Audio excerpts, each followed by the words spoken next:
Take your seats. Welcome everyone to the Energy Starter Open Day. We are really excited to have all of you here. My name is André Gonçalves. I'm part of the Innovation Ecosystems team at EDP. Thank you for joining us on this day where we celebrate innovation. We have a packed agenda for everyone throughout this day. So without further ado, let's kick off our session. So it's my pleasure to invite Ana Paula Marques, Executive Board Member at EDP, for our welcome session. Ana, the stage is yours.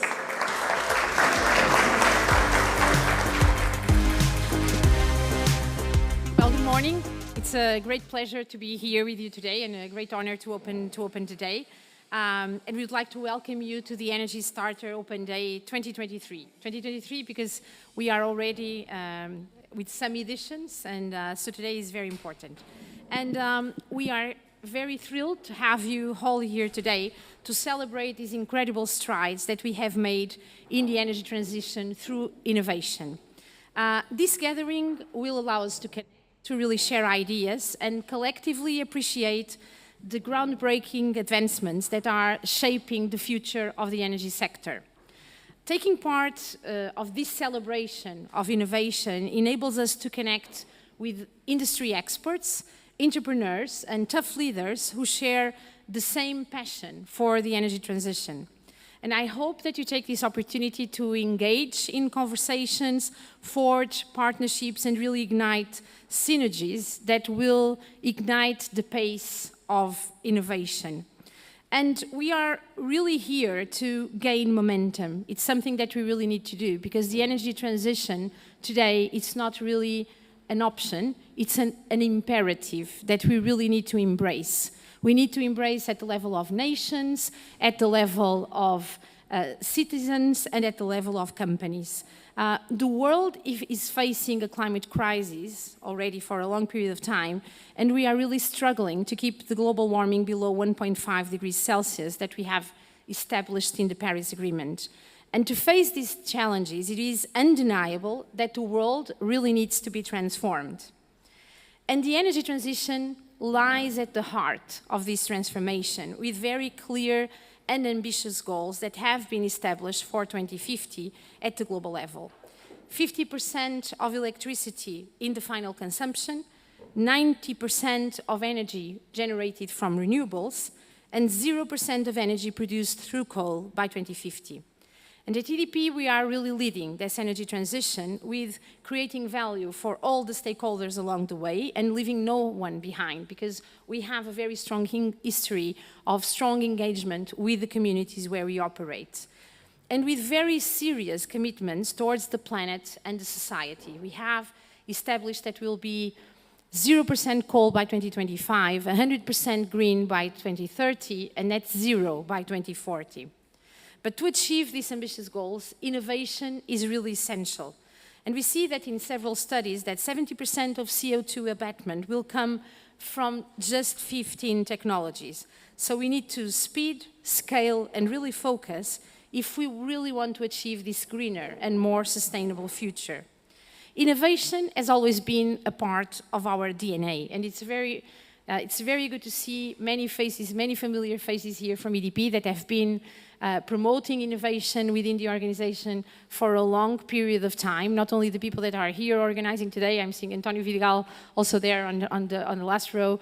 Many people within the organization, Antonio Coutinho, Luis Manuel, Luis Castro Henriques, the whole people within the teams that have been all the time within EDP promoting innovation. So it's been a part of our DNA, and we have in EDP a very significant, ambitious growth plan regarding the energy transition. We are investing 15 billion euros up to 2026, and we are also committing to invest 1 billion euros in innovation also until 2026, really to accelerate new impactful businesses and to really promote fast adoption of innovative solutions.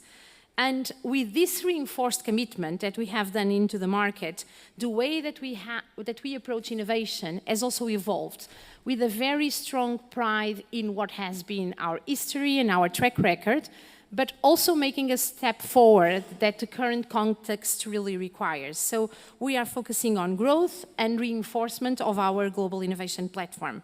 As you will have the opportunity to hear during this morning, we have designed a new global innovation system all across the group with all our hubs in the different geographies to really have 7 expertise innovation domains aligned with our corporate strategy and with the market trends coming from renewables, grid of the future, distributed energy resources, green hydrogen, among others. And we are pursuing that through 3 major innovation avenues. Internally incubated projects, open innovation ecosystem, that's why we are here today, and also through our branch of ADP Ventures, where we really make a lot of investment in terms of the startups. And to achieve this goal, to really continue to grow and to continue to innovate, we need more than ever an environment of cooperation, where we can leverage knowledge and experience of all our people and all our partners in the 29 markets where EDP is present. It's with great pleasure that I'm here today to talk to you about the Energy Starter, because the Energy Starter program is part of our innovation avenues under the branch of the Open Ecosystem. And this flagship program is already in its 7th edition. So a word of appreciation also to all of my colleagues that have been pursuing this track over the past. And with a track record of almost $15 million of investment so far, and with the Energy Starter, we really aim to create the conditions to accelerate the development and the adoption of new solutions to really accelerate this energy transition. And for that, the program really connects startups and scale-ups to EDP experts across the globe, and fast-tracks the development of pilot projects, commercial developments, and investment opportunities. In this year's editions, the team has redesigned the program to really maximize productivity with the implementation of 3 specialized tracks that deep dive in key areas of the energy sector. So we have done future grids, renewable energy and hydrogen, and also client solutions and mobility to really allow us for a significant deep dive and more expertise in these fields, and to involve even more experts within EDP with the program. The program is a clear reinforcement of our global strategy, and it creates a means to access innovation, reduce time to market, and really to promote innovation all across the globe and in the markets where we are present. Our previous tracks, which recently ended, are already showing results. Several startups have already received approval for pilots and are ready to kick off soon, including Eden Energy, Ionate, and Livable Cities. Our experts will share more details throughout the day, but in this edition alone, we received over 500 applications, which is a huge success for the program, focused on technologies such as solar asset management, UAV drones, green hydrogen production, mobility, microwind, and many others that were perfectly aligned with our innovation domains. The Energy Starter is truly an ecosystem development and an acceleration program. We are not only working with startups, but also partnering with all our business units within EDP to understand the global energy challenges and tackle them together. So this Open Day offers a chance to learn more about EDP's innovation strategy, explore some of our projects, and hear from experts debating the latest trends in the different technologies. Collaborative innovation is a key approach in our company's strategy for addressing these challenges of the energy sector, and it is the only way to really move forward. And by working together with startups, with our partners, with experts, we can really leverage our collective expertise and resources to really accelerate and develop new solutions. And through this program, we really aim to create a culture of collaboration and co-creation with our company and in the energy sector as a whole. It is very important, especially for large corporates, to really guarantee that we promote an entrepreneurial spirit among our people. And so we have a lot to learn from all the startups all the excellent cases, the type of culture that all of you are able to build within your organizations so that we really can create this entrepreneurial spirit that is so critical for large corporates to succeed today. The bonds that we are building today do not end here.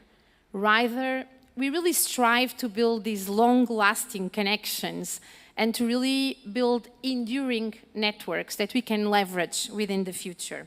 It is truly inspiring to see so many passionate individuals that we have here today and so many companies coming together to really celebrate innovation. And we really hope that you harness this energy and use it to really shape the future of the energy sector together. I would like just to give a final word of appreciation to all the speakers that will be here on stage today, from the Mayor of Lisbon, Carlos Moedas, Cristina Fonseca, Carlos Oliveira, John McKerman, startup representatives such as Corinne Debrew, Peter Armstrong, Alberto Rebollo, and of course, all our colleagues from EDP that work hard all across the year from many different teams to really put together this excellent program. I would also like to thank the team behind the Energy Starter program and the Open Days organization, Luís Manuel, Tomás Moreno, Vasco Costa Cabral and André Gonçalves, that with the support of BETA-I, a long-time partner of the Energy Starter program, and all of you that took the time to attend, whether in person or in remote, all across the globe. So thank you all, and I wish you a very exciting and productive way.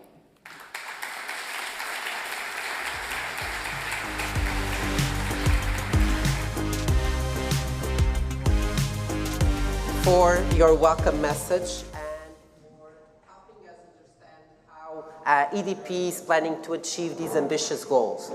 Now it's time to look a bit better on how EDP innovation is structured, and for that I would like to welcome Tomás Moreno, Head of Innovation Ecosystems at EDP. Tomás, the stage is yours.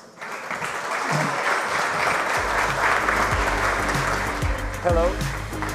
Hello, good morning. It's a pleasure to be here with all of you, and a hello to the people who are following us remotely from their offices at home. I think maybe our friends towards Asia are probably following us, not so much the ones in the Americas, but they'll come on later in the day. So it's really, really a great moment for us to be here with all of you after finishing the first cycle of tracks of Energy Starter and the opportunity to share with you through the Open Day some of the achievements that we've had. My mission here this morning is to give you a glimpse of what we do within EDP Innovation, how we're organized, what our philosophy is, some of our objectives, some of our challenges, and some of our achievements. So without further ado, first, and Anna touched upon this, a quick glance at EDP. So we're present in 29 markets, over 10,000 employees. We have over 26 gigawatts of installed capacity across the globe and a presence in North America, South America, Europe, and as of last year, Asia, with a presence in APAC. Of these 26 gigawatts of installed capacity, over 75% are green energy, so that makes us truly and proudly a green company, and it's, I have to say this, it's a pleasure to work at EDP because it makes the adage doing good, doing well, not only true, but almost easy for us. So truly, we're on the green transition train with every megawatt that we put in place. And because of the 75% in terms of renewable energy, a big portion of that is wind, which means that EDP is the 4th largest global operator of wind energy. Here in Portugal, everyone knows pretty much what EDP is, but those who are following us abroad, we always like to introduce EDP because we're not incumbents in every geography we're present in. In terms of our commitments, EDP has very ambitious commitments. We've committed to invest 25 billion in new assets over the coming years. This means over 4 gigawatts of installed capacity per year and over 50 gigawatts up to 2030.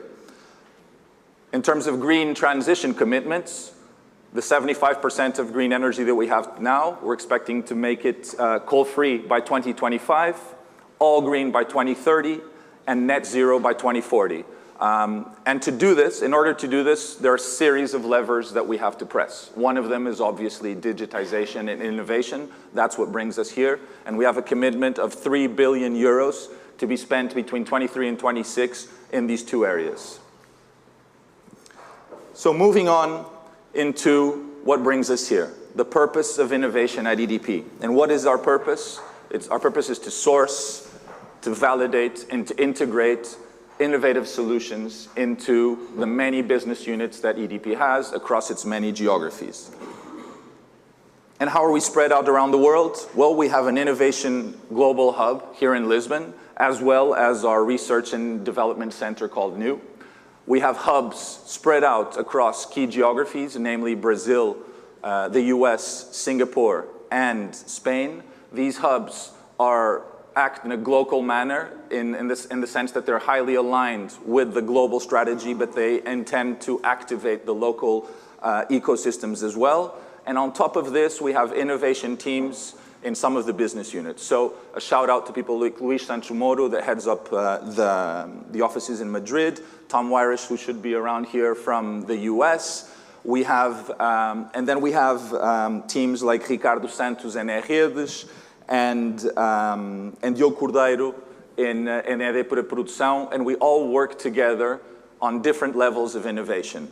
And you're thinking, okay, with all those people involved, over 150 people from different functions directly and indirectly allocated to innovation, there's a big number here that I always like to stress, which is the 700 people in the innovation community.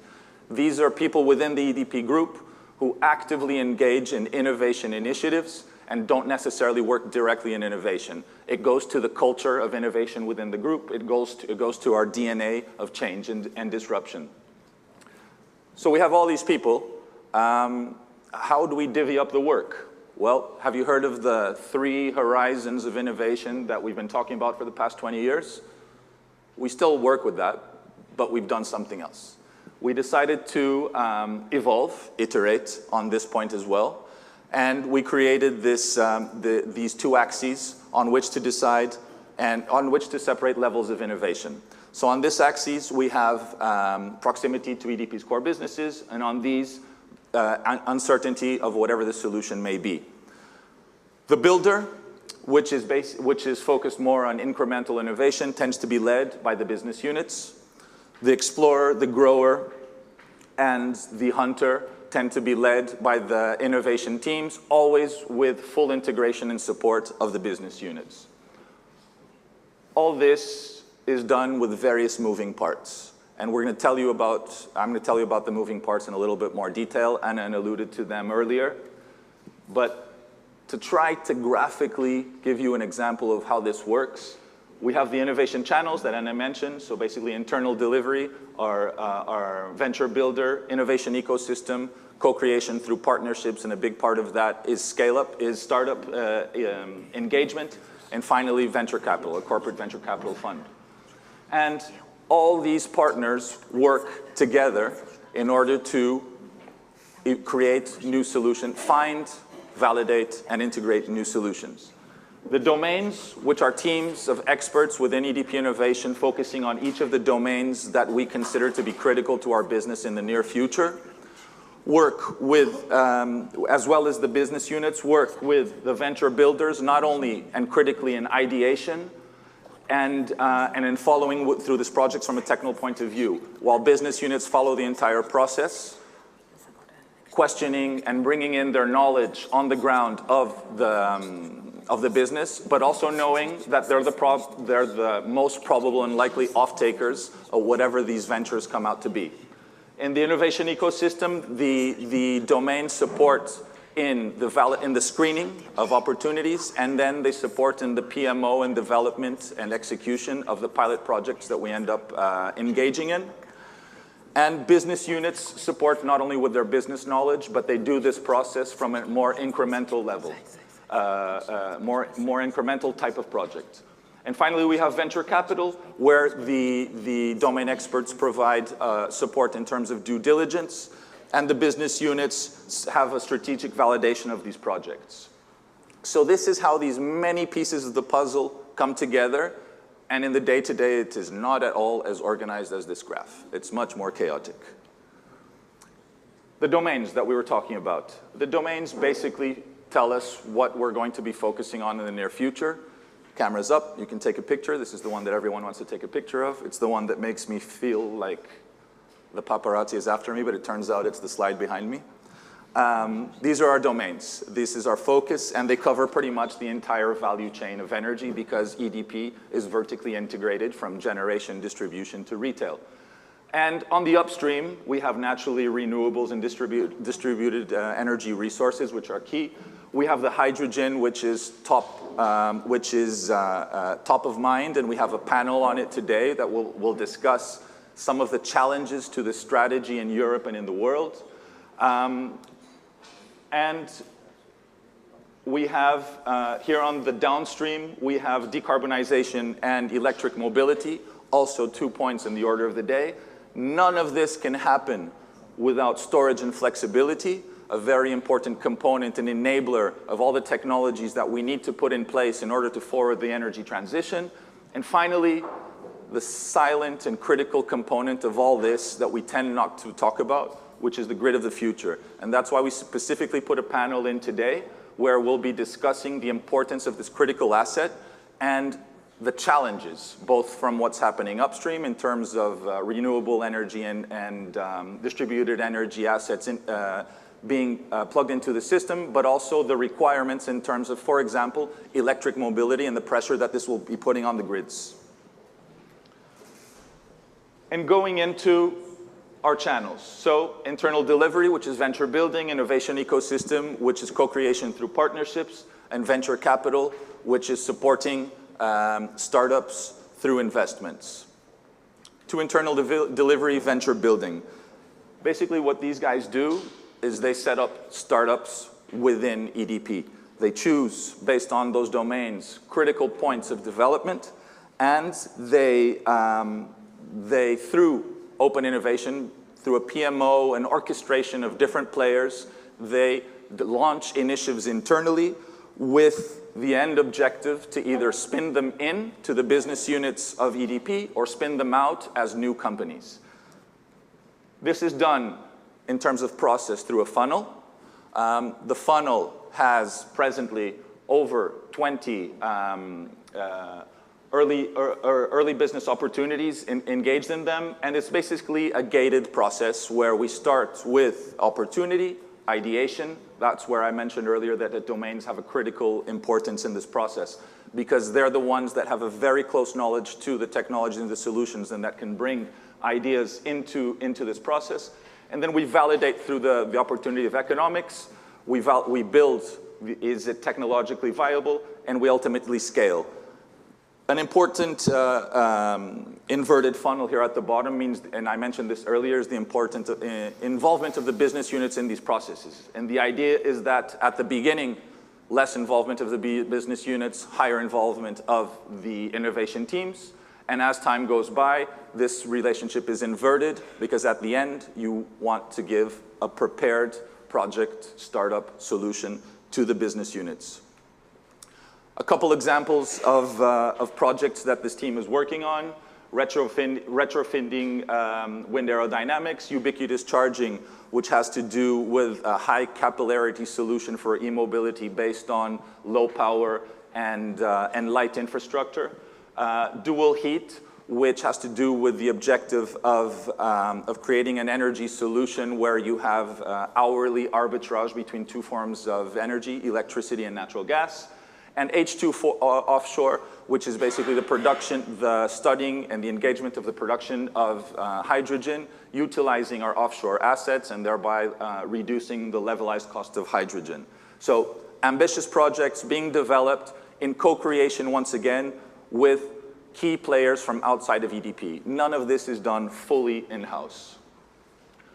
Venture capital and our venture capital fund. And sorry, I forgot to mention earlier, we have Nuno Pinto in the room who heads up the delivery team. And we have Frederico Gonçalves, the director of the venture capital fund, in the room as well. In terms of investment thesis, It's EDP Ventures invests globally. They presently have investments in over 11 countries. Their area of focus is C to Series B, and right now they're targeting tickets between 1 million and 10 million, with an investment capacity between 22 and 2025 of 100 million euros. And finally, the focus is energy transition. It's opportunities always relating to EDP's businesses. This is a quick image of the investments that EDP Ventures is involved in right now. A shout out to PlexiGrid with Alberto Rebollo, who will be in one of the panels this afternoon. And we can play a quick game. Who can find the unicorn on the slide? No one? No one? It's okay. We'll move on. It's there. Big numbers for EDP Ventures. So an accumulated investment over 60 million euros and presently 37 active investments. And moving on to innovation ecosystem and the programs that bring us here today. Our objective is to foster co-creation through partnerships. This means academia, this means other corporates and other utilities, and a big portion of what we do, obviously, is engage with startups. We see startups as partners. We see the co-creation that we do with startups as falling into the innovation ecosystem pillar of what we do at EDP Innovation. And we work on 3 levels. Co-creation partnerships, as I mentioned. So we work with other companies to try to see if we have pains in common and we have complementary skills to solve those pains. We source and validate solutions that are interesting to our businesses, and we do that mainly through our innovation programs. What is the classic journey of a startup when they come into the innovation ecosystem at EDP? Well, there's a first contact, which can be ad hoc or can be as a response to one of our many, many calls. We go through the screening where we engage with the business units and the domains. Initially, the screening typically has various phases. If you're lucky enough, such as the startups in this room and the ones on the wall, to get into the programs, you engage in these programs. The programs are particularly different in the sense that we no longer mentor. We're focused on business development. And finally, this is our big KPI.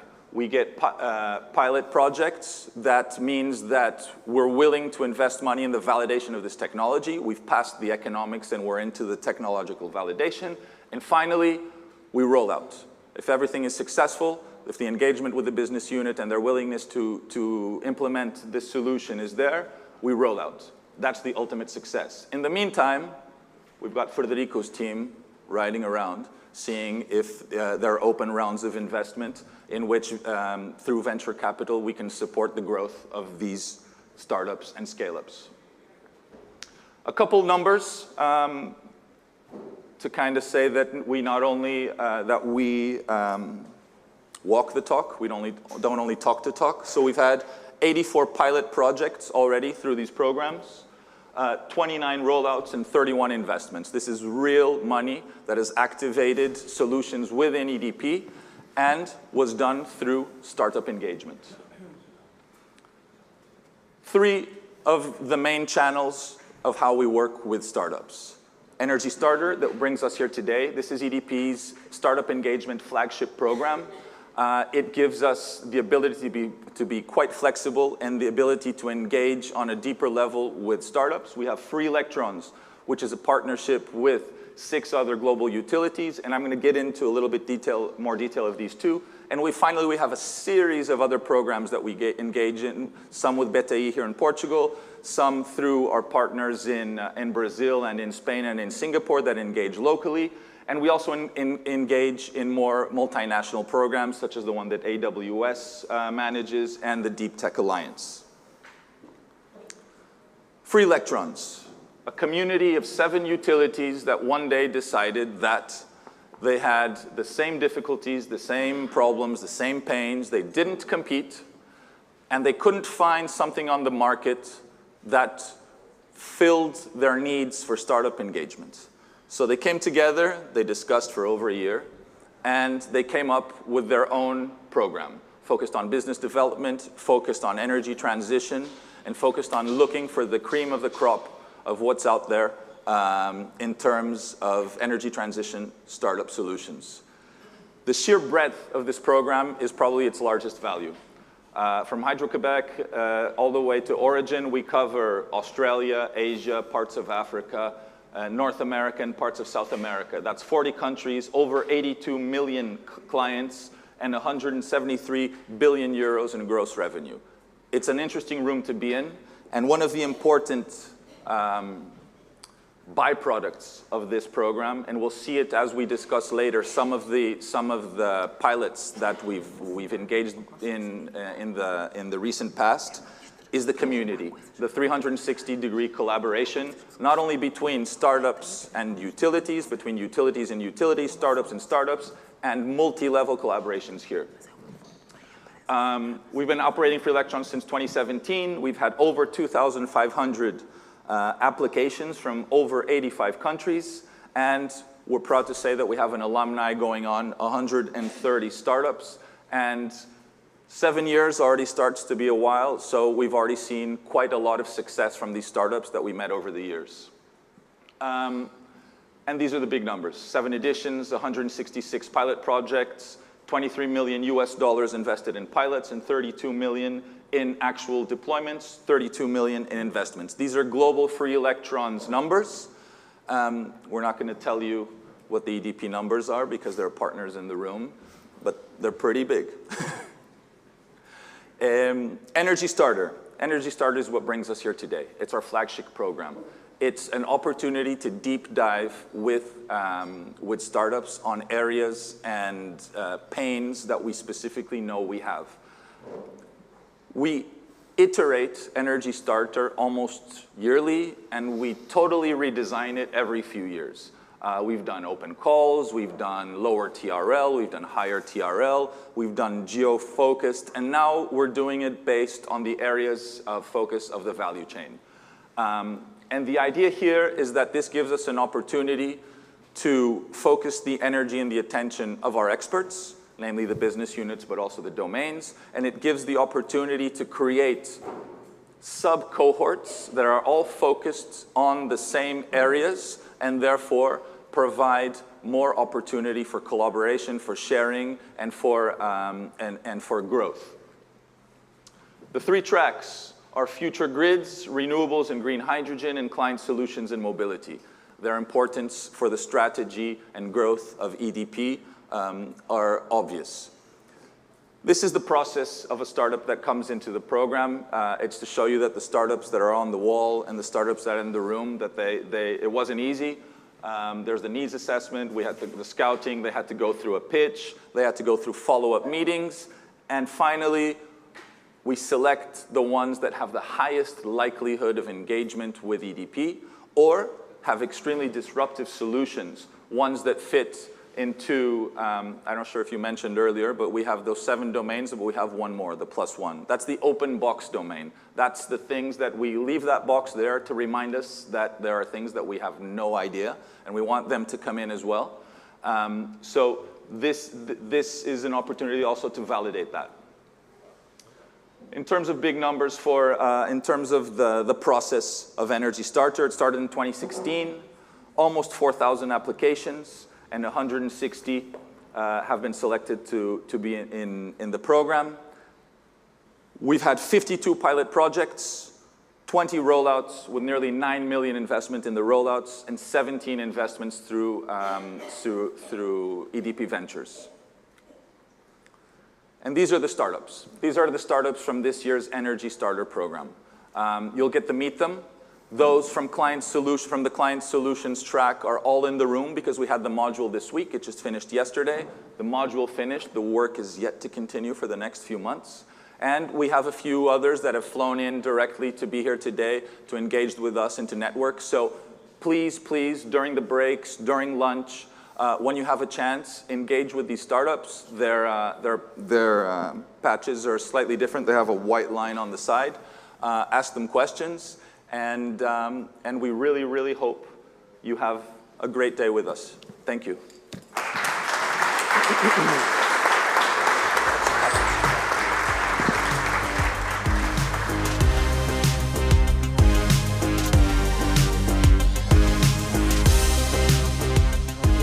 EDP Innovation has been doing to tackle different challenges within the energy transition. As Ana Paula and Tomás had a chance to share, we have a lot of familiar faces. We also have a lot of new faces, and people, for us, it's quite important to engage the ecosystem. Also, everyone back at home following us virtually, probably also with a comfortable seat, at least that's what I expect. So it's time to have people sharing. So we'll move forward to our first panel of the day. This panel will be about how and if do we have a scale-up ecosystem in Europe. I don't know if you have these numbers in mind, but on our latest report from Startup Genome 2023, only one ecosystem, London, out of 10 was based in Europe, and only 3 out of 20 were based in Europe. So the question indeed is, do we have an ecosystem for scale-ups? This is a motto for our first panel, so it's my pleasure to invite Mares from TNW, Luís Manuel from EDP, Cristina Fonseca, and Diogo from BTI for our first panel. The stage is yours.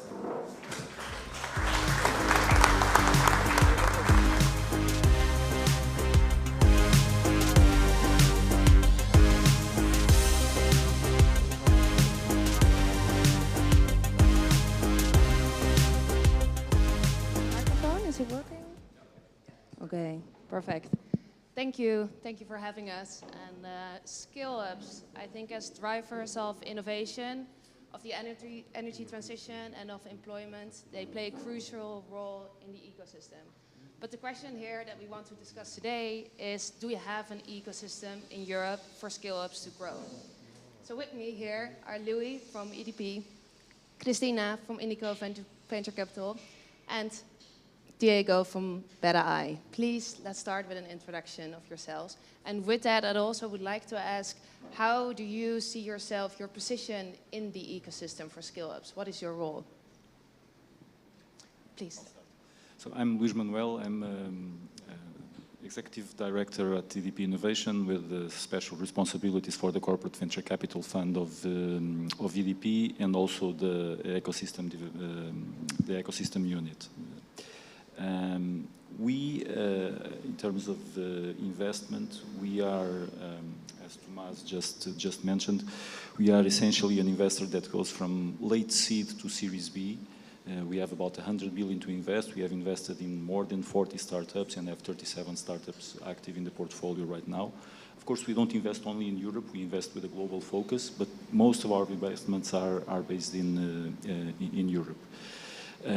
We also bet a lot in the ecosystem development through the startup engagement programs that Tomás was mentioning. And it's important to say also that we see ourselves as a corporate supporter of innovation. And we do believe that corporates can have a special role in innovation development, in investment as well, in ecosystem development, especially if they play more or less according to the rules of the industry, and also if they give the most precious thing that I think a corporate can give to a startup, and I don't think it's sales, by the way, sales are very important, but I think the most precious thing that a corporate can give to a startup is a little bit of strategic focus. Provide a little bit of that, always recognizing that the startup is on the driving seat, the startup founders are on the driving seat, but a corporate can be very important in terms of strategically focusing a startup. Good morning, everyone. So I'm Cristina Fonseca. I am a partner at Indico Capital Partners. We are a VC fund based in Lisbon. I think we started 5 years ago. Time flies. We have around 140 million under management, and we invest from pre-seed to Series A, sometimes a little bit above that. We are vertical agnostic, but we have a geographical focus, which is Portugal and Spain. So I mean, I understand you're very focused on everything energy related, but in our case, our ambition is to back the most promising founders coming out of the Portuguese ecosystem. Just to give you some numbers, we have, I think, 35 companies in our portfolio. We invested around 50 million in these companies, but they went to raise 1.8 billion from mainly international investors, which I think shows the potential of the local ecosystem and our promise of finding companies locally and helping them scale and grow in international markets. Okay, now me. Bom dia a todos. Good morning, everyone. Diogo Teixeira, CEO of BTI. I think we see ourselves as innovation orchestrators. And regarding your question on how can we leverage and foster an ecosystem in Europe, that's exactly what we are trying to do for 12 years now. Connecting people, connecting ideas, connecting business, connecting universities, scale-ups, startups. I think it's crystal clear for everyone in this room that it will be impossible for anyone in Europe to reach the very demanding targets that we committed if we don't work together. It will not be a startup, it will not be a corporate, it will not be a university. The innovations that we need in the next coming years will need to come from collaboration. And that is our role, to try to orchestrate these collaborations. Thank you. So I really want to dive into the challenges of the ecosystem for scale-ups, but maybe first, Christina, as also a successful entrepreneur yourself, can you explain what are the elements that an ecosystem needs to have for scale-ups to thrive? Very good question, and I didn't mention that because, I don't know, sometimes too many roles, I forgot some of those, but I'm also an entrepreneur. I still consider myself an entrepreneur, and I think if we look at the success cases, for example, we need very good technical talent, which we can find here, but we also need access to competitive markets and bigger markets. So if we look at the success cases coming out of the Portuguese ecosystem, they are Portuguese, but they have a very solid base abroad. And these cases, most of them, the founders moved abroad quite early. So there's at least one founder that went to the US or to the UK, and I think that's number one condition for a company to be truly global and be successful. Then there's another one, which I believe we don't talk about enough, which is, and I mean, as a VC, 90% of the companies we look at, it's yet another whatever company solving a problem that's maybe not a real problem. And I think that's because access to real problems that are worth solving is still a muscle we don't have very well trained. So, if we look at the US, engineers work in companies that are at the forefront of innovation and face real challenges in the ecosystem. So they pick, well, there's a problem here I'm struggling with, maybe I'm gonna leave and start my company. And I think if Portugal this has changed a lot in the last couple of years, but it's still a services economy. So if an engineer is just told what to do for a customer, that person is not exposed to interesting problems that are worth solving and maybe building a company for that. And corporates can also expose people to these bigger challenges that can result in engineers or of course other people bootstrapping new companies. So I think that's a little bit of a limiting factor, one of the challenges. Then this notion that, oh, everything is global, so I'm just gonna stay here. I don't think that works still. And then in my portfolio, our biggest challenge is having founders and early employees believe they can grow into the positions that the company requires to grow and be an IPO type company. And the role of the founder is to hire people that can lead each of the departments that has done it before, because timing is important. So it's a matter of how can I really go fast? How can I do this as fast as possible, kill my competitors and win? And without talent that has done that before, it's just a bigger risk. So I think founders need to understand the best way to describe my role as a founder. It's every 6 months I would have to replace myself. I would pick a fire, try to solve that fire, find someone to run that department, and go do something else, pick another fire. And I think not all founders have this mindset. So to me, these are the three main challenges.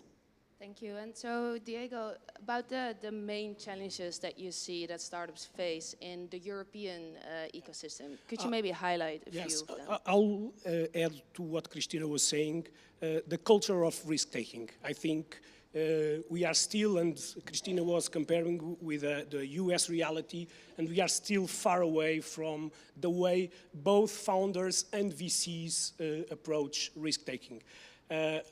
I think I tell this story over and over, but a couple of years ago in San Francisco, I was having exactly this conversation with a local VC. They were one of the first investors on Uber, and at some point we were discussing the difference between the US and Europe. And at some point he said, oh, look to the desk Uber present me and to the deck that made us take the decision to go and invest on them. And it was a 5 slides deck with no shy parts, just a vision and a timeline. And they made the decision of investing. And we don't see this either in the founders or the VCs in Europe. And I would say it's the one that I would like to pinpoint now for the conversation. And Luis, what is your viewpoint on it? Well, I think when you are discussing an ecosystem and when you are discussing creating the conditions for scale-ups to emerge, you are always talking about a combination of things. Certainly you need capital, and you know, although there is a significant industry of venture capital in Europe, it still lags behind what you see in many other parts of the world, like the US or some places in Asia. But we have capital, and we have a lot of external investors also coming to Europe to look for opportunities. So maybe that's not the main issue. You also have to have a significant talent pool from which you can, you know, from which founders can emerge, from which you can get the people that you need to work in these scale-ups. That's always a very complex problem, but I don't think that's a bigger problem in Europe vis-a-vis what we have, for instance, in the US. It's important, and sometimes we don't talk about this enough, it's important to have a good R&D structure in place. We always think that ideas can be generated from, you know, from scratch, but R&D can be the source of those ideas, and many times having a good R&D system next door is positive for the development of a startup. So we see many times startups going back and forth, relationship with academia, with research institutes, and that helps them at critical moments of their path. But in the end, I tend to agree with what Christine and Diogo were saying, that there are some soft elements that probably is where Europe lags a little bit towards when we compare it with the US. And I think that has to do with, at the start, perhaps ambition. Maybe intrinsically we don't have. It's not that we are not ambitious. I think we are, but it's more like being ambitious in a consequential manner, almost like a mix between entrepreneurial spirit and ambition. You know, the thing that we keep on saying, that serial entrepreneurs is a scarce, you know, a scarce, sort of speak, animal in Europe. I think that is part of perhaps the most important element that contributes to a certain lag between Europe and the US in terms of scale-ups. The US, I've been checking these numbers, the US has about 700, between 700 and 800 unicorns. Europe has 160, more or less. And India, by the way, has 100. Yes, Size of the market. Christine, do you also see, like, can you pinpoint what it is that the scale-ups are dealing with, struggling with, comparing Europe to the US? Why would they stay in Europe or have this ecosystem rather than the US? So one of the things I was expecting my colleagues to mention in regards to the previous question was like capital. So I try to be a little bit more creative, but I think like fundamentally, we need more capital in the ecosystem. And there's multiple studies mentioning that, especially in the scale-up phase, like there's not enough money to take a company from Series B to IPO in Europe, so companies naturally go to the US. I mean, this has to do with where the VC money comes from. There's lots of pension funds and endowment funds that fuel the US ecosystem, not to mention the exits and the money that entrepreneurs themselves put into the circuit. But in Europe, like we are still behind in terms of like, and it just takes years to build a mature ecosystem. So in terms of the struggles, I think capital then is responsible for some of the struggles we see on the day-to-day. The fact that Europe is a very fragmented market and entrepreneurs, I mean, some companies have a tendency to stay here, right? Like because there's lots of problems and lots of opportunities and challenges to tackle in Europe. So it's very natural that, okay, I'm gonna solve this problem here in my own town, but then if we scale country by country, every country is a different language, different payment system, different way of sell, different like population and way to target my target market. And that's like very, very hard to do. Like we have a couple of companies in the portfolio that are scaling in Europe, and doing this country by country is painful. If you start in the US, come on, like it's way easier. So I think that's one of the reasons. Then specifically, when you start in the South, and then your expectation is to raise money from investors from north of Europe, somehow not all countries are valued the same in terms of traction and revenue, right? So if I'm a startup and I start selling Portugal, Spain, Italy, I go to London and I'm like, hey, I have the best company, the best metrics, like, give me a check. They were like, south of Europe? Well, like, I'm not sure. So we need we need to work harder, and we need to do more in order to have, like, to be at the same place as a company in the US that maybe has done the same. But then, like, I think also access to talent and expertise in the US, I mean, and it's one of the reasons why I go to a VC with a slide deck, and maybe I have experience, and maybe I know the person. It's like, yeah, I'll give you like, take 200K or 300K or like $500,000 and go do something, and if it fails, it's fine. Here it's a little bit different.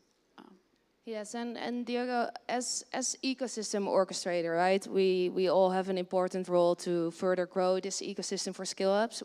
How do you see your own role to grow this ecosystem and facilitate the right elements as talent and capital for the scale-ups? Yes, definitely putting people together it's not just about putting people in the room. More and more, we need to find the proper methodologies, the proper culture to really make that 1 + 1 has a result of 3 or more.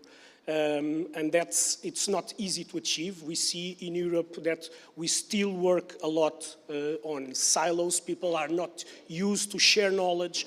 There's still a lot of constraints in sharing. What we saw, for instance, Tomás doing here this morning, sharing the EDP innovation strategy with other electric or energy companies in the room. This is not the status quo in Europe still. We are speaking about of less than 10% of the reality of companies that are willing to really share their knowledge. And Cristina was also speaking about talent, and I think that will be a key success factor for the next coming years. I think we all saw in our organizations with remote work, we lost talent to US organizations. Our talent can be working from Portugal or Europe and working to American or Canadian companies, and that will be a critical factor. We must find the ways to retain this talent, otherwise it will be impossible to have a successful ecosystem. Luis, how do you see the role of EDP to support the scale-ups? Well, I'll get to that in a moment, but I wanted to highlight something that Cristina said. It's indeed a fact that for a Portuguese company, it's probably easier to get funding from a US-based fund than from a Northern European fund. This is a fact. And I think that reflects a reality in Europe, which, to be honest, it's one of those facts of life that I don't think will I mean, it will evolve, but it will not change too much. Europe is a fragmented market. Europe is not a single market in the same way as the US is. And that will continue to be like that over the coming years. Also, another thing that potentially in Europe could be improved is the way that the states and the European Union try to cover the funding gap that does exist. Frequently, it's through local mechanisms and not through really global mechanisms, which somehow tells us that investment may be perceived as almost like a necessary evil and not as a critical skill itself. We were talking about this at the start of the event.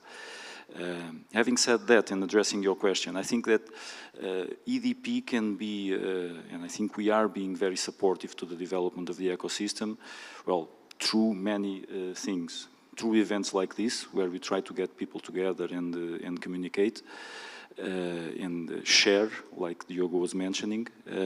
Also, through the startup engagement programs that generate a massive flow of innovation coming from startups and entrepreneurs into EDP. And I think that we get a lot through that, absolutely, but I also believe that the startups benefit a lot from that contact. I think what I was mentioning at the start, the element of providing some strategic focus into the startup ecosystem, obviously we are an interested party on that, because the more solutions are developed in the areas where we are active, the better for us. But I think it can also be an accelerator of the development of a startup if they somehow focus on what's more important, focus on what's going to grow faster. If they get a vision on that, then they will decide. But I think if they follow that advice, we will be wrong in a few cases for sure, but I think most of the cases it's going to be a positive path. And then we can act as investors from a certain stage to a certain stage. We cannot go too early. We don't have the density of human resources to provide value beyond money. You know, a corporate, more than anyone else, a corporate needs to provide value beyond money. We are convinced of that, and we cannot do that if the company is too early stage. And we don't have the financial resources to be supportive in the financial manner if the company is too late stage. So the late seed to Series B, that's where we see us providing support, bringing our own resource pool in connection with a startup, bringing our assets, capacity to have test beds. For us, that's pretty simple. The company is very much used to doing it right now.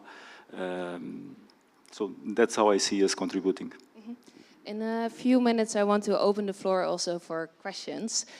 So you can already start thinking. But in the meantime, Christine, there are more players in the ecosystem, of course. What roles do you see for them to further build this ecosystem? Look, as has been mentioned, I think we need the investors, we need the corporates, we need the universities. There's a lot more I feel we can do in the knowledge transfer area. I mean, like, I always refer to my dear master thesis advisor, which I absolutely loved, but for him there was like a barrier between the academia and the real world. It's like us versus them. And I think like we need to eliminate this barrier because there's very good research and there's a very dynamic research ecosystem in Portugal, but maybe we are not leveraging that, and we can leverage like deep tech technologies and all of the research that's done. And then I think, like, to me, still creating the right incentives to have more money deployed in the ecosystem will be key.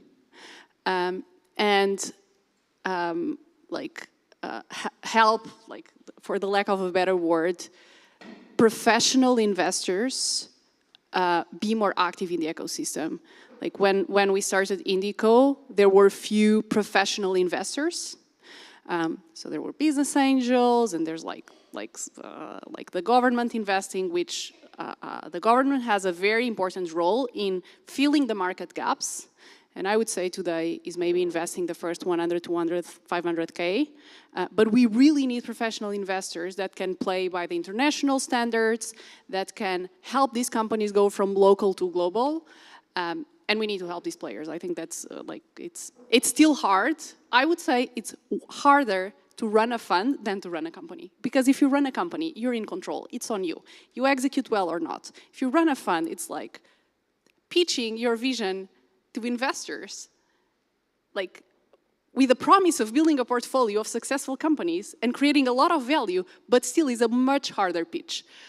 So I would say we also need incentives on the capital side of things. Diogo, what's your view on it? I think we didn't brought to the table the policy side, and I think it's important to discuss it. I think Europe has a lot to do on that end. I would like to bring two examples. We saw in Brazil this year ANEEL, which stands for Agência Nacional de Electric Energy. They launch a new rule where companies need to invest. The electric companies need to invest until 1% of their profit in R&D, but they are now considering collaboration with startups as R&D. So this is a new thing on the table that can foster innovation. Another thing that I think it's important to discuss in Europe is public procurement.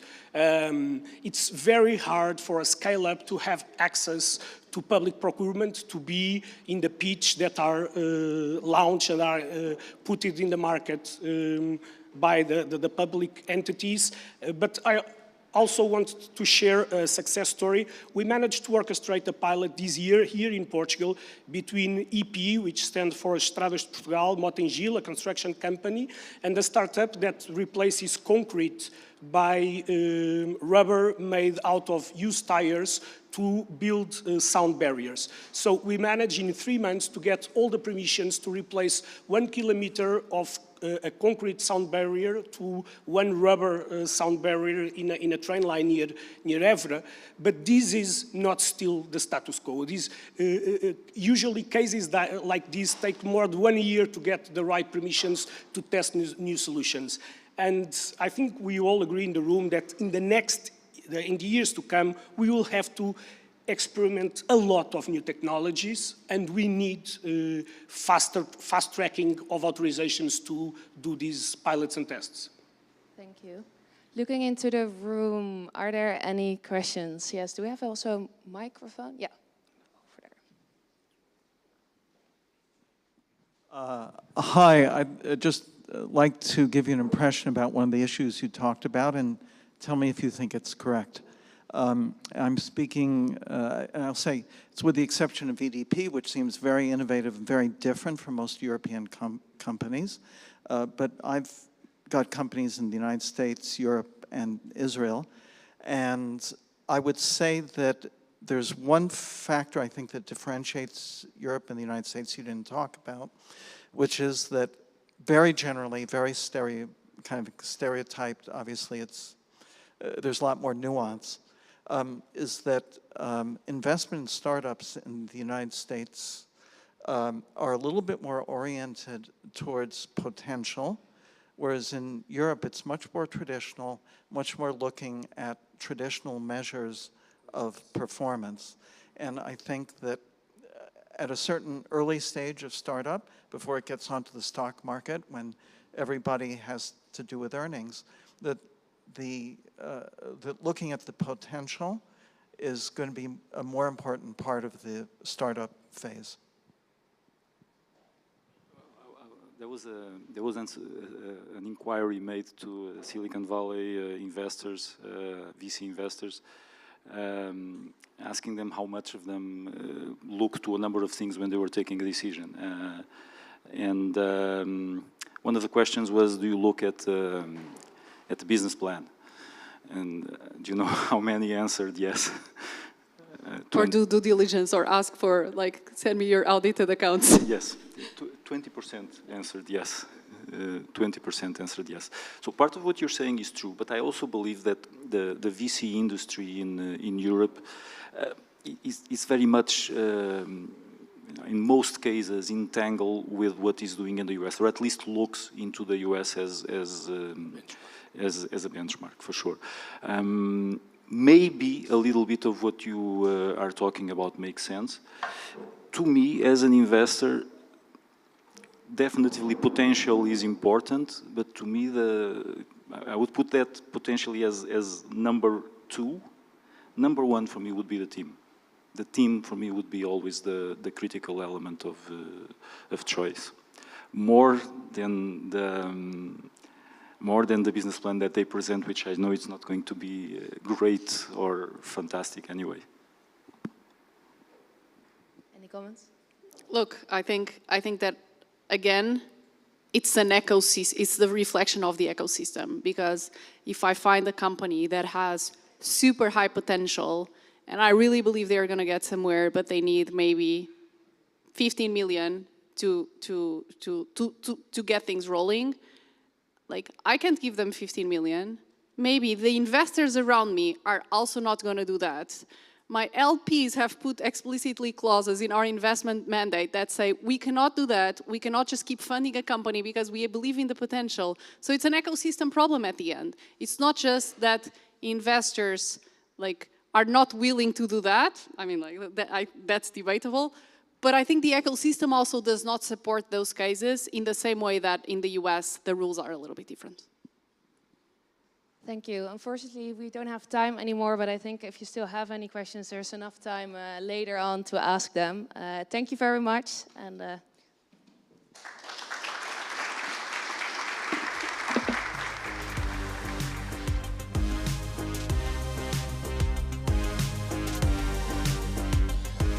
thank you for your insights and for this panel. If I have to highlight some of the things that we have just heard, I would say some critical elements are ambition, a competitive market, a strong team, but more important than that, the capacity of linking different parts, connecting different parts, academia, corporates, research, startups, and funny enough, that's what we will have now, because we have a very much deserved break. We'll have a 30-minute break. I would leave you with 3 challenges. 1, as we've just heard, take this opportunity to network, engage with each other. We have a full room of amazing people, so take the time for that. Second, we have upstairs, that's where we're going to have our break. We have upstairs a virtual reality experience of our floating solar project in Alqueva. How many of you know Alqueva? Raise your hand. How many of you have been in Alqueva? Okay. For those that haven't been, you have the experience here upstairs. Alqueva just won a prize on innovation from the European Commission, so I think it will be a good opportunity for that. And the final challenge would be also to contemplate how we are illustrating this day. We have an illustration over there. It will progress over the day. Take the time for that. I will leave you with your 30-minute break, and we'll get back for our hydrogen panel, okay? Thank you. Enjoy the break.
invite you to take your seats for us to resume the sessions.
So it's now time for all of us to rejoin the sessions.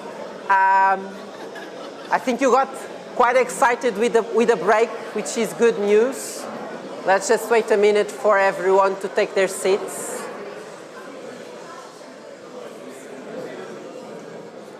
Okay.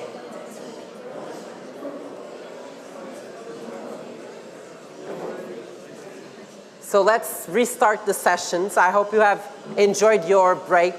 And you know, to tell you in 30 seconds, the story of this building, for those of you that don't know, this used to be a former factory of bread and military facilities, but at the same time, it was the opportunity to refurbish this building and turn it into a startup factory, into a unicorn factory. And we'll know more about that in the afternoon.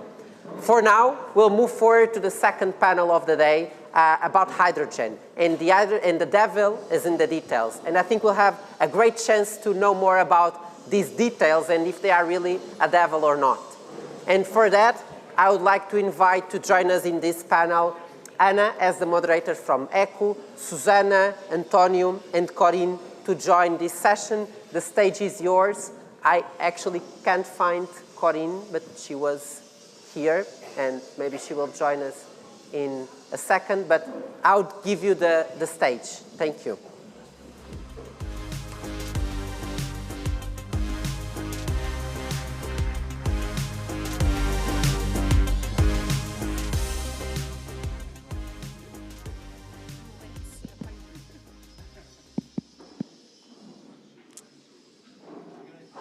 So, hello. Good morning, everyone. As was just told, I'm Ana Batalha Oliveira, editor and journalist at ECO.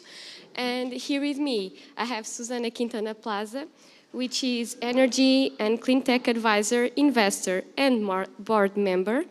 There is Antonio Vidigal, which is now Energy and ITC Advisor. And here we have also Corinne Dubruel, which is CEO and Board Chairman at scaleups. So here we are to talk a bit about hydrogen. And because why is the devil in the details? Well, hydrogen seems to be advancing very fast in Europe.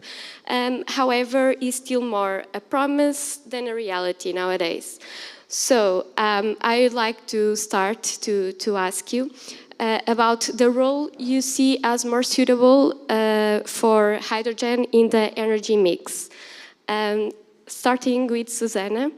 I know you're not so convinced about this solution, so I'd like to know if, anyway, you see it as suitable for any specific use in the mix. Okay. So I'm going to start with a huge disclaimer. I am very skeptical about some of the applications of hydrogen, almost on borderline to cynical. Why I think there is a huge bubble about hydrogen. And a bubble doesn't mean that there's no uses for hydrogen. It means there is a lot of waste and a lot of things that are not feasible for hydrogen. So I'm going to start saying, yes, there is uses for hydrogen. But when you throw 460 billion of subsidies, you end up creating a lot of buzz and a lot of applications that are simply not there. So I'll tell you what the applications that I believe are from the mid, the long terms, and maybe the ones I will never believe. So let's start with the ones on the midterm, fertilizers. So there is another misconception. Everybody thinks that bioproducts are outstanding for the environment. Bioproducts are horrible for the environment. Bioproducts mean you don't use any fertilizers, so it means you need twice the arable land, more desertification, twice the water, twice the NOx emissions, but everybody's willing to pay for it. What happens if you use green ammonia? Then now you can go back to the traditional production efficiency, but at the same time, you can reduce the CO2 emissions of using ammonia from fossil fuels. So what do you need to make that happen? Let's subsidies on nonsense projects and start educating the public about the uses of green ammonia and how is that good for the environment and how is that even better than bioproducts out there. Transport. Very long distance transport, fine, I'll take it. Why? Because in very long distance, a fuel cell is like a nuclear power plant. You start it, you run it, and you shut it down. It does not modulate. So imagine going through the Portuguese roads with a truck on hydrogen, up and down, up and down, up and down. You accelerate, you decelerate. What do you need? A battery to do that. The weight of the battery plus the weight of the fuel cell doesn't make any sense. So short transport doesn't make absolutely any sense. Transport of trucks in up to 500 kilometers. Anything beyond that, anything across Utah, across Colorado, go for it. Long distance trains, fine. But these short distances don't make absolutely any sense. And then finally, you have the industry. Most of the industry, at least the medium heat needs industry, can be electrified. You, of course, have the high heat industry, the hard-to-abate industry. Two things about the hard-to-abate industry. Number one, biofuels. What the hell are we doing today? Using biofuels to burn it together with diesel in cars or to burn it in power plants to produce electricity. Use those biofuels already today for hard-to-abate industries. There will be other areas that I will agree. Starting in 2050, with the power prices we have today, who is willing to pay for that type of hydrogen? And if we impose it, what's going to happen? Inflation. Can we afford more inflation? So let's start step by step on what is feasible or what is not feasible, and let's not overblow the market. Last one thing, burning hydrogen for electricity production is, to me, a sin that should be punished with death. Sorry. So very, very specific uses, of course, but still a small chance of using it, right? There is a chance. Let's just be pragmatic about it. Okay. Corinne, once you work in the field, I would like to know what are you doing in the hydrogen industry so that we can understand how you envision its use in the future or nowadays, let's say. Yes, thank you. So just to present myself, I'm working in the energy transition since more than 30 years. Started with NG, General Electric, and ABB, 50% in the grid system, 50% in renewable, and I started first project in Lisbon, the 3-generation equipment. And since 2017, I am a part of the hydrogen ecosystem, leading startups. So I am trusting that effectively the hydrogen ecosystem will be the future of the oil and gas system, and effectively the devil are in the details for sure, because today Europe is in advance. He shape, the vision with in 2030 10 million tons produced locally and 10 million tons imported. And if you are thinking about that, it is to grow from 1 gigawatt of green hydrogen production to 80 gigawatt of green hydrogen production we don't have today. So effectively, the key issue for me regarding the mix of the hydrogen ecosystem is to follow the right steps.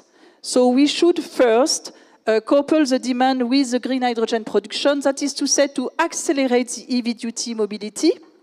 As leading the Plug Power Europe activities, I created a company with Renault Group to build the first hydrogen light commercial vehicles, because we should have on the road trucks, light commercial vehicles, trains with Alstom, so we will have 14 trains with Alstoms, and to have a demand in Europe to purchase the green hydrogen. And then we should localize the production of the green hydrogen where we have land availabilities, very high capacity of renewables and low-cost electricity. And it is not in Belgium for sure, it is not in Netherlands, it is probably in Portugal, in Europe, and also in Chile, and also in Oman, and also in all these locations. So we should build now an import strategy between Europe and these countries where we can import very low-cost green hydrogen, because effectively today we are expecting in industry 1.5 euro per kilogram. If you are adding the CCS cost, it will be 1.5 plus 2 euro per kilogram for the industry in the range. And for the mobility, we should have in the range of 5 euro per kilogram. So if we have electricity below 30 euro per kilowatt-hour, and if effectively we can reduce dramatically and also transport safely the green hydrogen, we can import green hydrogen at the right price, below diesel, for the heavy-duty mobility. So my job is effectively now, because before I developed fuel cells and electrolyzers, now I am looking at the next steps, that is to say, to develop the best way to transport and to store green hydrogen. So our company based in Aix-en-Provence, nicest location in the world, you know. Yes, with Lisbon, maybe, with Lisbon. So I launched a Seria fundraising tour last year, and we welcomed EDP Venture as our new investors, together with the European Innovation Fund and Equinor Venture, our lead investors. And now we are closing our second closing with someone from Netherlands and someone from Spain. I cannot display the names. And because we are ready now to display this new breakthrough innovation to transport safely the green hydrogen. So we are reducing by 7 the volume. We are transporting the hydrogen in a liquid form at normal temperature, normal pressure. So we can use standard liquid infrastructures and so on all over Europe. We can use standard vessels. We can use standard trucks. But the best way is the vessels. With a very low-cost economy. And then when we are, for example, importing hydrogen from Portugal to Antwerp, just an example, because we are building today a release equipment in Antwerp, we are relarging the green hydrogen without need of any energy. We are only needing water to relarg the hydrogen on the demand side at a low cost. So that's what we are doing today. We need 2 years to build the industrial pilots for producing the hydroxyl, so that's the polymer, a stable, non-toxic polymer to produce, to transport the hydrogen, and the release equipment on the demand side, that is to say Hamburg port today, Antwerp, Rotterdam, Amsterdam, everywhere, where we need the green hydrogen coupled with the demand.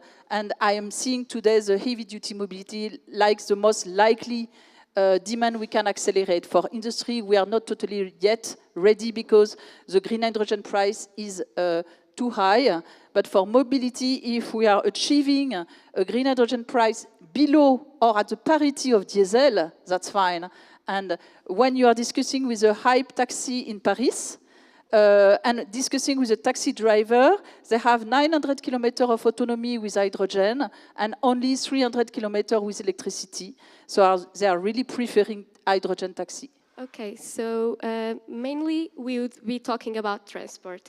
Then the economics we will see in the next questions. But now for Antonio, what uses for hydrogen do you see as the most suitable, especially here in Portugal? Okay, thanks a lot for having me here, and to my colleagues on the panel, they know a lot. I'll try to give my contribution.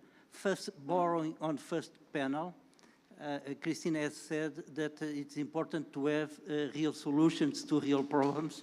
And I do believe that the hydrogen is a real solution for many problems.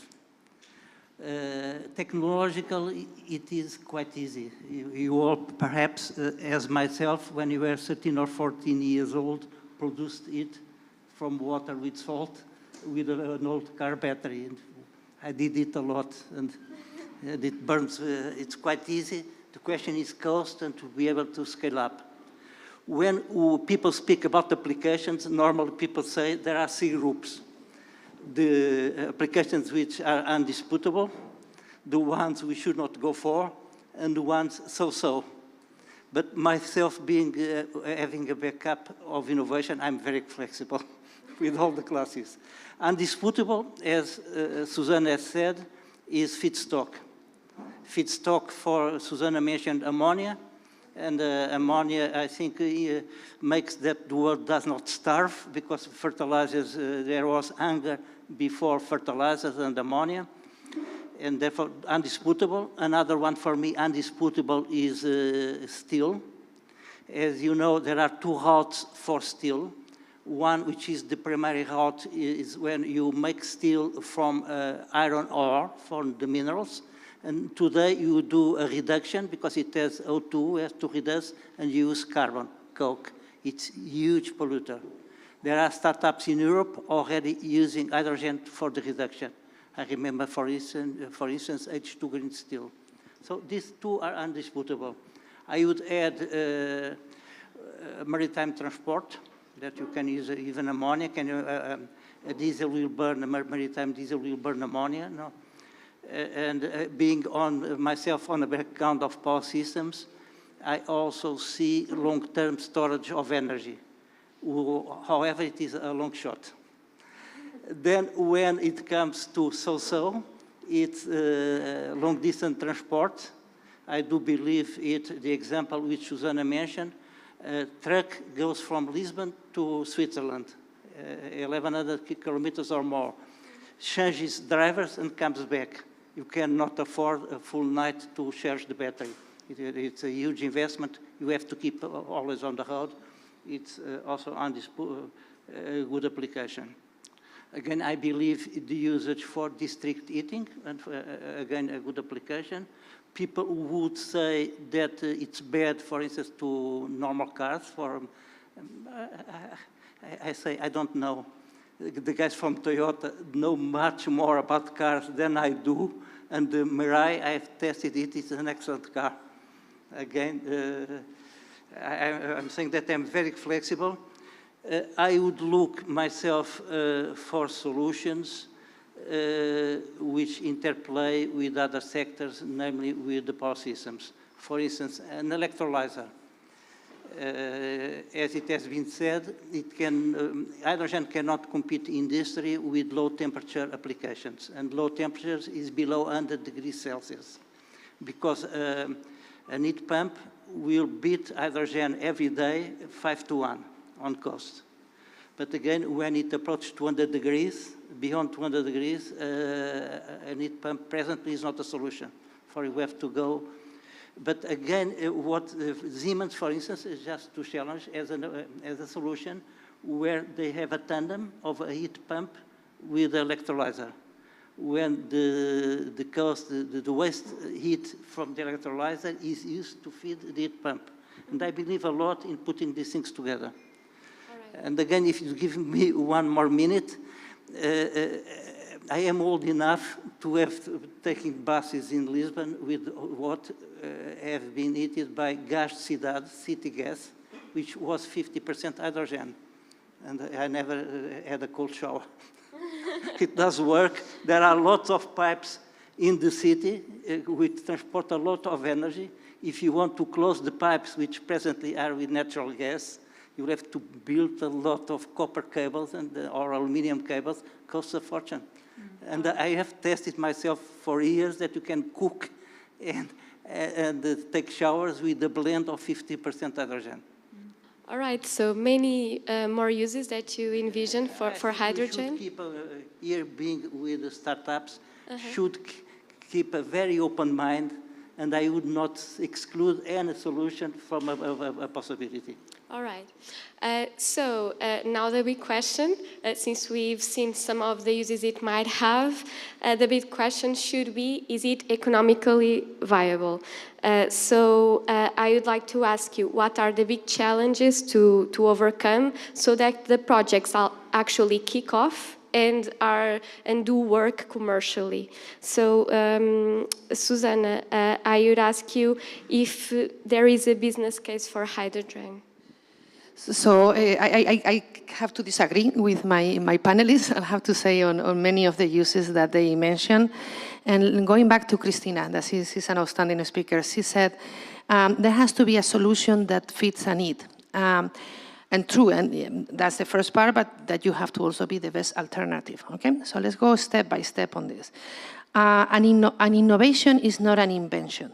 An innovation is not getting into a lab and getting some nice things that look very cool. We all can do very cool things in labs. I'm an aerospace engineer. I have done really cool things. And by the way, in aerospace engineering, first thing they teach you is the best thing to burn in a rocket is hydrogen.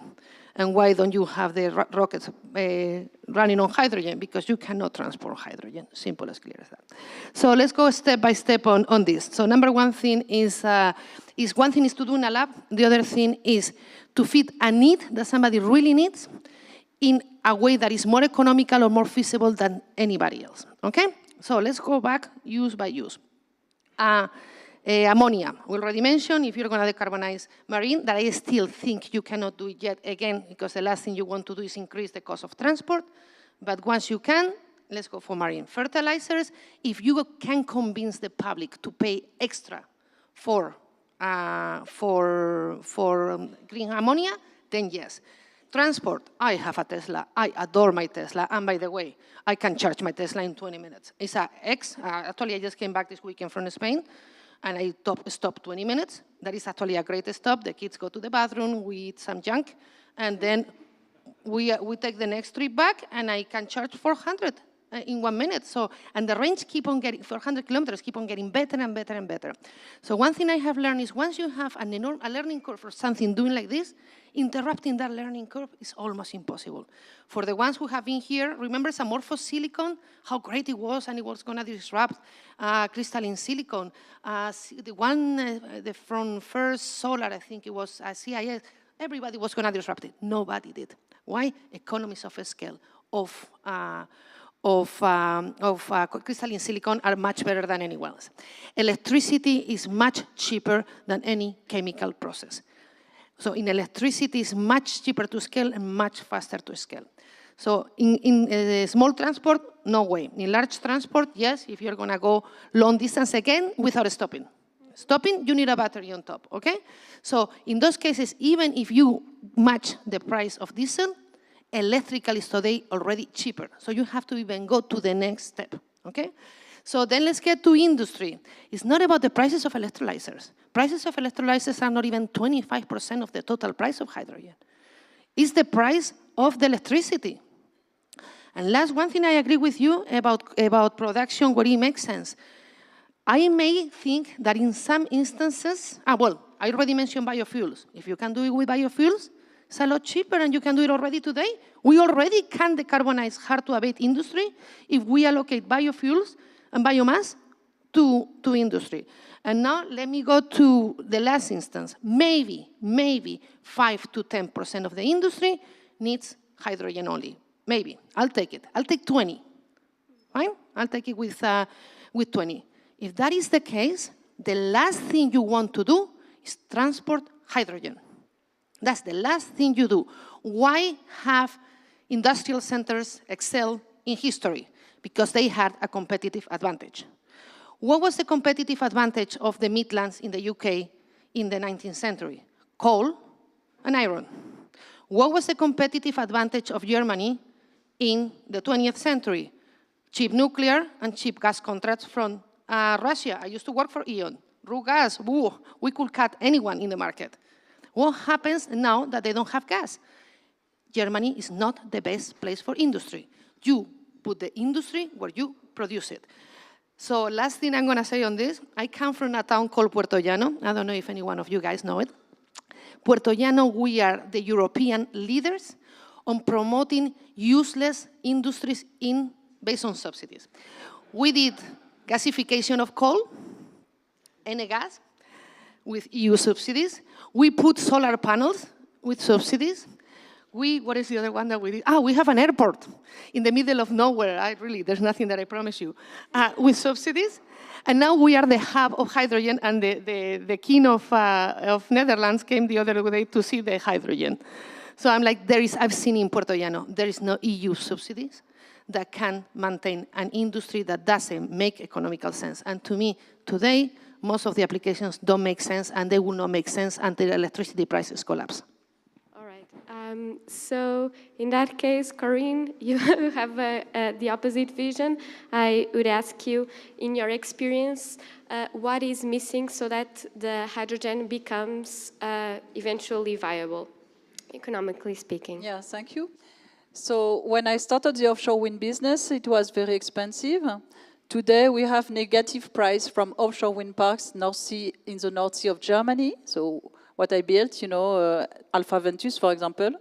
The same for the solar wind. So effectively, regarding the hydrogen ecosystem, we started with subsidies, very high subsidies regarding the IPCEI project, like the solar business and like the offshore wind business. And we should find real business cases without subsidies on the long term. And we can find this, but with some good criteria. So when we started in Europe, we said we should produce locally green hydrogen with 1 megawatt, 2 megawatt, 10 megawatt green hydrogen plants. That's not possible. With an electricity price of 60 euro per kilowatt hour, that's not possible. And that's not possible at all with 60 euro per kilowatt hour to produce green hydrogen at a low cost. So we should build a green hydrogen production plant above 50 megawatt and maybe above 100 megawatt, a minimum, with plenty of renewables and low-cost electricity below 30 euro per megawatt hour and maybe 10 euro per kilowatt hour, like in Chile, for example. And then with such criteria, we can produce low-cost hydrogen in the range of 2 euro per kilogram. And that's the range of price we can build good business case. Then, when you have industries in Europe, effectively, you should produce green hydrogen at the right price if you want to feed the industry. So if you have 60 euro per megawatt hour, because it is the most important price in producing green hydrogen and not the electrolyzer price, you cannot produce green hydrogen at the right price. So we should have a global vision, at the European vision, to localize storage place with geostock and so on, to store green hydrogen and to import the green hydrogen from low-cost place where we should produce green hydrogen. And then we should accelerate the demand, because if we don't have the demand, we don't have good business case. So as I said, on the short term, only the EV-duty mobility can accelerate the demand to build the business case and to show that we can effectively couple demand with production. If not, we cannot build the supply chain and the infrastructure without subsidies. Germany, for example, is today building public-private partnerships with Japan, Oman, and so on, to couple the importation of green hydrogen and to supply Germany with low-cost green hydrogen, to supply the demand in Germany. That's exactly what we should do to build good, robust business case in Europe. So finally, Antonio, since you're a specialist in innovation, I would ask you, how likely is hydrogen to thrive? And if there is a real risk of it not making it more than being a promise, just remaining a promise?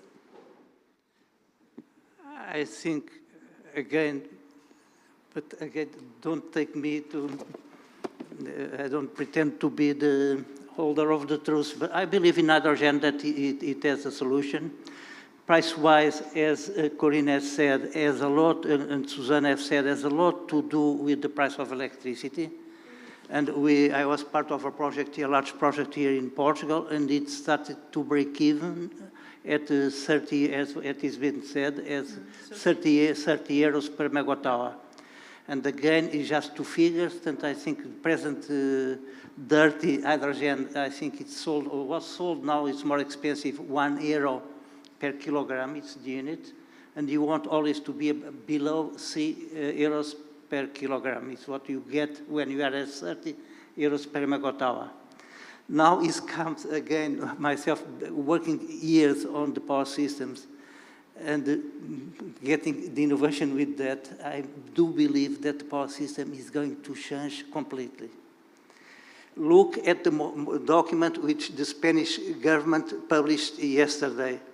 The figures for 2030, if I am quoting well the figures, are 75 gigawatts of wind and 62 or something of solar. It's huge figures. When you get this type of system, when you are betting a lot of volatile type of production, solar and wind, there will be times where you have a huge excess of energy. And people ask, what are you going to do with that energy? Normally, if you have nothing to do with the energy, you have to curtail. Curtail is throw out, get rid of it, because you have always to keep balance minute by minute, or store, but it's huge to store that amount of energy. Spain is speaking about, I believe, 22 gigawatt hours of storage to gigawatts of storage 2030. Then there will be times where the price of the electricity will not be a concern.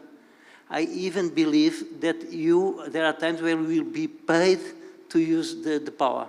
Exactly. You see that, last Sunday in Germany and in the Netherlands, in the interday, the amount of money which was paid was unbelievable. Yeah. That's why I see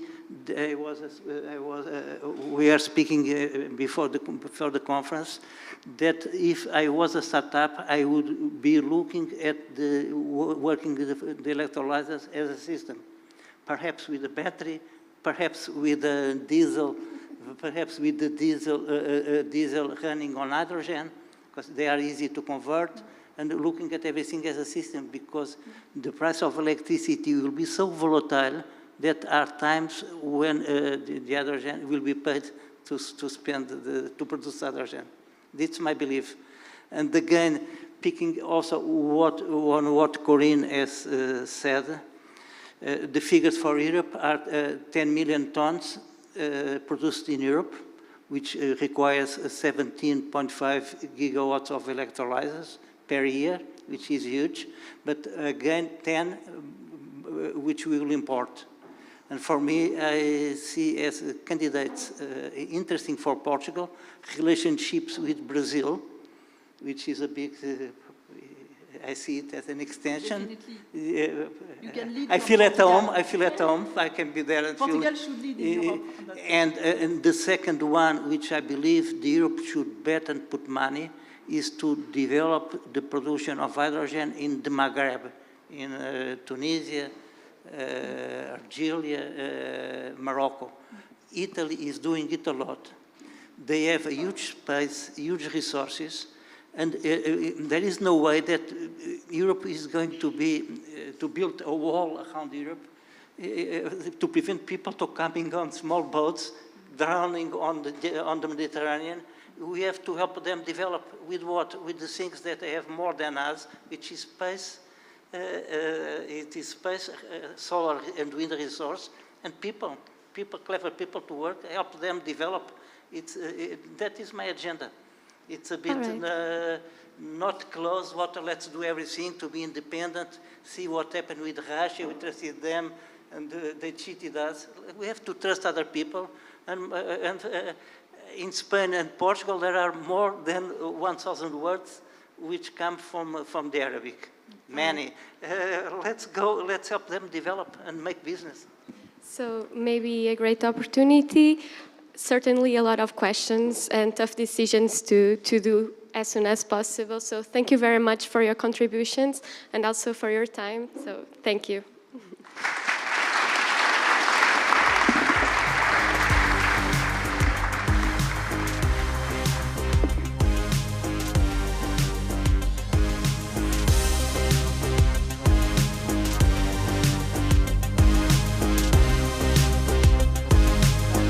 And for the different perspectives, different visions, different types of applications. Well, I think if the four of you have lunch together, I think everyone will join because it will be exciting for sure. And I think now it's time to move forward to our next session.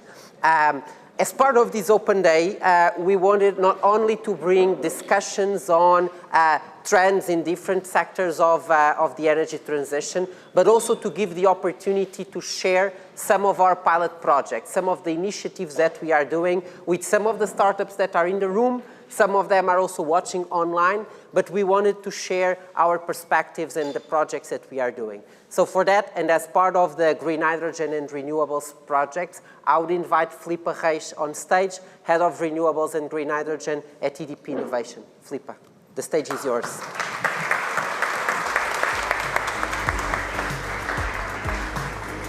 Well, very challenging to make a good presentation just right before this interesting discussion, but I'll do my best, I promise. So I think that without further ado, Tomás already introduced to you the 7+1 domains that we are focusing our innovation on, right? What I want to bring to you right now is how are we leveraging on the startups ecosystem and trying to address the challenges that we have. And I will focus particularly on renewables and also on green hydrogen. Well, we have our focus quite well defined, okay? I will not go into detail in this, but instead I will go straight to the startups and explain a little bit how they are helping us to address that. The first thing that I want to bring to you is obvious. We need to accelerate the renewables deployment in order to meet our targets, right? And as the wind turbines become bigger and bigger, it means that we will also need cranes to become bigger and bigger as well. And bigger cranes are more difficult to find in the market, and also they take more time to be mounted in the site. So solutions like the ones that Naberwind is developing can help us to tackle that challenge, because they are providing self-erecting towers, which means that we don't need such a huge crane to help us, and also craneless blades maintenance, which also help us to perform the maintenance tasks. There are other challenges, namely into how to manage the grid with such an amount of renewables. And in this case, we are always thinking about connecting more renewable energy resources into the grid, and we are not thinking that maybe we should increase the consumption in that same points where we are putting some energy production. So that's why grid share comes interesting for us, because they are developing a solution that puts, in a very simple way, data centers into a container that can be placed everywhere, including places where we have curtailment. Many startups here, so we're increasing our portfolio, right? We need to understand how we can effectively manage that portfolio. And it's not only about managing the portfolio in a very effective way, it's also about getting more out of this portfolio. For instance, Bladebug is developing a solution that basically provides a robot that can be autonomous and operate remotely. And why is this important for us? Because there is a huge problem with qualified manpower. There is a huge problem when we need to access bigger turbines and perform works on the top of the turbines. And these kinds of solutions can help us not only to be faster, but also to have our crews operating more safely. Another startup that is very interesting is Sub-UAS. So basically, they are developing a drone that can help to monitor and to have a few information underwater and also in the air. And why is this important? Because if we think about our assets such as floating PV or hydro dams or offshore wind, they have hybrid environments. So it's very important to have a drone that can access both environments at the same time. Also interesting is, for instance, Venture. Venture has developed a drone that is very similar to an eagle. And why is this important? Because somehow this can help us to control the bird environment in the neighborhood of the renewable assets. For instance, in the floating PV, we are facing a huge bird dropping problem, and this can affect the performance, this can accelerate the degradation, and this will demand for more maintenance. So solutions like this can somehow help to control how the birds interact with the system. Last but not least, and moving from robots and drones to sensorization, we have Eologics. Eologics is basically providing a solution that allows to gather more data from our wind turbines. And this is particularly important when we are thinking about increasing the performance and also to extract more value from the assets. Venture and Eologics are actually already putting pilots in place with our business units, EDP Produção and EDP Renewables. Bladebug and Sub-UAS are more being addressed from a point of view of innovation. Still in renewables, ocean sun. Well, when we think about deploying a huge amount of renewables, usually we forget how much land we will need to do that. And there are specific geographies that just don't have that land available in order to integrate the renewables. So this kind of solutions seems very interesting. They basically have developed an hydroelastic membrane that can be put in the water. It can be in hydro dams or it can be offshore, and that allows us to install panels into the water. Of course, it will have other benefits, but this is one of them. There is a pilot already being constructed with EDP Renewables APAC. As you can imagine, Singapore wants to decarbonize as well, so they need to find some way to do that, and going to the ocean is something that makes sense. Well, hydrogen, the topic that was really discussed prior to this session. There are many, many challenges. I will not go into detail in each one of them, but just to mention that, yes, there are many things to be addressed in order to reduce the cost of hydrogen. And one of them might go through the development of new electrolyzers.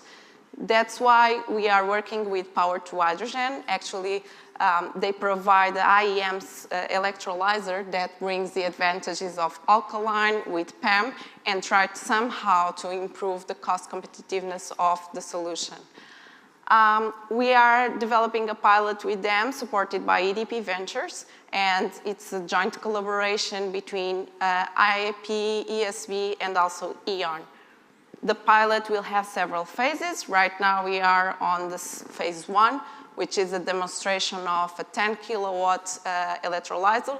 And hopefully we are going to the second phase with a 500 kilowatt very soon.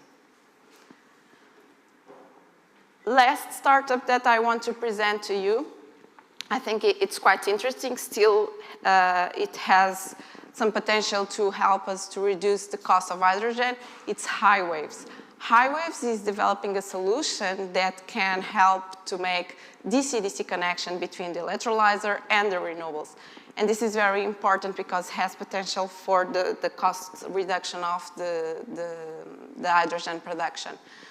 But the message that I want to give you here, it's not only about how interesting the solution is, but also about it's not only looking into startups to address our challenges. I think EDP has also a role to put some synergies, finding some synergies and putting the startups working together.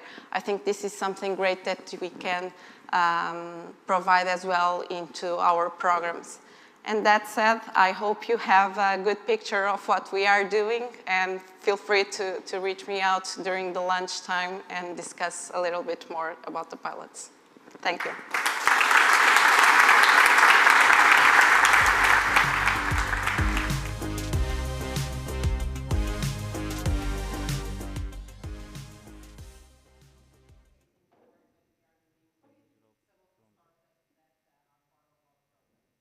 Well, I have good news for you.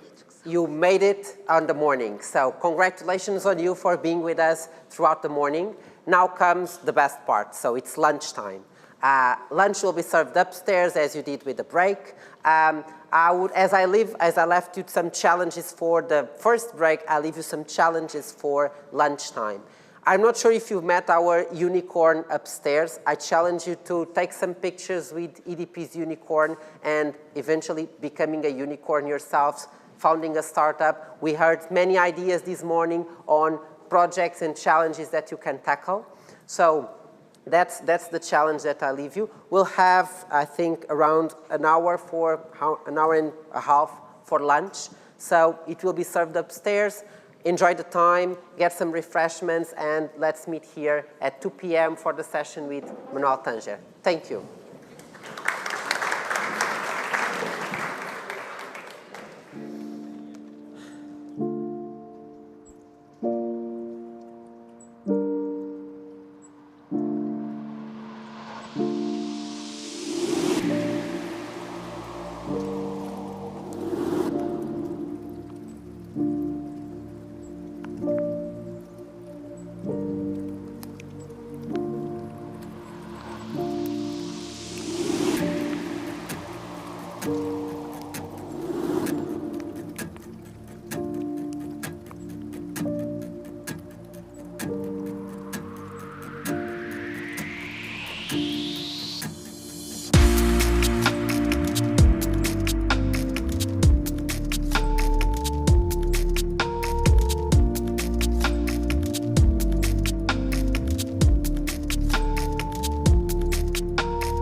Okay, so I would invite everyone to get back to your seats and we'll start the afternoon session.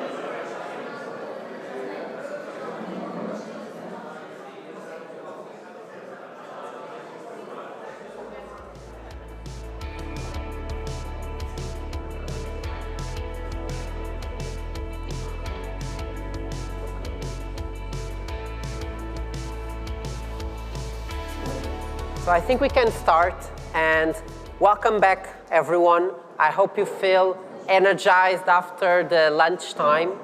And as a preparation for the next session, I think it's fair to say that it's time to go big or go home, as Manuel Tanger says in his presentation.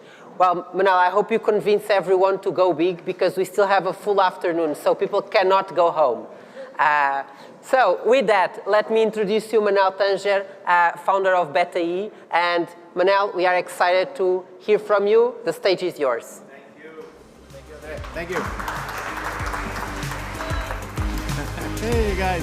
So, hi, everybody. I hope you had a great lunch. We prepared the good weather for you with a great place with a view. How was it? Great. Great? Great is good? Good? Yeah? You know what happens after lunch? The dip. Welcome to the dip. And you know what in Japan normally happens? So I know John knows what happens in Japan. It's very normal that if you're having the dip or if you're tired in a meeting, you just sleep. Because, well, you're tired, right? So that's a natural thing to do. So feel free. For the next half an hour, you can, I can maybe cheer you up, but feel free. You're at ease. It's your time. It's my time. But let me introduce myself. So I'm Manuel Tanger. I'm one of the co-founders of BetaE, which I hope you all know, and also a faculty at Singularity University. Now, Singularity is an organization coming out of San Francisco, of the Bay Area, and focuses on exponential technologies, but most importantly, the impact that these exponential technologies have on everything. And they're having right now. And whatever area you look at, whatever base technology, whatever sector you look at, exponential technologies are having an impact. Not they will have, they are having already. Take, for example, drones. They're multiplying and exploding in number because we finally figured out that we can have density of energy light enough to fly. And so they're exploding, and I bet most of you or some of you have some drones, or your kids have some drones, or at least they're on the Christmas list for some of your children, which is something that did not happen just 3 years ago. And we've seen some startups that are using drones also for your business. So it's something that, it's not news of tomorrow, it's news of today. You can also look at genomics, where 20 years ago, you had one full sequence of the genome done, and it cost $2.7 billion to do. Now you can just grab a kit, do it at home, drop some saliva, $100, and you have your full sequence of DNA done for you, and you can work on it or understand it, read it as if it was code. This is a steeper drop than Moore's Law. Or you can look at, for example, energy. I know most in this room, you're not very familiar with this sector or have any insights on what's happening in the energy sector, but really, the whole paradigm is changing. We're not talking about the big targets, we're talking about how generation is changing from certain types of fuels to natural, solar, wind, and the price is radically, exponentially going down. This price performance is increasing. Changing? Well, your lives very directly, but everything in general. Or, still, you can look at AI. AI in the last 3-4 years has basically outperformed humans in a bunch of tasks. Narrow tasks, with like understanding what's in an image, speech recognition, language understanding, and it's just exploding, as you're well aware. I think, I hope, I know. So look at everything, quantum computing, additive manufacture. These are exponentials that are all at the same time having an impact on our lives and our businesses. And it's very different from the past, because in the past you had one revolution at a time. We cannot kind of cope with that. Now we're having 6 or 7. And we're at a point in history where we're a blip. Essentially, if you're looking at GDP, it has been practically zero until the last 100 years, and it just keeps on bulging up. Due a lot because of these exponential technologies. Now, we all know of Moore's Law, right? The doubling of computing every 2 years. Moore wrote an article in the 60s identifying this as a pattern but it actually goes way back. It goes way back to the beginning of the century with the very first mechanical computer, which was Babbage's analytical machine, where for the first time we're doing calculations not analogically, but digitally. We didn't have any energy. We did have something like this, which was very mechanical. You had a lever here, which we were cranking, and these levers were basically doing your calculations, not in an analogical way, but in a digital way. What happens? It got on this price performance that grows exponentially, meaning performance grows exponentially and price decreases exponentially. And we are not good at grasping intuitively exponentials. Now, if you look at, for example, this is, again, Moore's law graph, but in a linear scale.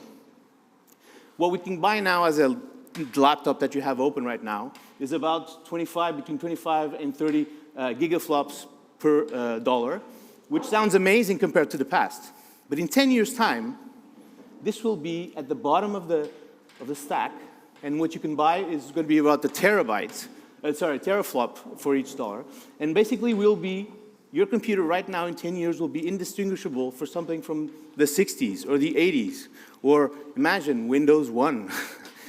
How terrible would that be? But this is hard for us to understand. We understand linearity. We have a hard time with exponentiality. Now, one of the consequences of all these exponentials working together and interacting is that overall technological innovation, and you are working deeply in technological innovation, is also growing itself exponentially. Why? For several reasons. One of them is that it's combinatorial, right? Every time you have an innovation, a stack that works, you combine it with another one, you create more. And another one has to do with the generations of technologies that build on top of each other, right? So this has an effect that is speeding everything up. But it's not magic, right? Moore's law and all these exponentials are not magic. It's not a law of physics. It has to do, fortunately, because we are a race, or we are a species that learns. So at every generation, or every set number of products, of blades, of solar panels that we build, we're able to be more efficient at doing so. We build them better, cheaper, and with greater capacity and potential. And that is what is driving all these exponentials collectively. So where are we? Some say we are in this great era of acceleration, for the good, but also for the bad. And it's not all good news, and it's not all amazing, but it is all happening. And to us, and we are participating in this. And a very fundamental fact is that all this tech, all this world changing is changing us as well, as humans, how we interact with the world. So at the beginning of last century, if you had critical technologies coming out like electricity, stove, refrigerators, and they took about 60, 70 years to be adopted by the majority of people. It would not be uncommon that you would have a telephone and your neighbor didn't have one, not for 1, 2, 5 years, but for 30 years. And that was just standard. Things took their time. And remember, these were called the modern times. People were complaining at this phase that things were moving really fast. We didn't know how to really cope with so much change. And my lifetime is worth 5 lifetimes of my parents here. But we've progressed, and we've changed. We've adapted. We're very adaptive. And so in the 80s, 90s, when technology came out, color TVs, microwaves, it just took about 20 years for the majority of people to use it and adopt it. But we're not in those fast times anymore. We're in exponential times. We're in times where you have an app that is launched, and basically everybody has it, I don't know if the next day, but almost. How many of you have used WhatsApp? Okay, not a lot, I see. Really? So I'm assuming that everybody uses it. Does anybody not use WhatsApp? Okay. But sometimes in the US I do this, and I think it's obvious that everybody has, but it's not like here or Brazil. Funny thing, WhatsApp took 9 years to get to Portugal. Once it got here, it was like fire. Everybody was having it because it's a network type of technology. If you have it, and I want to talk to you, I have it, and I get another friend, and it just multiplies it. It has network effects. And it essentially changed something that is so fundamental to us, which is how we communicate, how we talk, how we interact with each other. And we did it, I believe, without great effort. Was it hard? Who read WhatsApp's manual? Okay, it's easy to adopt these technologies, right? We've transformed. We don't need, like our parents and grandparents, 10, 20, 60 years to adopt brand new ways of interacting fundamentally. My office, well, desk, way back when, and I remember some of these things, I did have a globe, I did have a Rolodex, I did have a phone, of course, glue, sure, fax. I see some around. This is like a phenomenon I don't know how to explain, but all this disappeared, right? We have a laptop, we maybe have a phone, and we all participated in this. All of a sudden, things dematerialize. You get on your phone, you get on your computer.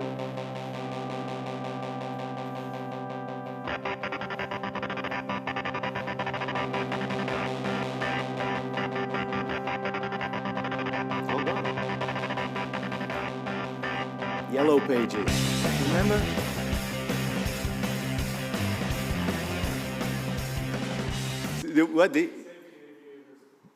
The shade. So actually, that was the last thing on the table. Well, we won't see it. The last thing on the table was laptop, aviator glasses, and the phone. And it's a valid question. What goes next? Actually, let's have a poll. Who thinks it's the glasses, the aviator glasses that go next? Oh, you've all seen the Apple thing. Okay. Who says the computer is the next one to go? Okay. Who says the phone? There's no much more option. Is the next to go? Okay, so the majority of those that answered, thank you, was the computer. Okay, I think all three answers are possible and even plausible. So this has changed. We participated in this change, you and I, without great effort, actually with probably, thank God, we don't have yellow pages anymore in the globe and so on. We can travel with all our information easily. And this is what this world of acceleration has done to us, is we have become even more adaptive to what is coming next. Also, a second effect that we see is that the reach of these tools, communication or otherwise, but digital tools, is immense. Take things like Gmail, that within 4 years of its launch, reached 123 million people around the globe. But that was easily surpassed by Facebook, that reached 145 in the same years, or WhatsApp, that reached 419 million people in the same 4 years after it was launched. These are huge numbers. We're talking about everybody having access almost immediately to this new, fundamentally transforming technology. So we used to talk about these things a few years back, and it was like, the promise of exponential technologies. It's not the promise. It's here. You and I are all participating in this. And then comes Fortnite. And it's okay. You can say it. We all participate somehow, either with us or our kids. And it's a game online. You play collectively, and within a year and a half, it is reaching 430 million players, in this case, around the world, and it keeps on growing. But all this kind of pales in comparison to what happened in January, where you and I, and all of us, adopted the fastest ever growing technology in the world, which is ChatGPT. And so you are part of these 100 million, I'm sure. And I bet the majority of you are. And it's fine, it's good, it's highly transformative. But it begs the question, so much change, so much reach, so much transformation. And now with one of these possibly baseline technologies where others can be built on top, the fears are there, the possibilities, the big questions, whether it be narrow AI, general AI, super intelligent AI, nobody knows. I go from gloom to doom to amazing in 24 hours, and it's hard to forecast what's going to happen. Our range of understanding or predicting the future is just growing really, really short because these changes are so fast. So what do we do in a world that changes this fast and we are adapting to it? How do we best engage in this environment? Well, this always reminds me of whitewater rafting.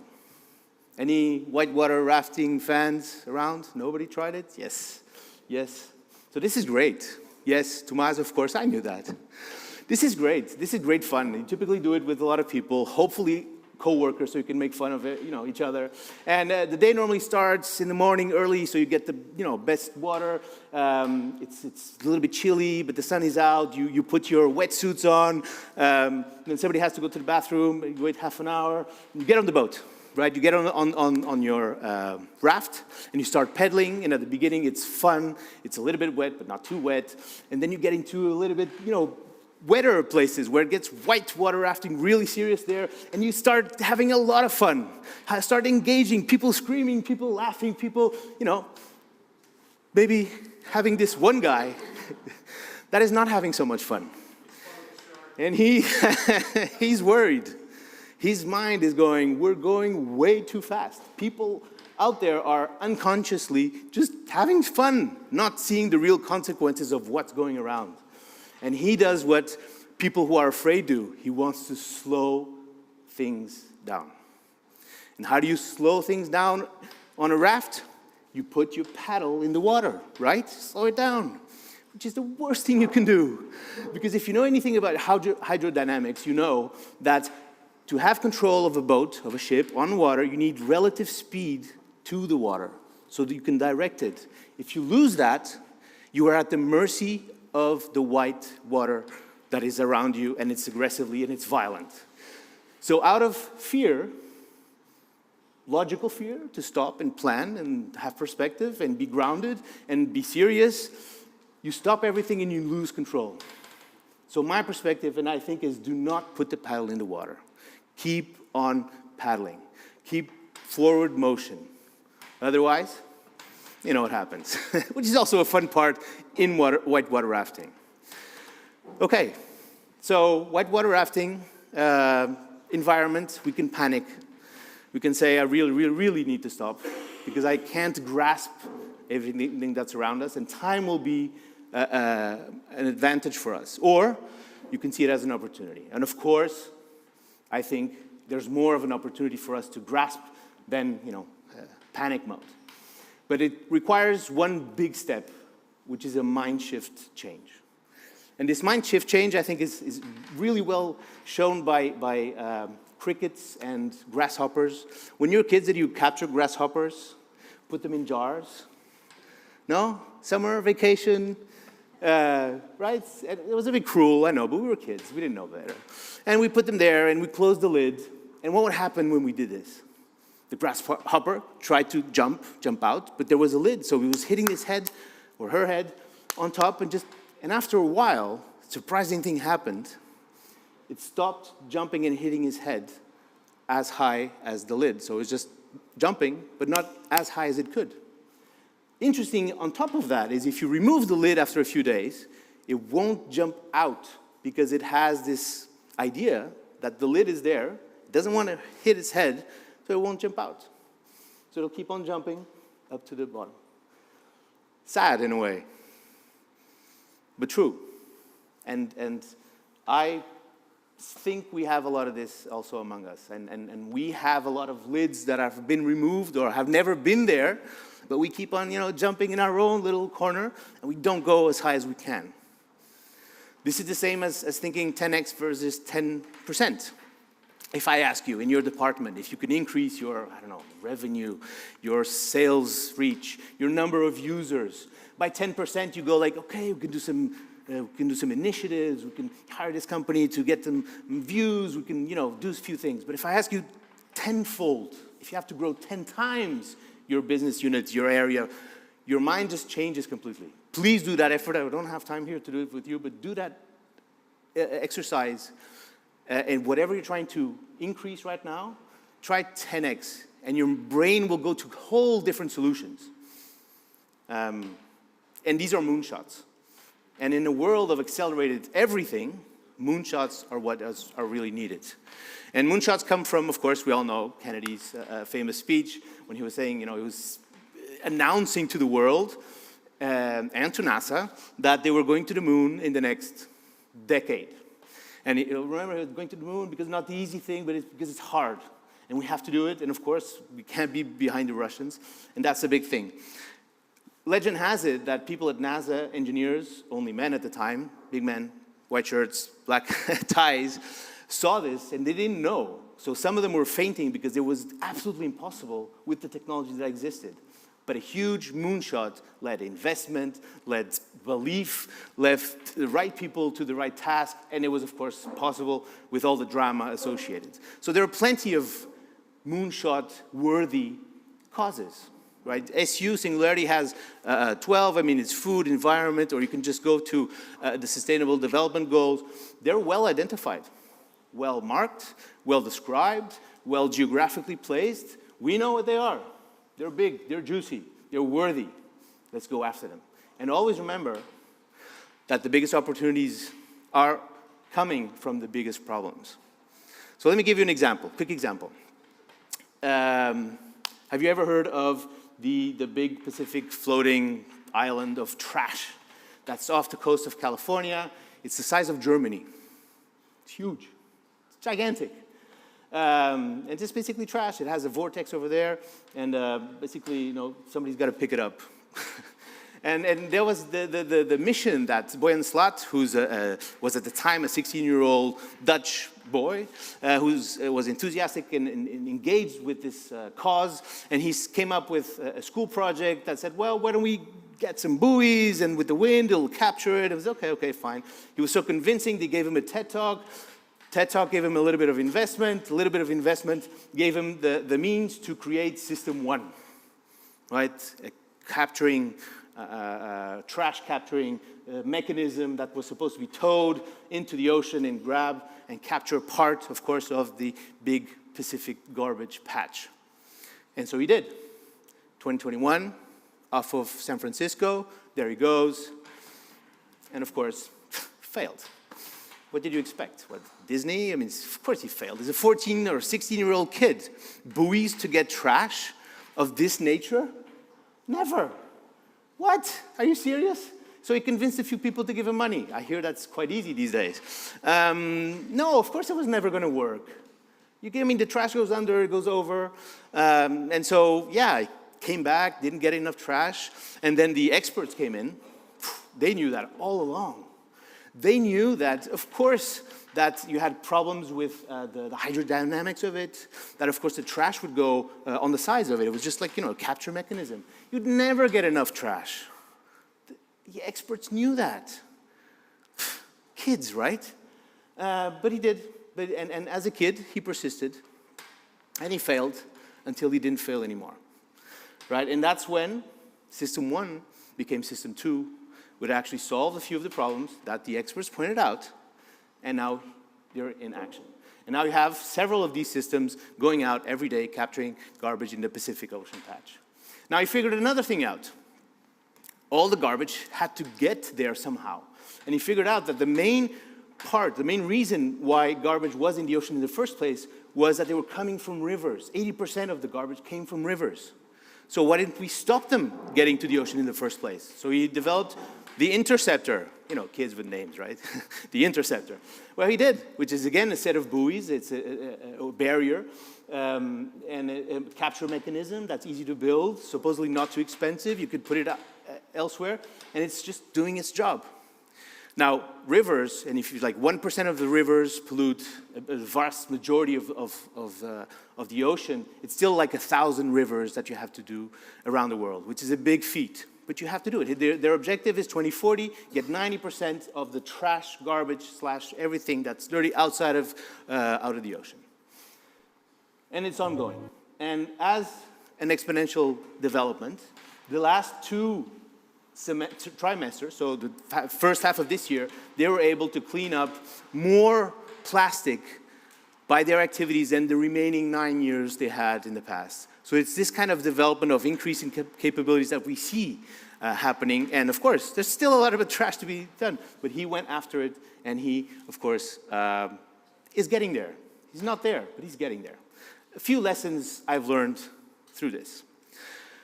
First is, well, I think the most important is innovation oftentimes, almost always, precedes the science that explains it. Now, I'm a physicist, and this is shocking to me. Because I think, no, I mean, science, come on. Science has to be the basis of pretty much all the crazy tech that you guys, startups, are using and you, EDP, are integrating. And, you know, the basis should be science. But no, Actually, real innovation, or most innovation, comes from tinkering. Case in point, who's going to take a flight the next few days? I know some of you. Okay, so don't worry. Your planes are safe, but we don't really know what is keeping the planes in the air. We know Bernoulli's equations, we know Navier-Stokes, we know fluid dynamics. Okay, we can predict it, but we don't know why. And there are some cases that don't make sense. Some planes fly upside down. That should make sense with Bernoulli and, you know. But anyway, so what happens? We tinker. We play around with things. We create them. We build on top of it. We don't go from the fundamental science, typically, to the innovation. We kind of find stuff interesting, and we move in that direction. Sure, the better we're informed with the fundamentals, the better it is. Like cave paintings. Do you think some genius cave person was like, oh, wait, maybe we have these colors, and these colors would be painted on the wall, and these pigments might be mixed and long-lasting? No! Somebody just put his hand on something that eventually put on the wall, probably wanted to take it out, and got stuck on the wall, came back a week later, was still there. It's like, oh, that's interesting. Maybe we could do something, not a hand, or maybe draw something, and it just evolved from there. Trying with new ideas, with new concepts, but always trying stuff. Tinkering is the way, so tinker away. And there's a direct line with the Mona Lisa, of course, right? From tinkering to tinkering. And evolution keeps on going. We have plenty of experiments from the first idea that is there, which is the Mona Lisa. And this is, how we evolve. We just try stuff out, find things interesting. Oh, by the way, it works. Cool, let's push it out. And yeah, okay. Many technologies are here to help. We can leverage, and we can definitely make use of to tackle the big, juicy problems. We have a bunch of them. We have dates on many of them. And this is the invitation to you, to think and act big. Or go home. Nobody's going home. And this, because I'll leave Steve Jobs for the last time, is that time is, of course, is finite, of course, but it's bounded. So we don't have more time. I don't have more time than any of you. But success is not. Impact is not. So within that time, I can have an immeasurable amount of success compared to somebody else who's using the time in a different way. So that's where we have a choice, is to dedicate our time and increase our growth or our impact or our success, whatever the measure may be, by the size and the juiciness of the problem, the magnitude of the problem, multiplied by how much we attack it, how much we lean into it. So that's my invitation to you this afternoon also, but for the rest is go in, go deep, or go home. Thank you. Thank you.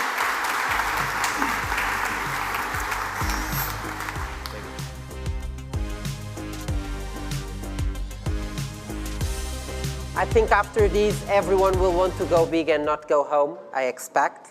And I guess now it's time to go for the first panel in this afternoon.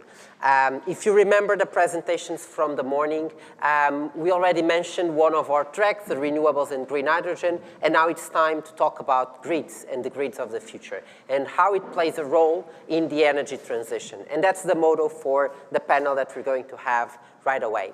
And for that, I would like to invite Ana as the moderator for this session, together with Luís Santos Moro, João Martins de Carvalho, and Alberto Reboio that will join this panel. The stage is yours.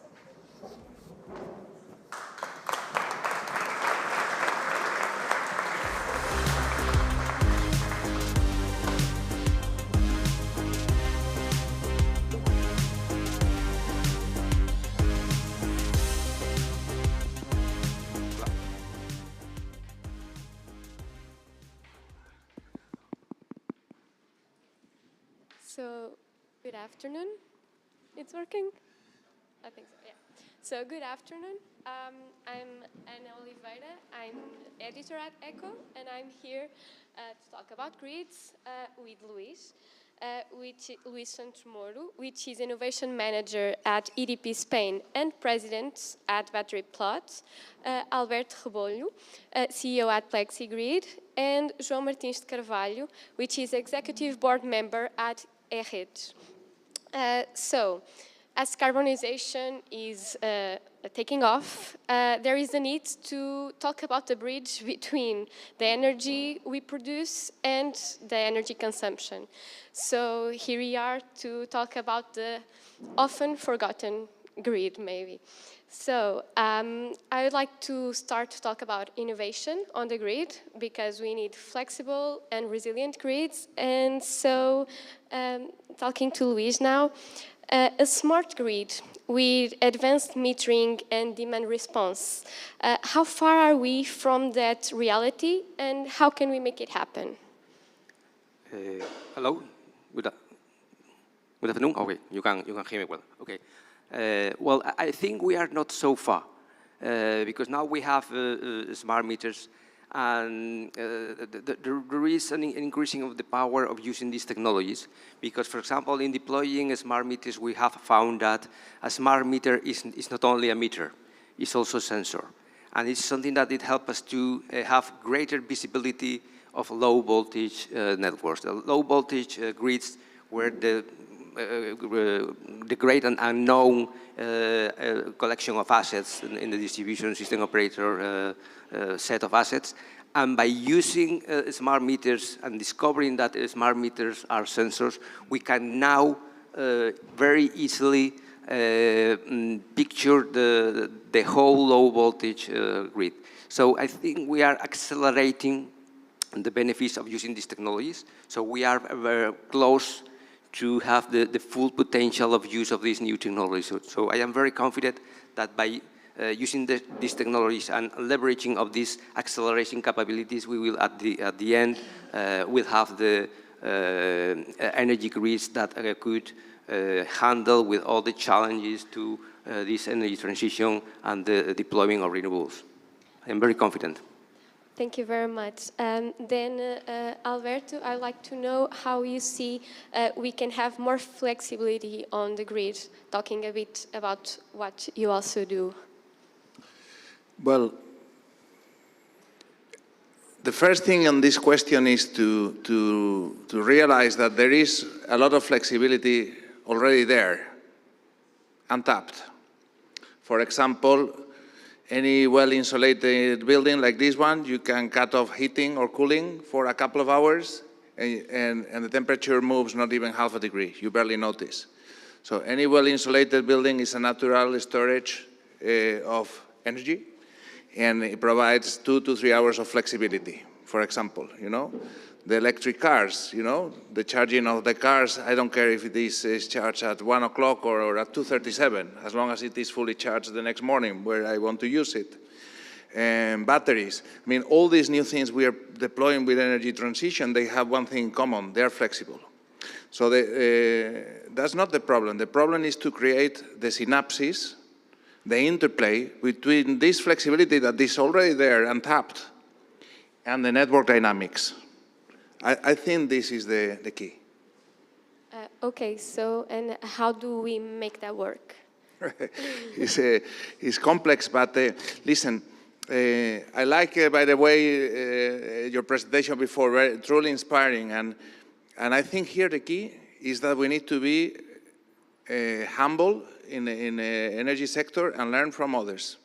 There is telecom networks. They did a revolution. Remember the analog copper fixed telephony thing that was on the desk or something, you know what I mean? And then it came GSM, and then they went to 5G. So there is other sectors that operate critical infrastructure, which is often used as an excuse to not try new things, where they have done a complete revolution in network technology. We can also, when you ask how, I think we should take, there are algorithms we can take from telecom, from autonomous driving, because all this, we're talking about networks with millions of nodes, with tens of millions of DERs, and we need to orchestrate this in real time autonomously. I don't think this can be done manually by manual operators, you know, by humans. And so we need to bring things from innovation from sectors that have already done it, like autonomous driving or federated learning, cloud down is amazingly well built. And so, you know, we need to look at all these networks that orchestrate flexibility on real time with million users in critical infrastructure and bring it in to the electricity sector. That's my view on the how. Thank you very much for that insights. And so, João, in that chapter of innovation, I'd like to know also what are the challenges and opportunities that the decentralized energy production poses us? Okay, well, thank you very much for the invitation and for the question, which is quite a broad one. I think if one of the challenges actually goes back to your previous question, which is flexibility, because decentralized energy sources are unpredictable. So, I mean, typically in the past, we only had 2 states in our network, so it was either I will say it in Portuguese, regime perturbado and the normal state. And what we see now is that with the distributed energy sources connected to our grid, we are pretty much most of the time in a sort of regime perturbado, so with a distress situation, because we need to be acting constantly. And one of the ways of addressing that uncertainty has to do with flexibility. It's not the only way to address the problem, but it's one way of doing it. Then we can split that in 2. One is to somehow prepare our network to cope with that flexibility by introducing automation, introducing redundancies, introducing batteries. So that's one way we can build the system in a way that is more reliable and resilient. But other way is also to use flexible resources from third parties, and that goes back to your previous question, which is, and we know that is the way, but it's a very complex problem. And why do I say it's very complex? Because in order for market flexibility to be helpful for a distributor, it has to be local. So our typically less liquid markets than the ones you have at the country-wide level. And it's a market that you need to set up from the ground. Like, I mean, if you want to set up a market to sell bananas, I mean, people need bananas and people produce bananas, so you just go there. But a market for flexibility, it's a virtual product. Someone needs to define what is the flexibility product. Someone needs to prepare their systems to use that product. So we will be trading something that it's needed, but it's virtual, and that there's not a natural demand. So as a DSO, the way we are approaching it goes very much back to what we saw in the previous presentation. It's just get our boots on the ground, start doing things with what we know, start small, learn, because all the parties need to learn. So the DSO needs to learn how to use those resources.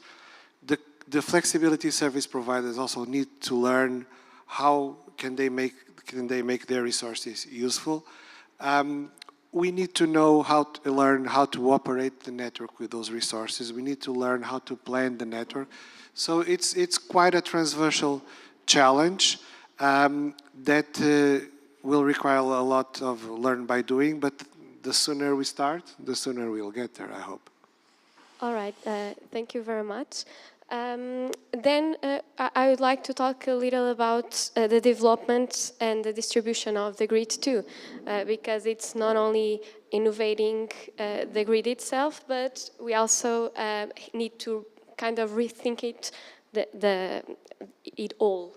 So for Luis now, I would like to understand your view on if new interconnections, both between Portugal and Spain, but also the Iberia and Europe, are really essential to this energy transition, and how long can we wait for this development to come? Well, I think interconnections are necessary, especially for regions that are not geographically well connected. If you think, for example, of a country like Germany, well, they have the energy transition problem almost solved because they have Austria with hydro production, they have France with nuclear, they have Denmark with wind, they have Poland with coal, so they have all the choices of energy and very little barriers to connect with all these different kinds of producing electricity. So for them, the energy transition, well, is not just a problem as big as the problem for regions like Iberia or for islands, where we rely on short connections with other markets. The connections provide us with a way to increase the security of supply. They also create more opportunities for market penetration with other markets, so reducing costs and providing more opportunities. So connections are very important, but we also need to think of alternatives to connections. And these alternatives to connections rely on the use of our own resources to get the most of our own resources, and I'm especially thinking about the potential of renewables in Iberia, and the potential of different ways of matching supply and demand. If we want to develop into the energy transition, we need to find solutions for the matching of supply of renewables and the supply and demand. And this matching can be done in two ways. You can make the matching geographically with grids, but you also need to make the matching in time, and because the electricity is not produced at the very moment when it's consumed with the use of renewables. And that's where energy storage comes into play. And there is a great potential for the use of energy storage technologies as an alternative to interconnections. And there are a vast array of choices of technologies of energy storage. Not all of them are in the same level of maturity, so we need to increase the maturity of these technologies to use them as an alternative to interconnections.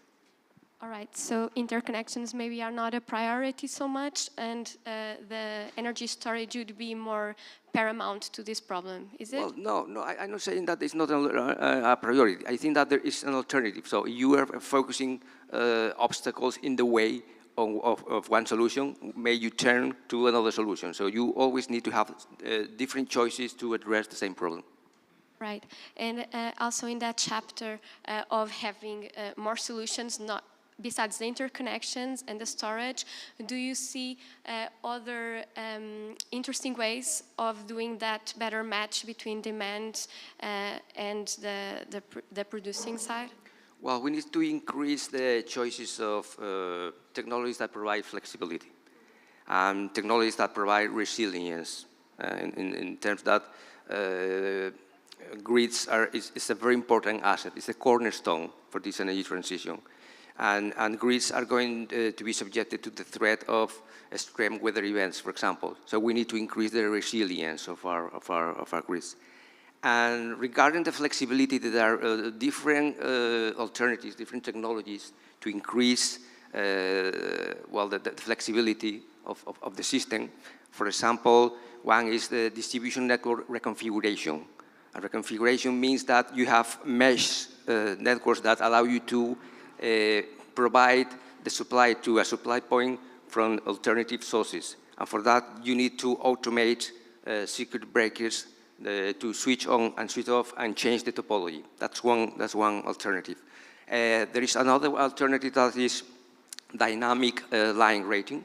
Dynamic line rating is a technology to make the full benefit of the capacity of a overhead power line, managing weather and temperature conditions, and that could allow to connect largest amount of energy through the grid. No? And obviously, batteries is another technology. On-load tap changers is another technology to allow a more flexible use of your assets. There is also technologies related with power electronics, like flexible power links that using inverters and rectifiers and connecting different grids with different voltage levels, even if they are not synchronized. So there is a whole array of technologies that could allow us to increase the flexibility of the grid. Which technology is better? It depends on the specific problem, because you always need to take into account that grids is a business related to the space. So you may have specific problems in a specific region or specific area of the grid, and maybe some technologies are more suitable than others. Thank you, and that's a perfect way to end, taking into account that I'd like to ask Alberto precisely about the space. I mean, usually the grids are more dense where in more populated areas, and that is not necessarily where do we produce renewables. For example, in Portugal, it should be a lot of solar in Alentejo, and now the offshore projects are coming, so we have a lot of new projects away from the more dense grid. In that way, I would like to ask you, do we have to expand significantly the grids so that we can incorporate renewables, the new sources? We do. I think there is no way around of CAPEX. The question is, we need to do, if you look now, the world is spending about $300 billion annually. That's $30 billion per month, or $1 billion a day, in grid reinforcements. In Europe? This where? is worldwide. Okay. So today, 1 billion worldwide to reinforce the grid for energy transition. This 300 billion is the tip of the iceberg. You know that well. Is planned now to become 700 billion until 2030, and north of $1 trillion annually, every 12 months, in the 2040s. I think, let's not forget, all of this is passed on to consumers, right? Networks are regulated cost plus. All this cost plus a regulated return is passed on to the bill. So in countries with advanced energy transition, what we see is that the grid bill goes through the roof, to a point that the single largest component on the electricity bill is the grid. In the south, it has not happened yet, but if you go to Norway, 2/3 of the pre-tax bill is network, 1/3 is energy, because energy becomes cheaper, as we saw, right? And grid becomes more expensive. So I think we need to deploy infrastructure, but I think the key here is do intelligent CAPEX. Intelligent CAPEX, to combine this capacity deployment with all this orchestration, with software that makes the biggest bang for the buck, right? And the biggest connectivity and the best, the maximum distribution of kilowatt hours per unit of capital or per unit of network capacity. When you combine both, I think you can tame the beast. I don't see a decrease in CAPEX, you know, but at least we need to have a sustainable increase in CAPEX. And I don't think going $1 trillion a year is something that end consumers will tolerate. And just the last thing, what we see in the Nordics with this huge penetration of EVs and heat pumps and all of that, is that when the fees go up for consumers, they get angry, they start push the government, the government push the regulator, and the regulator, who has not been very creative, they have been cutting the WACC brutally to unsustainable levels. So the WACC for distribution used to be 7% pretty much around Europe. In Sweden, is now 2.3%. In Norway, 2.8%. In the Netherlands, 2.6%. In Finland, 2.9%. Who wants to operate a grid for a 2-point-something% return with interest rates going up? We're going to lose-lose, you know? So that's why we need to, you know, reset also all the things and go for sustainable CAPEX. Mix CAPEX with intelligence so that it becomes affordable to the end consumer. Thank you, and that's pretty interesting, and it also leads to the next question that I have to João, which is if the grid does need more incentives to investment, and if so, what kind of incentives are we talking about so that everything can work and we can have these huge investments we just heard of? That's indeed a critical point. I think the answer will vary a lot depending on the country, because each country has different regulatory models and different remunerations, as Alberto was saying. But there's a consensus that we are probably not talking enough about this, and that's why I also congratulate you about this. I don't know if you follow And the evidence of this is, for example, just in the beginning of this month, the Financial Times did a huge piece on how the lack of power lines will delay the age of renewables. A couple of months before, economists on the Technology Quarterly section did a very in-depth work with the title of Hug Plants, so like poles, not trees, meaning that this is what environmentalists should be really pushing for, is really the development of the grid. So there's a wide consensus that this needs to happen. I mean, in that same article, Financial Times was saying that the current grid is now 60,000 million kilometers, and by 2050, it has to be somewhere between 100 and 140. So in the next 30 years, we may have to double the network. It may be slightly more, slightly less, depending on how intelligent the CapEx is, as Alberto is saying, but it will need to happen for sure. Which is not surprising, because if we are electrifying society, I mean, the current worldwide consumption, I have here the numbers, the current worldwide electricity consumption is now at about 30,000 terawatt hour. In the net zero scenario, it has to go almost to 80, so more than double. So we are more than doubling the consumption of electricity and not doubling the networks. So we are having efficiency there. Your question was how regulation can help on this. This is a very complex problem because it requires coordination between several agents. It requires a long time, because any grid development is a very long process. It takes several years to build the type of grids we are talking about. And also the sheer size of the task. I mean, everything we do, even a small country like Portugal, the grid has 60,000 secondary substations, 400 primary substations, 240,000 kilometers of network. So it's quite a huge task. So we need to coordinate. But if I had to pick one aspect that could change, I would say that both the regulators and policymakers need to be more willing to do anticipatory investments, which is something actually that the Energy Market Directive is already developing, and it's a concept that it's being elaborated. Because if we wait for the demand signals to be absolutely confirmed, it will take us several years to have the grid in place for that. So we may be delaying, if we don't do some anticipatory investments in some parts of the networks, we may be delaying this transition for a few years. And of course, as Alberto was saying, of course, in the short term, the grid fees may increase their share in the total tariff. But what we do believe is that that is a necessary step so that in the end, the overall fees will be lower. It's as we moved towards energy that is mostly fixed cost driven, we will see the share of the tariff also moving from variable to mostly fixed, and the grid will be one part of that. All right. If I can, Of because course, I love yes, this of question, course.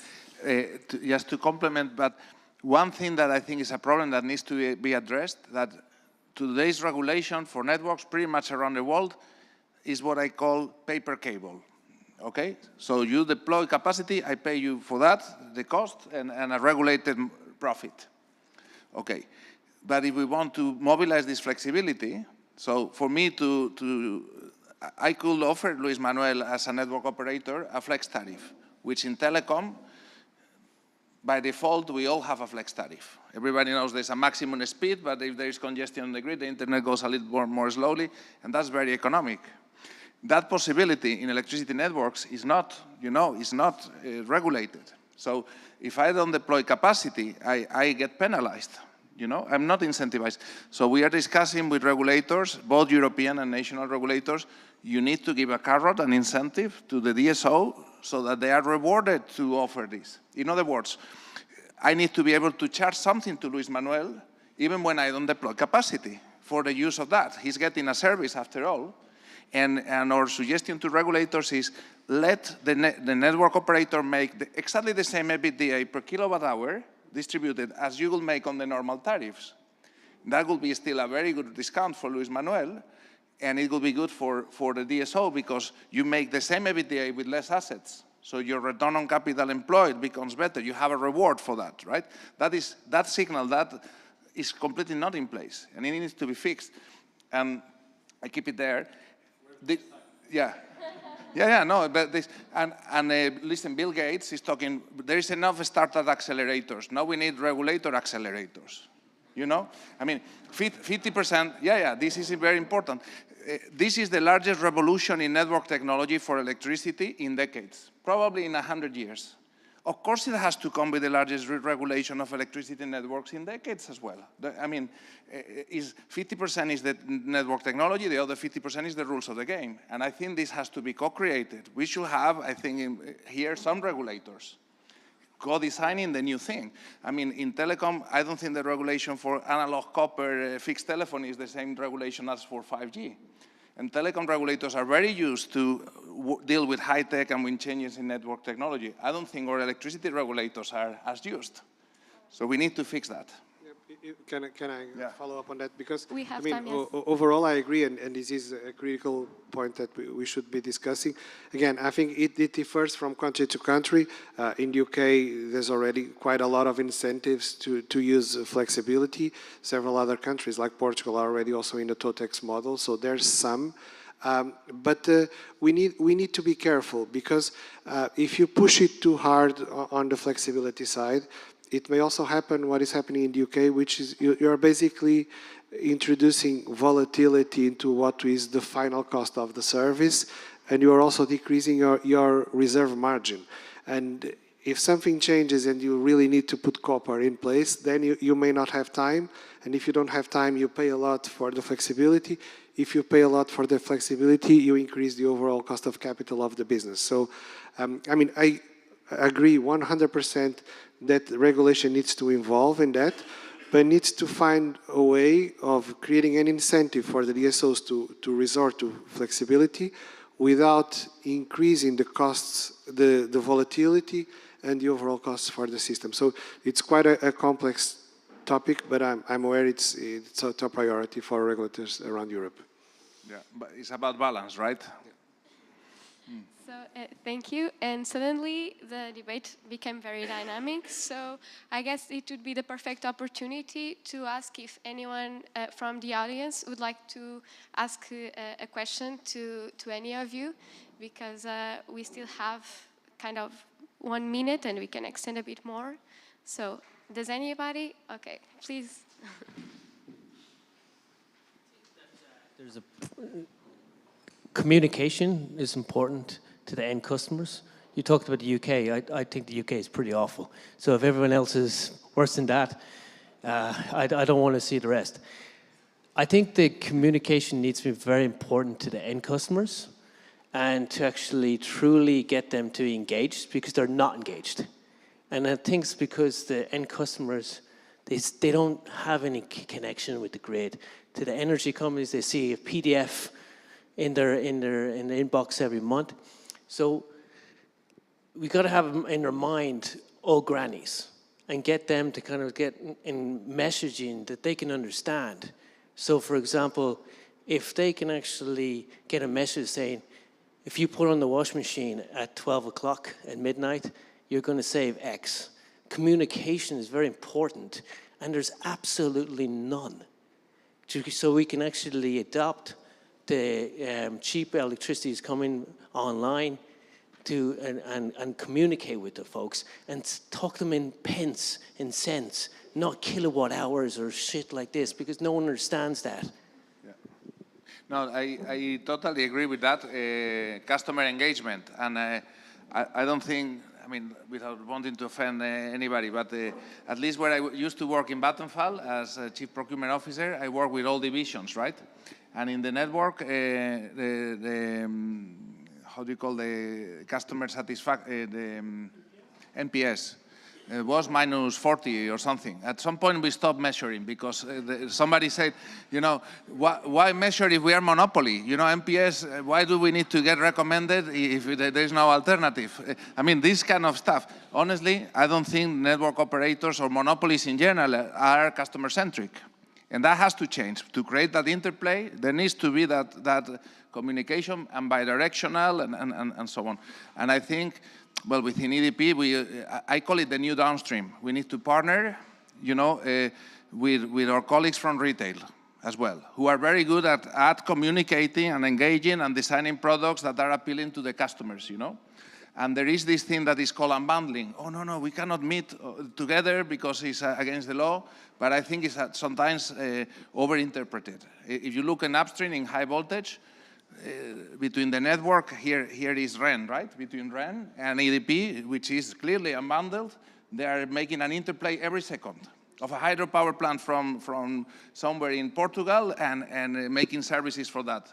In the new downstream, we need to create this interplay, but you will not find a lot of hydropower plants in Lisbon. You will find air cons, heat pumps, and you need to engage with the customer, with the users of those, right? And it's all about communication, engagement, and so very good point. Thank you. João and Luis, I ask you just to keep it to around 1 minute, if we could. Oh, can I go? Okay, yes. So I'll try to keep it brief. Just one very quick note on the UK part. I mean, when I mentioned it was in terms of it's considered a reference in the way it pays for, it probably overpays for flexibility, but it does pay and it does create the incentive to move towards flexibility. I understand overall the cost is very high and there are a lot of reasons to complain. Actually, one of the things they had was people at some point during the smart meter rollout, you would have a display at home precisely to improve the transparency. But going to your second point, I mean, I can only talk for EDP, and I am aware of where we come from and how networks companies typically are perceived. I can share 2 initiatives that we had in order to bridge that distance and to get closer to people.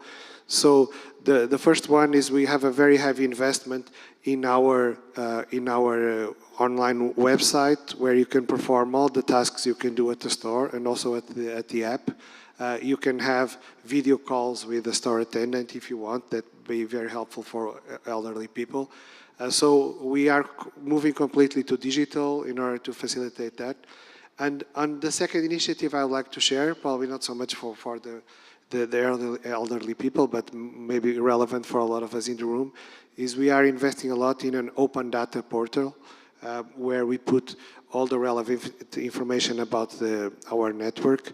And for example, today you can go to your laptop, see where you live, see to which secondary substation you are connected, and see if that secondary substation has remaining power, so you can connect a high-speed electric vehicle charger, for example. So we are working on transparency, simplicity, digitalization. But I agree, it's a long way to go. It's also because of this, because of the unbundling, and because there are several things that we cannot do, so we need to work within our space. But that separation inevitably leads to confusion in the final customer, so it's very hard to overcome that sometimes. Thank you. And Luis, finally? I just want to end by showing that there is an elephant in the room every time we talk about grids, and it's the long lead times and permitting and problems with approval. And this is a great obstacle to deploy grids. And I think that the most important word in the title of this section is silent.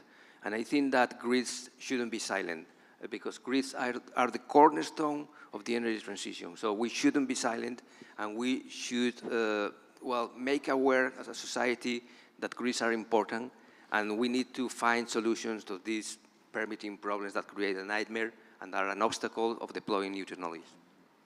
Okay, so thank you very much for your contributions, also for yours, and I hope this has been useful. Thanks.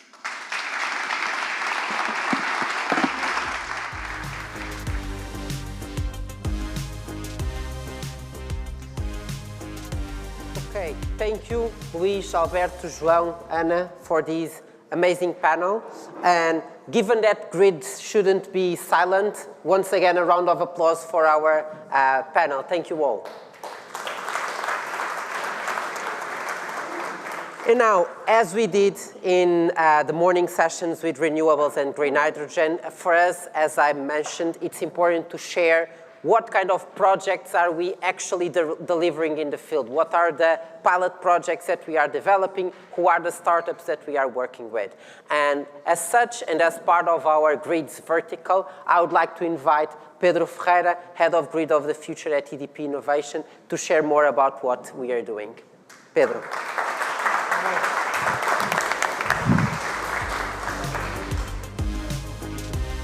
Thank you for your invitation, and we're here to talk a little bit about the pilots that we do in EDP Innovation, or we promote through EDP Innovation when regarding grids. I think you saw in the morning our technical domains, and grids, as it was so well explained in the previous panel, interact with all of them. I'm not sure about the open box, but given the historical, I think probably we'll also interact with what will come from our open box. And I don't need to explain you the drivers of the energy transition, because I think the previous panel touched all the points, the challenges that the grids will have in the future, and the fact that there is a pressure and an acceleration in the energy transition that will challenge the grids beyond what was their usual challenge in the past, I might say.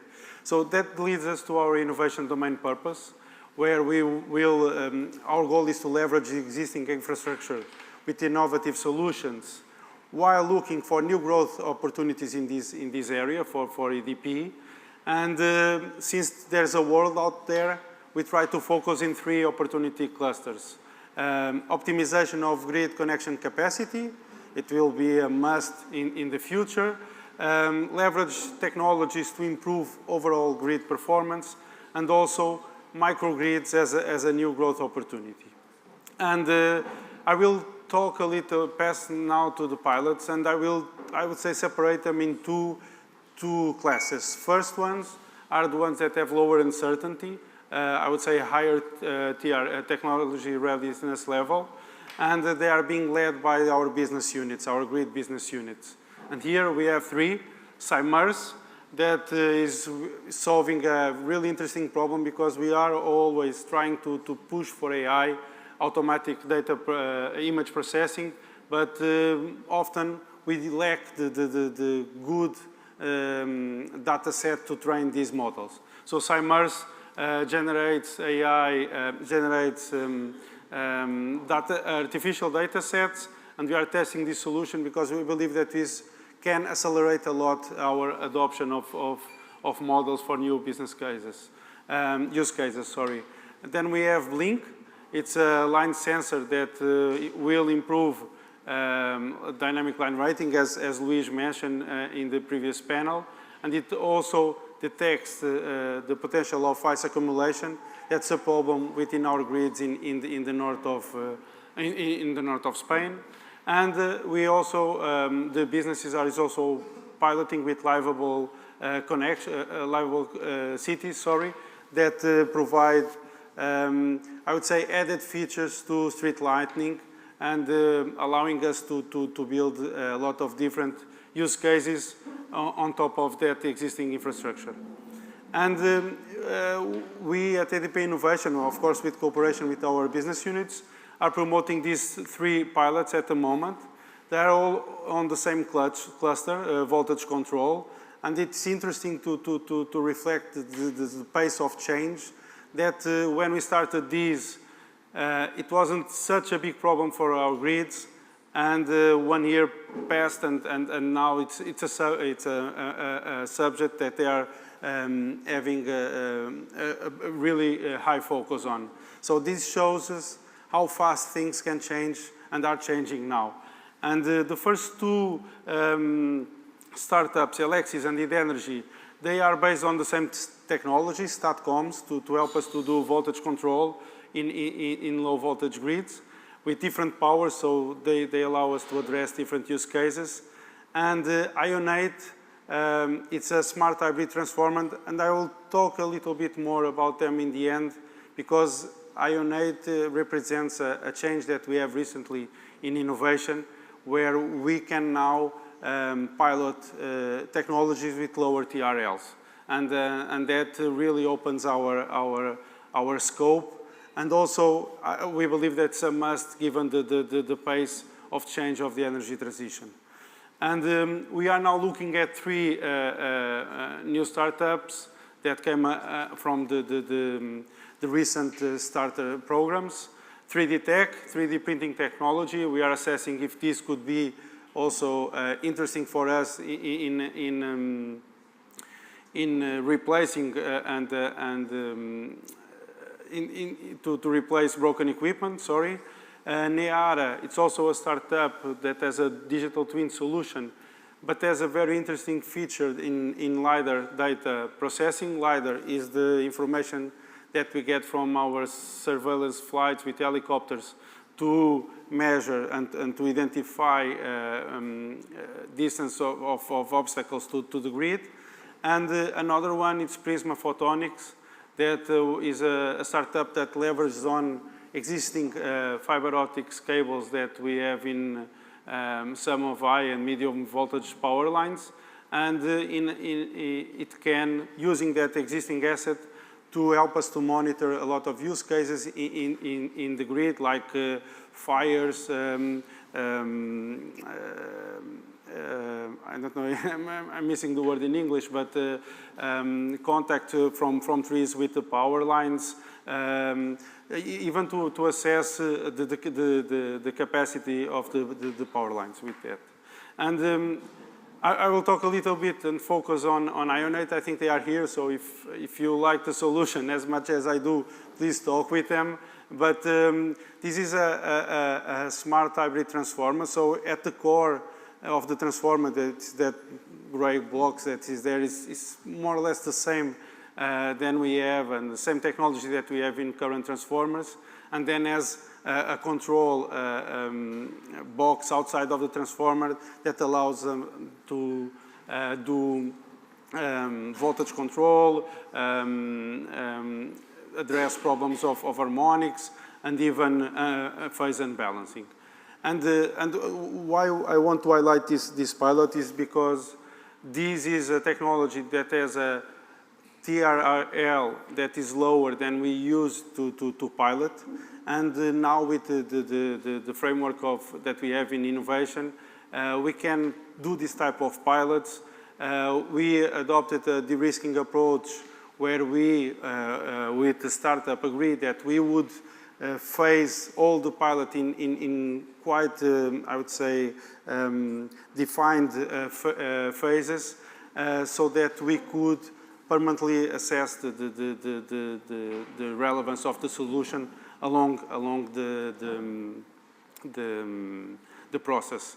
And I think this opens us, this gives a really interesting tool to manage the energy transition much better, because it allows us to anticipate even more new technologies, and that is needed given the context of the energy transition. Thank you very much. Bye.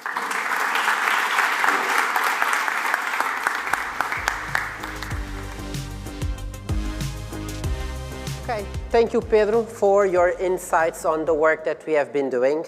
And given that we are talking about grids, I think the right motto for the next session is to network. And for that, we have a break. So we'll have a 20-minute break where you can have where you can network, but where you can also disconnect from the sessions right now. So see you in 20 minutes for our next sessions. Thank you.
Okay, so welcome back, everyone. I would invite you to take your seats. I know breaking moments are always tough, but it's time to prepare ourselves for the next sessions.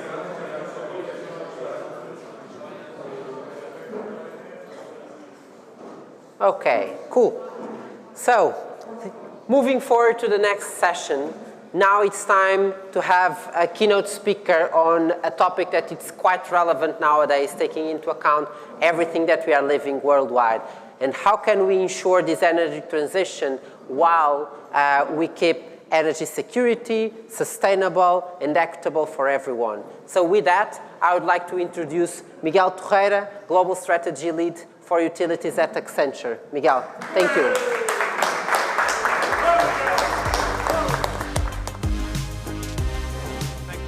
I'll tell you later, perhaps, why I got that reception. Let's see if this works. Yes, accelerating the energy transition while ensuring energy security is probably the party pooper of today. It was all very inspirational, and now it's about kind of pulling a bit the brakes and say, hang on, we need to do it, but we need to do it in a way that makes sense for everybody. Just a bit of myself and the company that I work for, in case some of you are not familiar. I work with Accenture. I'm responsible for the work we do with utilities companies around the world, especially when it comes to strategic type of work. Accenture is a big company. We are present in more than 80 countries. We operate across 18 different verticals, utilities being one of them.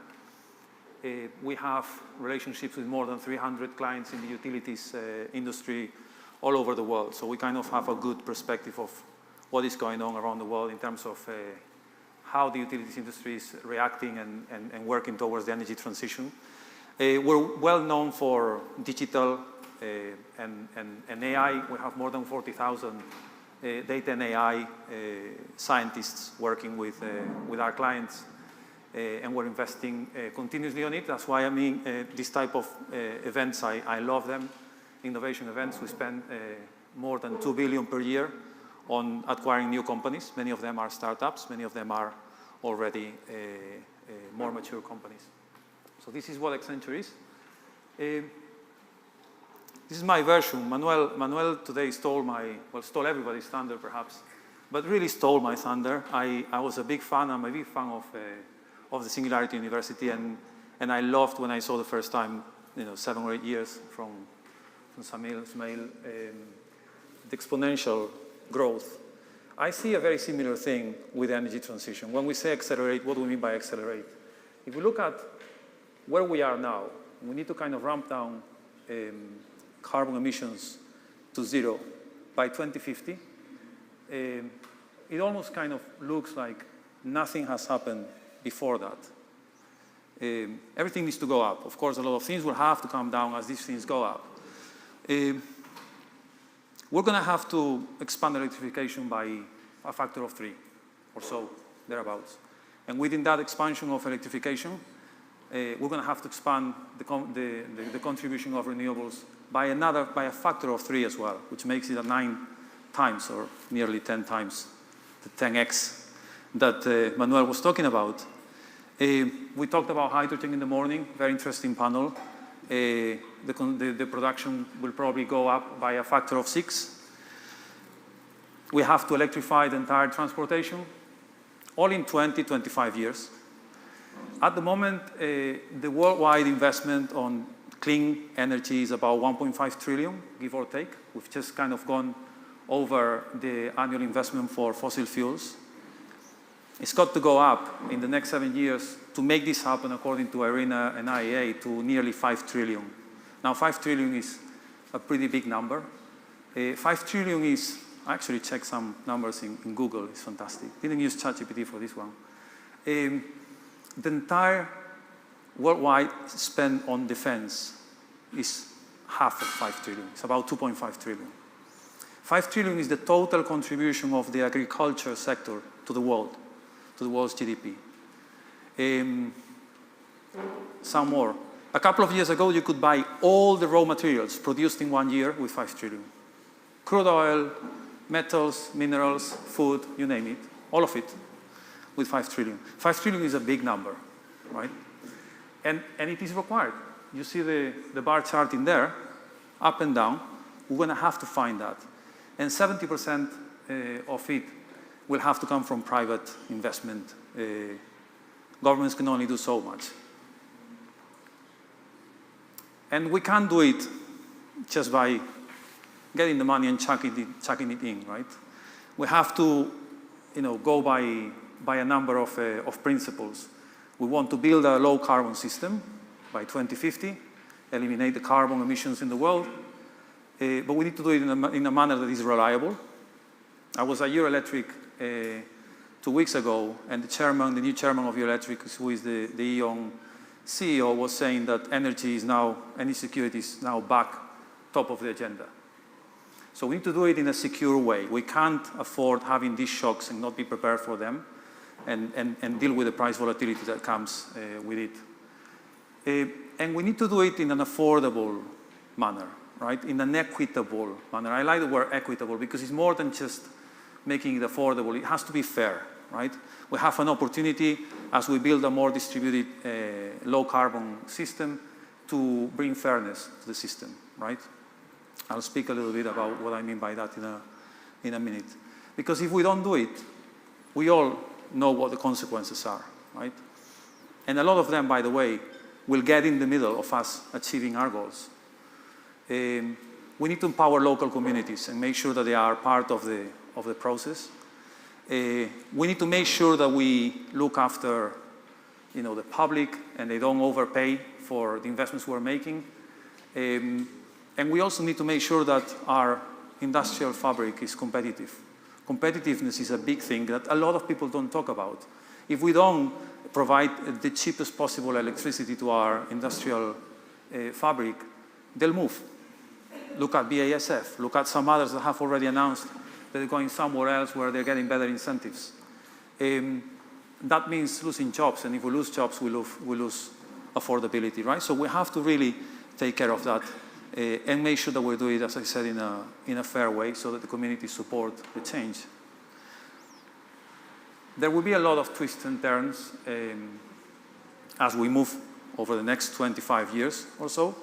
We're going to have to be very agile and make decisions, and today was a sample of some of the debates of how people have different points of view on different matters, right, of how to get there. And I think they're all valid to a point, right? Some may prevail over others, but at this point, we can't take anything off the table. I see a few twists and turns, and to me, these are the ones that I am kind of watching closely when it comes to looking at the energy security as we transition.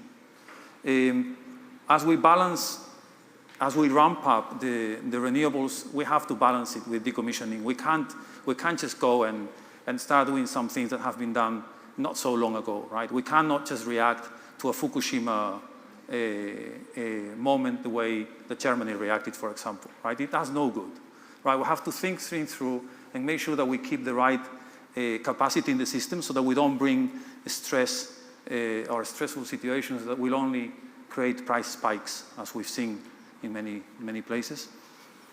I'm not going to talk about smart grid because I've been just preceded by a panel that know way more than me about the topic. I completely agree with everything that they were saying, and I think some of the solutions that they were listing were very, very interesting. I'd love to know more. I'm sure I'll be getting in touch to know more about some of those. We're going to have to build flexibility at scale, right, to be able to start decommissioning some of the old or legacy systems. Some numbers again. Have you seen yesterday, I think, in the FT, Goldman Sachs is reporting that China will be needing about 500 gigawatts of battery storage by 2030. And out of those, around 400 are supposed to be coming from batteries. And that's half of the capacity of the entire Europe, right? The entire capacity installed in Europe. The numbers are massive. So we're going to have to do that everywhere we go, and we need to avoid situations like in California and other places where they've set themselves for traps, right, as they don't manage the flexibility in the right way. bottlenecks. Somebody mentioned this morning permitting. It can take up to 10 years, 15 years for managing, through the permitting process. We're right now piloting something with AWS and Wind Europe. It's a new tool that we've been developing with them to try to cut down. It's all about document management and workflow processes. A lot of it is about that. And the estimates is that we should be able to lower probably the time by a factor of perhaps by 80% or so, right? That would be groundbreaking if we manage to incorporate permitting agents and all the stakeholders that are in the process to do that. But there are a lot more than those bottlenecks, right? I know of an investment fund backed by one of the largest investment banks in the world, in the US, that is investing knowingly on loss-making projects for battery storage in cities in the US, just because they want the site, because they know that the site has been approved, and it's so hard to get those sites, and the permitting takes so long, that the projects are basically not bankable, right? And some people are falling out of the race because of that. National Grid and the regulator in the UK has just announced that they're going to move to a, I mean, this is hilarious, right? From a first come, first served basis on renewable projects to a first ready, first in basis. As simple as that, and it's supposed to be knocking off 10 years of the queue. We need to eliminate those bottlenecks, right, if we're going to make this work, because otherwise it's just going to be more expensive. Investors don't like that lack of certainty. They'll go elsewhere, and if we don't have the investors, we don't have the money to do it. Energy efficiency will contribute probably 15% or so to carbon emission reductions between now and 2050. So energy efficiency is going to be critical. We talked about some of it on the smart grid panel. We need to look at ways. So the reason I'm mentioning these things is because all of these things are potential opportunities for startups. If we are able to develop solutions for energy efficiency, the market will just snap them up very, very quickly. And demand-side response, I agree with what was said before. I honestly think that demand-side response is going to be a critical part of the equation in the future. If we're not able to use the technology that we have at our hands, the data visibility that we can have to bring optimization on demand side over and beyond what it's already been talked. National Grid did in the UK, that may be expensive or not, and so on. But we need to. This is definitely an area that where startups can definitely play a very interesting role. And there are some interesting players around, especially in the UK. I've seen a couple of them that are starting to do some interesting things, taking inspiration from Octopus and others. Supply chains, to me, nobody's talked today about supply chains here. Perhaps it wasn't the place. To me, supply chains is going to be the critical path for the energy transition. Some numbers. So there are, I think it's 18 critical materials that the European Union has identified now as part of the energy transition. We don't have enough copper being produced. By 2030, we'll not have enough copper,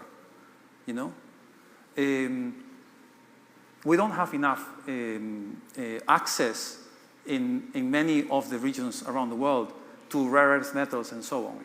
China controls from about 60 to 70% of all the critical materials of the energy transition, all the magnets, the rare earth metals and so on.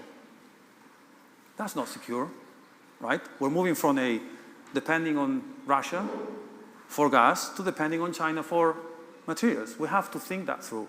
So do we want to accelerate EVs and increase the stress on that supply chain right now, or do we want to delay it a little bit? I know I'm being recorded, and this is not probably very politically correct, but actually those are the type of questions that we need to ask the politicians and the regulators and so on when we kind of put top-down mandates and we try to go and run after them, right? And supply chains is also about labor and about skills.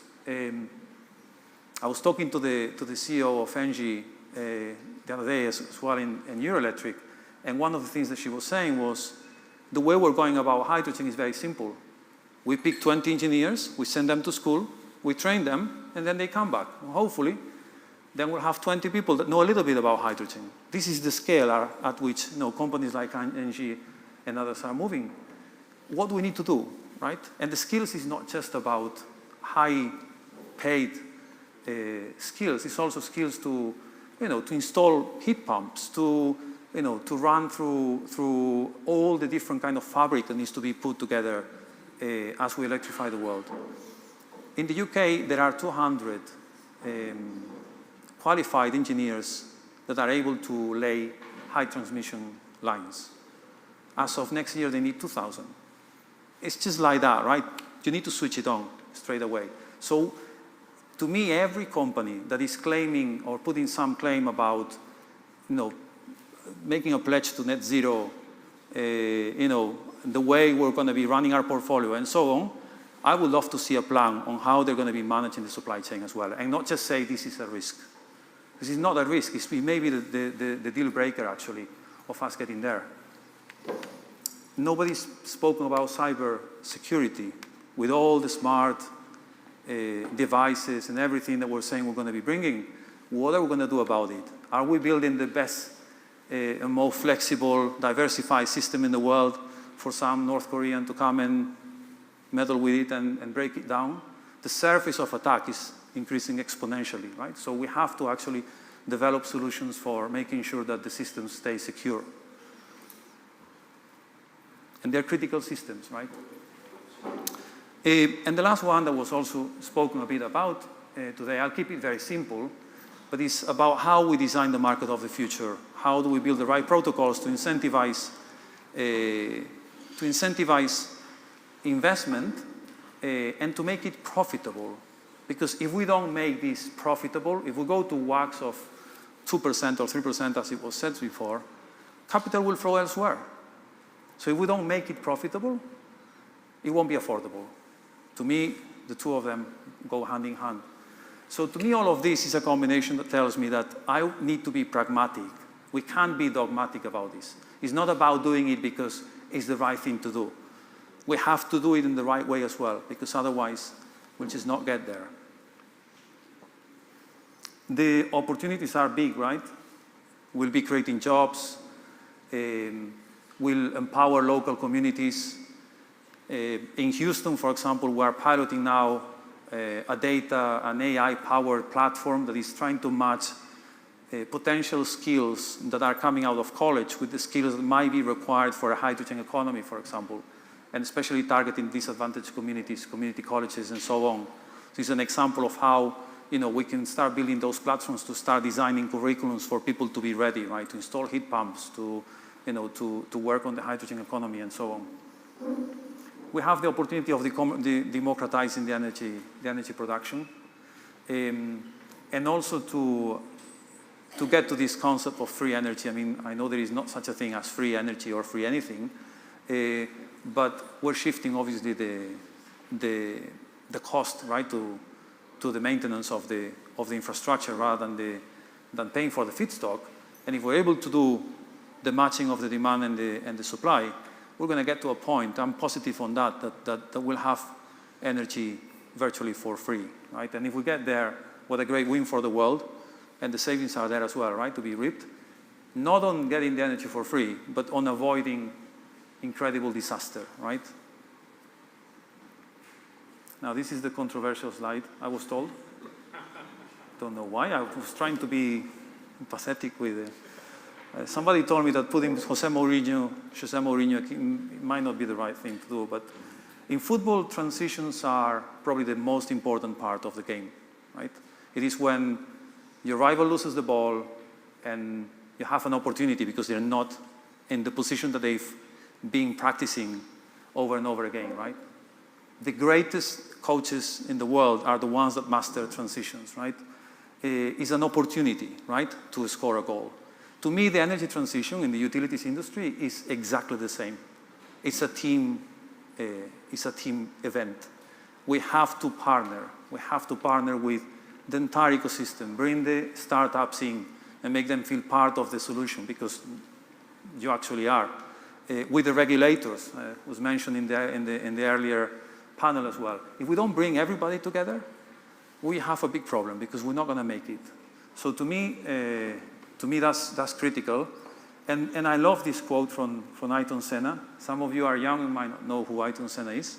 Some of you will know. You cannot overtake 15 cars when it's sunny weather, but you can when it's raining, right? And to me, what this means is that it is pouring down right now. So this is a huge opportunity for everybody that embraces innovation and is able to come up with solutions to get rid of the bottlenecks that I was referring to earlier on today. I couldn't live without a formula. I'm a physicist as well, so there you know. And I love formulas as well, of course. And my formula is very simple, right? And it speaks to what we've been talking about today here, which is the combination of innovation and partnership. If we do that at scale, we're going to get there. Thank you very much.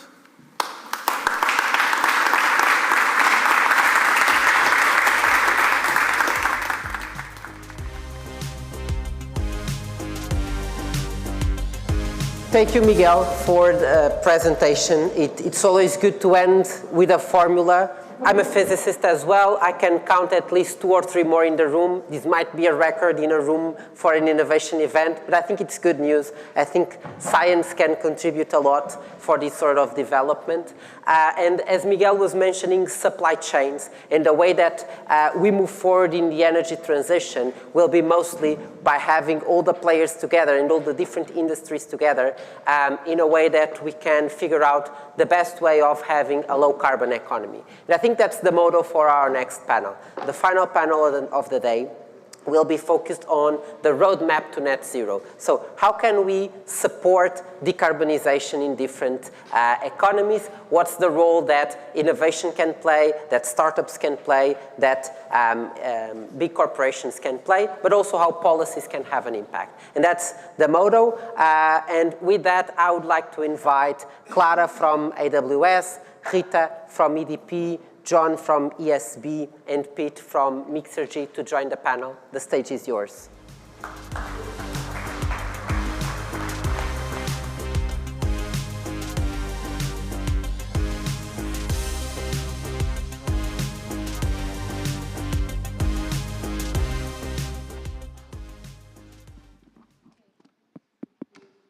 Hello. Hi. Can you hear me now? Yeah? Hello. Hello? Okay. Thank you, everyone, for coming, and welcome to this session on energy transition, sustainability.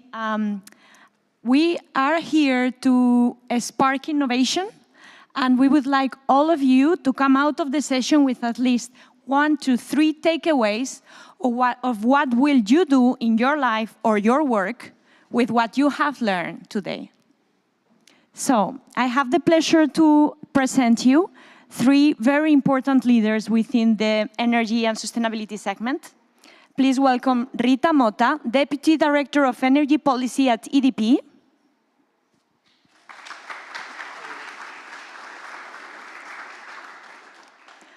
On my right, I have John McKierman, ESB Head of Innovation Pipeline Unit. Thank you very much. And on my left side, I have Pete Armstrong, founder of Mixergy.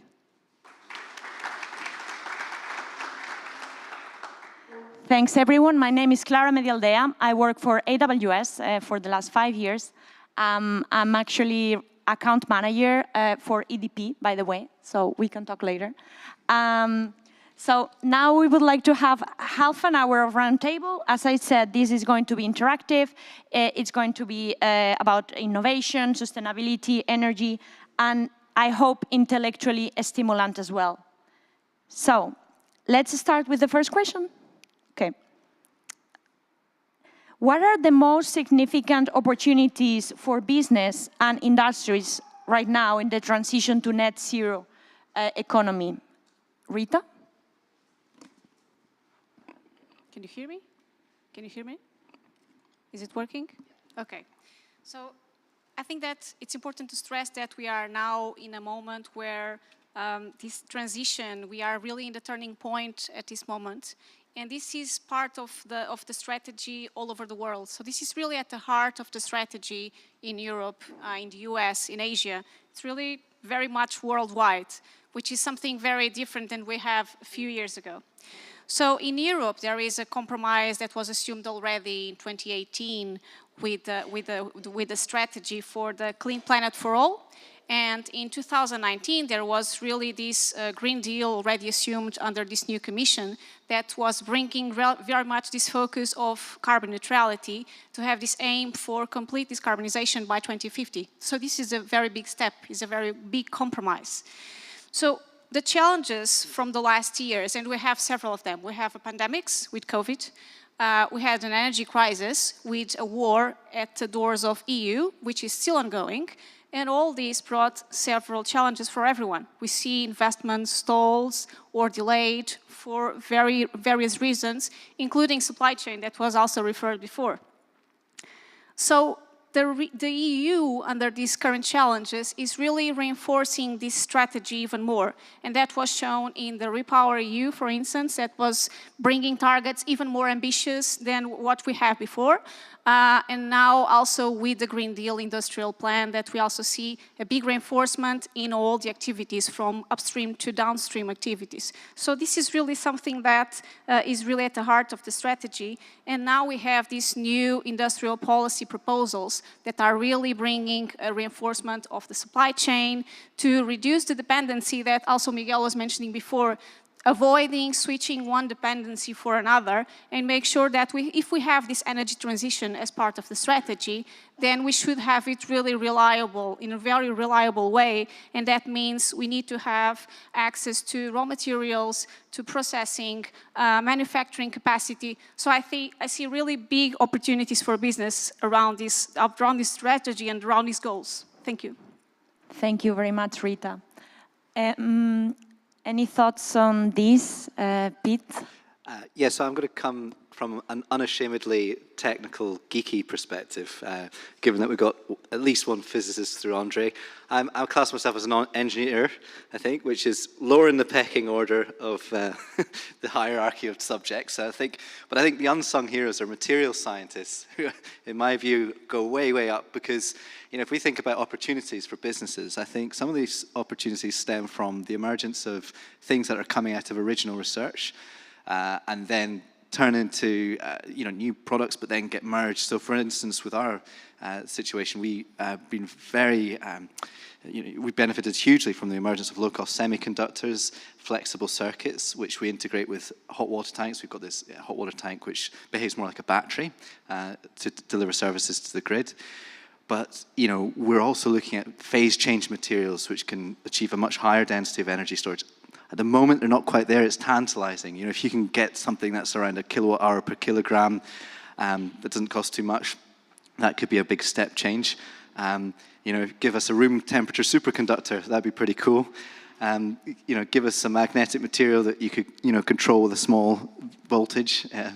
Lots of little things that are going on which we don't even know about. And so I think, materials and the bringing together of new, disparate, seemingly unconnected technologies, which we can now do more easily, brings lots of opportunity in a fertile landscape that's been, fertilized by doses of the Inflation Reduction Act and all the general macro policy environment that we're in. But lots of interesting technological developments that are fermenting away.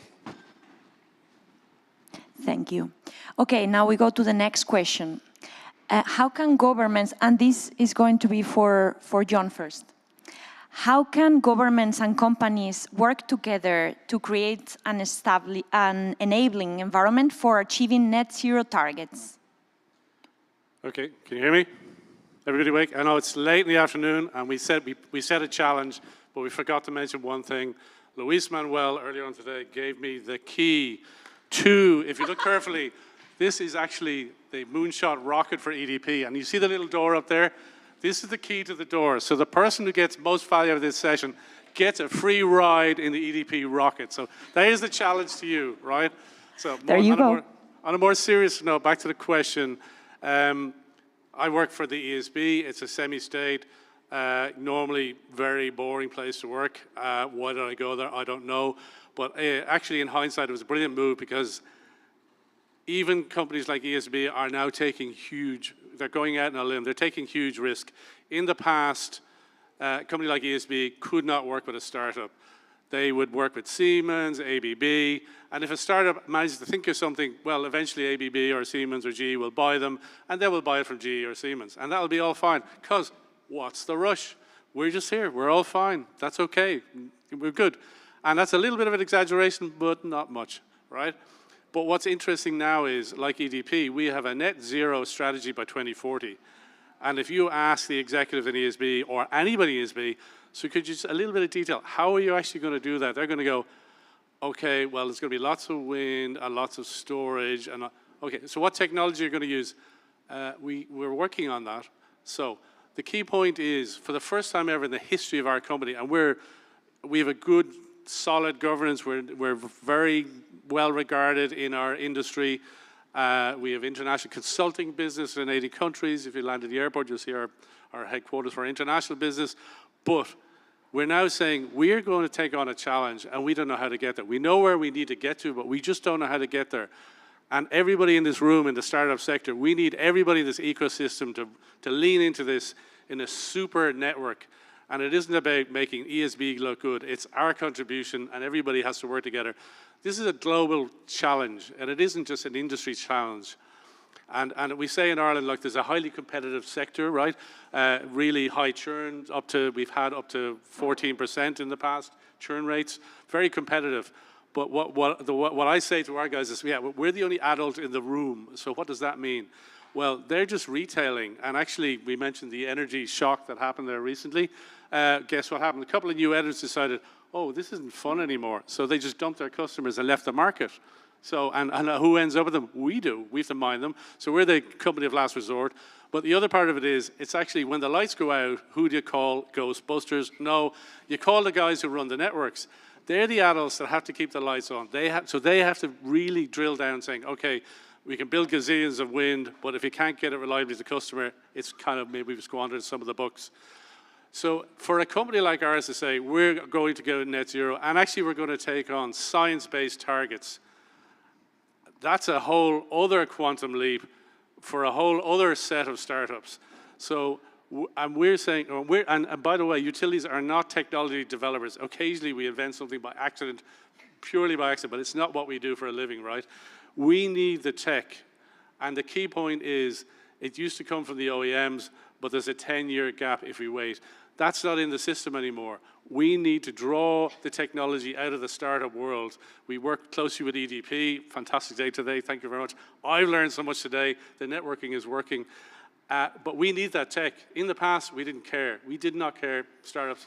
There was a line of body bags outside the front of ESB of startups and skeletons that were waiting on the slow no or the yeah, maybe. You know, now we're pulling you in the door. The red carpet is there. We need your tech. We need to work together. We're going to, and it was mentioned earlier on, technology readiness levels, TRL, you know, the NASA thing. When you get to 9, you get to go to EDP rocket to the moon. So, you know, we're going much earlier TRL. Even 3 years ago, 2 years ago, we wouldn't have gone TRL 5 or 6. Now we're going earlier TRL. It was mentioned earlier in one of the projects that we're clubbing together AP, EDP, and who's that? Eon, our friends at Eon, of course, German, good buddies. So we're all clubbing together to pull through a hydrogen technology because there is no solution from the big guys.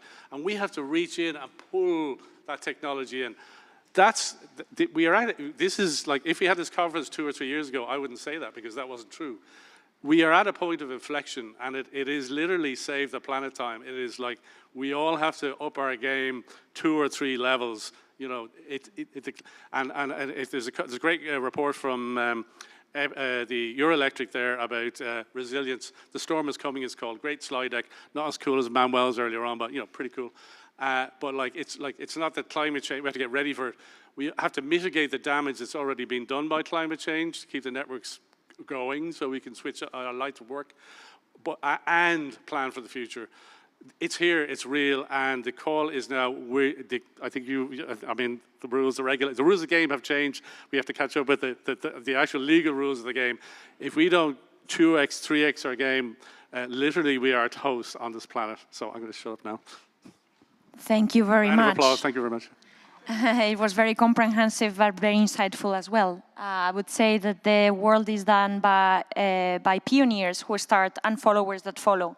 And the followers become leaders eventually, and that's what we are doing now, right? We are all leaders, we are all part of this change, and we are all responsible for it. So it's about setting, in my view, right? Setting targets and then working backwards from them. As simple as that. Agree on the ambitious targets. I could relate at AWS we have in 2040 we want to be net zero, and we want to have by 2025 already half of our cars that like distribute the package that you all know be electrical. So there is like a lot of efforts to reach to that, and we are all part of it. So yeah, thank you. Maybe we can go to next question. All right. So what, and this will go actually to Pete. What role can technologies, innovations, and breakthroughs play in accelerating the path to net zero? Well, it's so many, I guess there's many frontiers across which we could accelerate things. And in terms of specific technologies, I think I alluded to a few in my long Santa Claus list.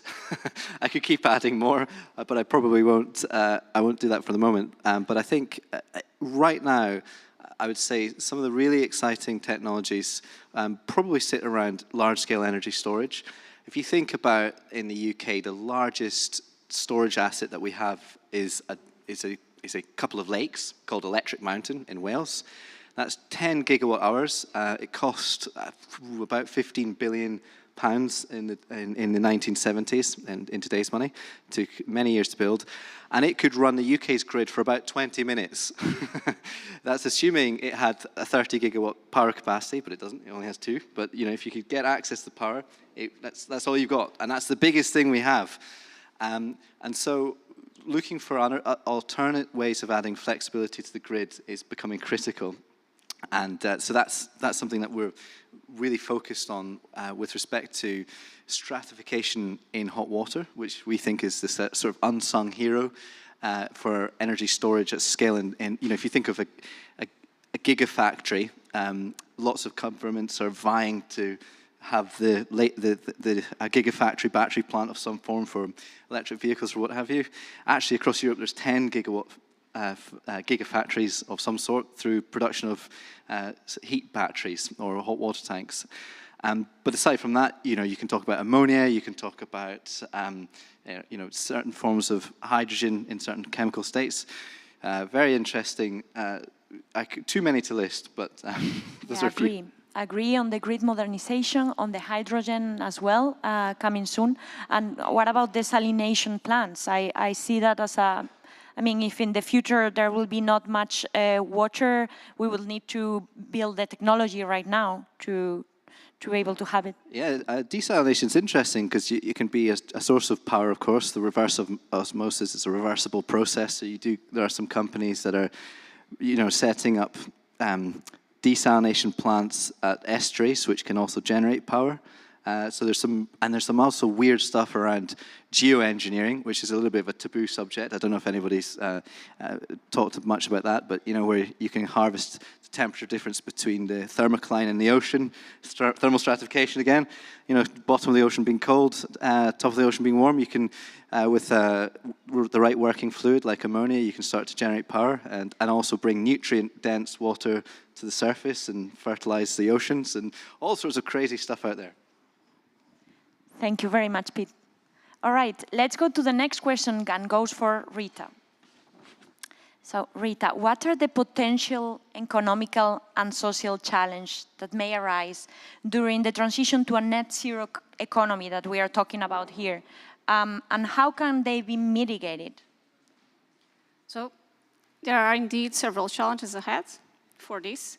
One of them is, of course, dependency, and we already talked about that, because if Europe is very much dependent on just a few geographies, either for raw materials, for processing any of those raw materials, for building, manufacturing components, and all the final assets themselves, then we are in trouble because we are really switching one dependency for another. And especially if there is a geopolitical, even economic risk. For instance, if China increases a lot the demand, then their manufacturing will be serving their internal demand. So we have that risk, of course. And so either we have supply chain disruptions or we have supply chain with very high prices. So that's not affordable for energy transition. So that's one of the main challenges we see ahead. So here, the Green Deal Industrial Plan is really trying to address these kind of challenges. Let's see if it works, because for the moment, it's very much theoretical. It lacks a lot of implementation for now. The other aspect was also mentioned before is about skills. We need professional skills. We need people to actually be able to install solar panels, to install heat pumps, to install EV chargers. Even for the industrial clusters that we are trying to develop internally at EU for processing and building components and all the equipments that are necessary, we really need to have skilled professionals for all these areas.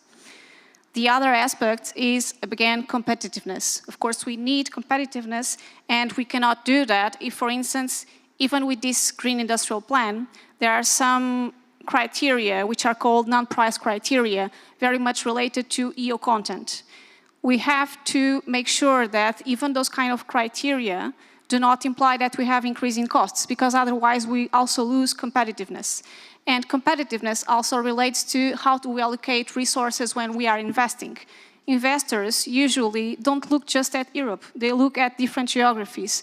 And the resources to invest are scarce, so they choose the geographies that have the better frameworks. And currently we see a problem of competitiveness, for instance, between the US and the EU. We have an IRA, which is very simple. It really brings money into the table. It's very simple for all investors and is already up and running. While in Europe, we have a framework that is still under proposals for regulation, which will take their time in their process. There's a new fund foreseen. We never know when it will appear, when it starts to be discussed, but until it will be operational, it won't be anytime soon. So there are these challenges ahead. So this is also one of the challenges that we see. And investment-wise, 2030 and the targets that we have, 2030 is tomorrow. Because between the time we take a decision to invest, we try to get financing for that investment, we go through all the permitting process and so on, and up until we have everything actually running in place, we are in 2030. So if we don't do things now, things won't happen. It's just simple as that. And then, of course, one last challenge is about consumer engagement and incentives. So we have to bring the price signals also for consumers. That's the main trigger to really provide any action from the consumer side. So we really need to have support for those who need to avoid leaving people behind, especially those in energy poverty or vulnerable consumers. But we also need to have the price signals. We can't completely shield consumers from the price signals, because otherwise there is no energy efficiency, there is no business plan, for instance, for solar panels and for batteries, which really also depend on that. So we see a lot of challenges ahead for the future. Thank you. Thank you very much, Rita. I see also a lot of opportunities on those challenges, right? Every challenge is an opportunity. So do you have any thoughts on that, John? Well, I just think, hello? Can you hear me? Yeah. Anecdotally, the taxi I got to the airport in Dublin was a 2014 Jaguar, and the taxi driver was explaining, because it's about education, communication, and a just transition. So you can't just say you got to buy an EV because the new ones are not. He bought a second-hand. He bought a car imported from the UK, made into a taxi in Ireland, right? He was scrapping the car. He was getting an ID3 the following week, and his car would be crushed. He wasn't, though, because he said, my car is worth 14,000 euros. The government will give me 20,000 euros, and I'll have a brand new EV next time you pick me. So my next journey to the airport with him will be in an EV. So, like, we're literally at that point of inflection now. And, you know, if you can explain it to one taxi driver in Dublin, the networking effect means that's about 7,000 people a week hear about it. So, you know, it's mushrooms from then, you know, but it's got, you know, the just transition. We're seeing that when we're closing old thermal plant. in the Midlands in Ireland. So we have a very low calorific fuel called peat from bogs. It used to supply, harvested. It was a whole industry in an area which didn't have a very good industrial, and there was some energy security because it wasn't an imported fuel. They're all closing now, so what do the people working in that industry do? So then there's this just transition. How do we re-employ those people, give them a future? They have to feed their families as well. So it's both the carrot part and the stick part, but everybody, everybody's involved. Thank you very much. Yeah, I agree with you. I mean, I believe we need to democratize what we are talking about and to help everyone be part of this change. And part of it, it's also our responsibility, right? To enable all those people on the jobs of the future, to help everyone have accessible right to energy and to renewable energy. And yeah, definitely. Thank you. Okay, let's go to the next question. We still have 7 minutes left, okay? So, how can the financial sector contribute to financial sustainability projects and supports the transition to low carbon future? The question is to Pete. Okay, so I think the finance sector has an enormous role to play, and it's very difficult to overstate it, actually, because a lot of what we're asking people to do is to put a very capital-heavy investment into their homes for, let's be honest, it's not a proposition to people, it's an imposition. You're asking people to take a perfectly working heating system with an operating cost of whatever it happens to be, 1,500 euros a year, rip their house apart, put a heat pump in, and in the UK, in certain markets where the difference between electricity and gas, unfortunately at this point, for various reasons we could go into, means that they're paying about the same for something which actually is delivering about the same level of service. Now, when you factor in finance, not only can you deal with that upfront headache without the risk of taking away people's disposable income for such an extended period of time. You can also look at other measures that, to enhance air quality. You can put more responsive controls in. It doesn't become a race to the bottom in terms of price, and you can get well-accredited labour, to make sure that everything's specified properly. So that's just the heating sector, our world, and I can imagine that there are many other areas that finance is going to touch upon to take us out of business as usual, which we're not even aware. Thank you very much. Yeah, I'd say there's governmental incentives which can be large-scale finance as well, and then the sort of the banking sector and the pension funds coming into the heavy lifting. And I'd say if two very simple examples in Ireland, like a stroke of the pen, like it was a thing called a plastic bag tax, and if you had to pay for a plastic bag at the checkout, and it suddenly became antisocial to buy a plastic bag. You're nearly embarrassed. You'll go in 2 or 3 times, fill your pockets. You won't. If you buy a plastic bag, you feel bad now. Plus, but it was a simple. So it's basically stopped. It stopped overnight in Ireland, and a thing called the Bike to Work scheme. So you can buy 3,000 euros. Pre-tax money, and if you say to anybody in Ireland, "Oh, do you want some pre-tax something?" They go, "That's my money. I get it back." Even if they don't need a bicycle, they'll buy it and give it to their friend. Suddenly, there's bicycles everywhere, and everybody's cycling. The mammals, the middle-aged men in Lycra Brigade are out there all over the gaff. So bicycles everywhere, just by a simple policy that's not massively expensive. And on the big ticket stuff, I don't know if some people in the room would be aware, but I was pretty shocked when I was checking something else up and I saw that the first ever climate lawsuit has been taken against a commercial bank. And that's happening in France against BNP Paribas by Friends of the Earth. So they're saying that because BNP Paribas are lending to the fossil fuel industry, they've broken a law in France. I mean, that's a big stick that was never there before. It was sort of, everybody was greenwashing and doing everything else, but now you can actually get, this is really not good for your reputation if you're being dragged to the courts. And the other final part of that is wind energy is now a fundable asset class. It wasn't for a long time. It was like, but once it turned the corner, that you could get low-cost Canadian and other pension funds in to fund them. Suddenly, you could get massive leveraging, massive returns for the original developers. And when that starts to come into offshore wind, the financing part will come in. And the other optimistic shot, I would say, is if you look at offshore wind, and we're in Ireland, and a bit like if you look over there, if you go out a bit west and go up north, you'll end up where we're going to be building loads of offshore wind. We share the Atlantic with Portugal, floating offshore wind and offshore wind. Big ticket. You can't build a small offshore project. That's good, because if you build one, you're like a 500 megawatt one is a kind of a good size. That's about 10% of the Irish capacity peak demand. You build a couple of those, you make a difference. So suddenly scale is coming into the industry, and big ticket finance, so that's combined. Both. Save the world. All right, thank you so much. John, let's go for maybe the last question for Rita. So what ambitious targets set for decarbonization? There is a growing debate, right, about the feasibility and practicality of achieving all these goals we are talking about, and within these timelines, right? How do we strike the right balance? It's difficult, right? How do we get in the middle between setting the right ambitious goals and ensuring that they are realistic and achievable, considering the technological, the economical, and the societal constraints?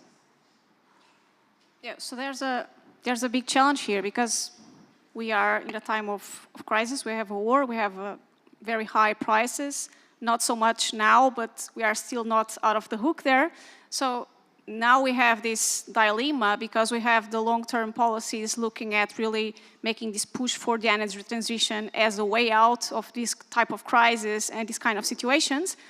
But also, usually, when we are in crisis, there's also a very political push for short-term interventions everywhere, regulating everywhere, intervening everywhere. So that's what we see now.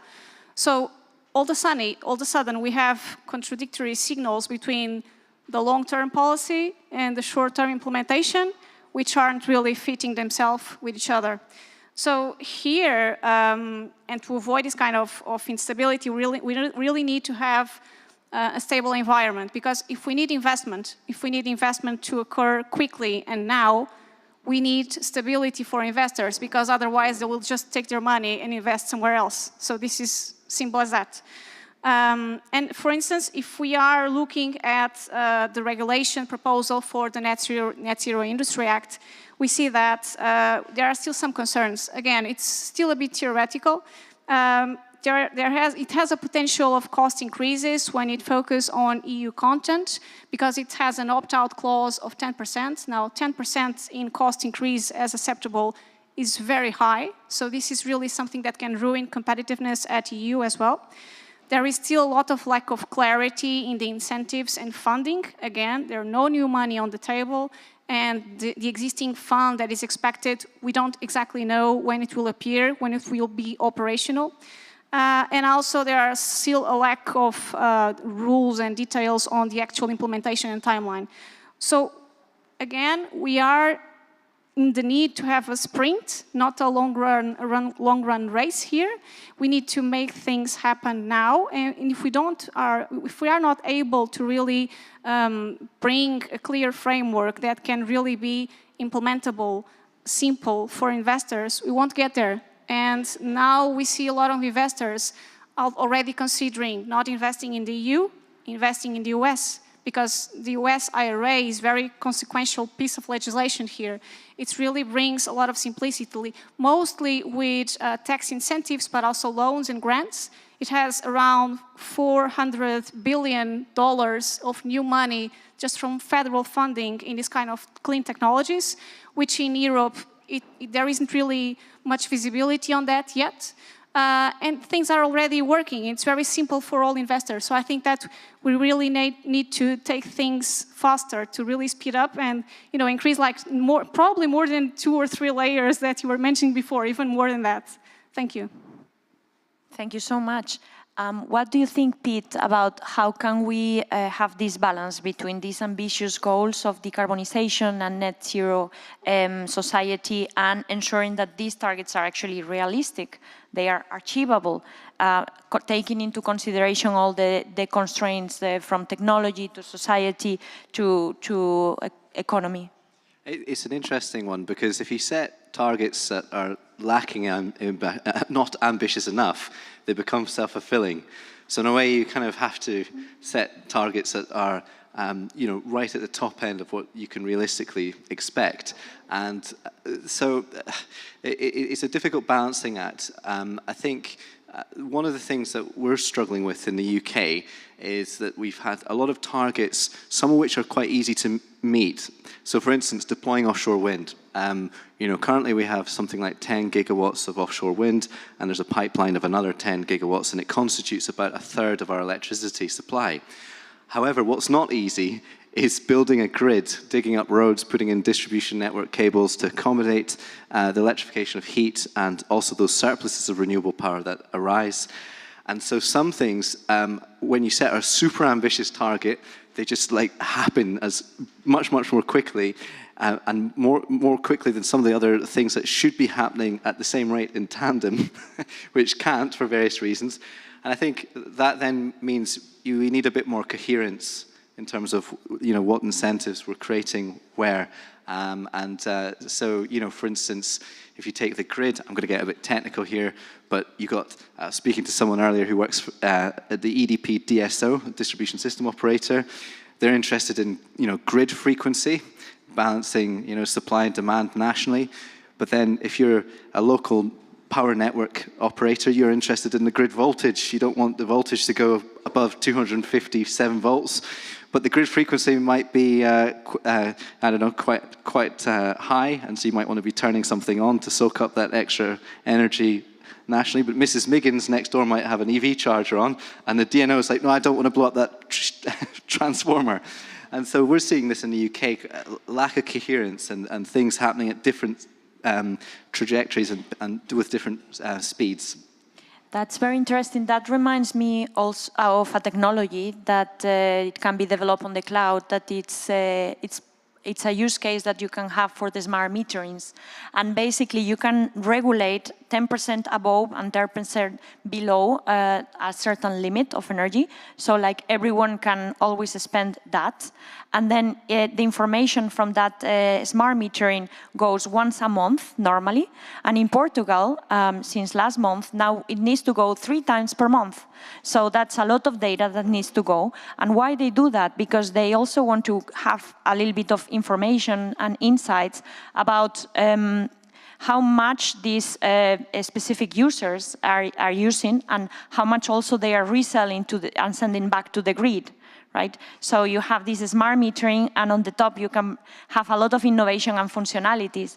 In Japan, AWS partnered with DXE, for instance, one of our partners, and they created a healthcare system on the top of those smart meterings.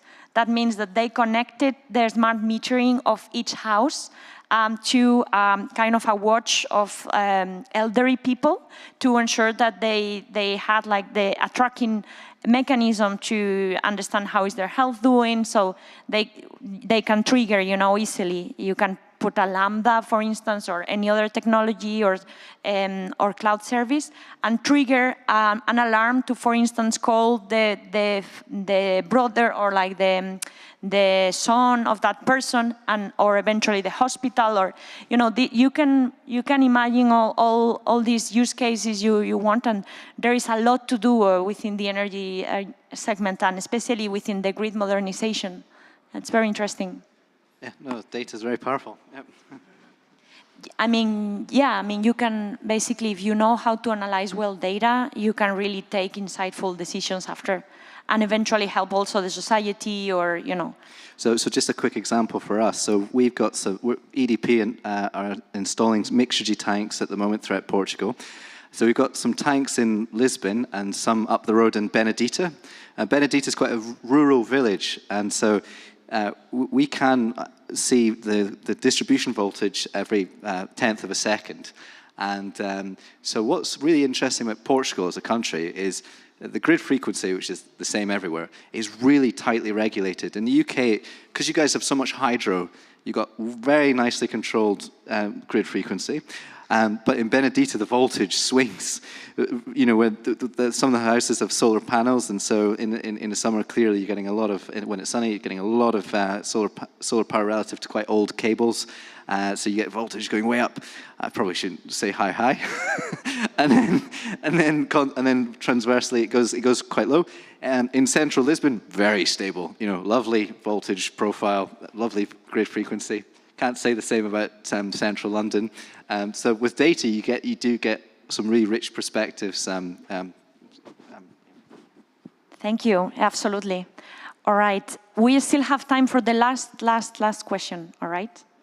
So, what steps can individuals take to contribute to the net zero transition, and how can the awareness and the engagement be increased? Maybe if EDP did a starter program, that would be good. Oh no, they're doing that. Sorry. No, look, I just say congratulations to EDP and also to all the startups are here. Well done, you. You're now part of the global energy startup energy ecosystem. And for the people online who are not yet joined, I'd say join up with EDP Starter or the affiliated Free Electrons program. That's a red carpet. And EDP and ESB and our partner utilities, we need your solutions. We don't have the answers. We have some of the answers. And the sooner you engage, the better, because we have loads of experts that can tell you how to dovetail, how to regulate. You spoke about the difference between the markets, Pete. Every market has its own nuances, its own regulations, regulatory expert here. You need to talk to the local experts. We can help you localize for those markets. And once you get a traction with one utility, they all brag about how great they are. They go to Euroelectric or EPRI and say, we've cracked it. You guys should be doing this thing as well. And we need to do that because it's a global problem, and we need global solutions. I was just thinking earlier on, my granddad was born in 1900. The world population was, in 1900, 2 billion, right? Since he passed away in 1997, the global population has grown by 2 billion. You know, we're now at 8. And guess what? We're all getting a little bit wealthier, as Manuel's slide. So we're all going to, the problem isn't going away. If anything, it's being exaggerated by more demand for energy. So it's even anything, so we're looking at the solutions and the targets. There is no target that is going to be good enough because we're on that point of a pivot. So for all the startups online, bring in your solutions. The utilities actually are a channel to market. We don't want to reverse engineer your product. We want it to be the best product to keep our customers happy. So bring on your tech fast and furious, and we'll do our best to get it to market, make it reliable, make our customers happy, make you happy, decarbonize, save the planet. Over to you. Thank you. Thanks, everyone. Maybe one last word from Rita I would like to hear, and maybe from Pete as well, and then we can close the table. So on the consumer side, and this last question was actually very interesting. I think that each one of us has a role here. It's not just about utilities or the innovators or the regulators. Consumers also have a role here for, of course, individual consumers. And to really trigger that action, there are 3 main elements here. There must be a price signal for the consumer to really show them the benefit they can have. It can be an actual explicit revenue. It can be just a bill saving. But there needs to be a price signal because otherwise there's inertia, and I'm not talking about technical inertia, but really the inertia from the consumer side.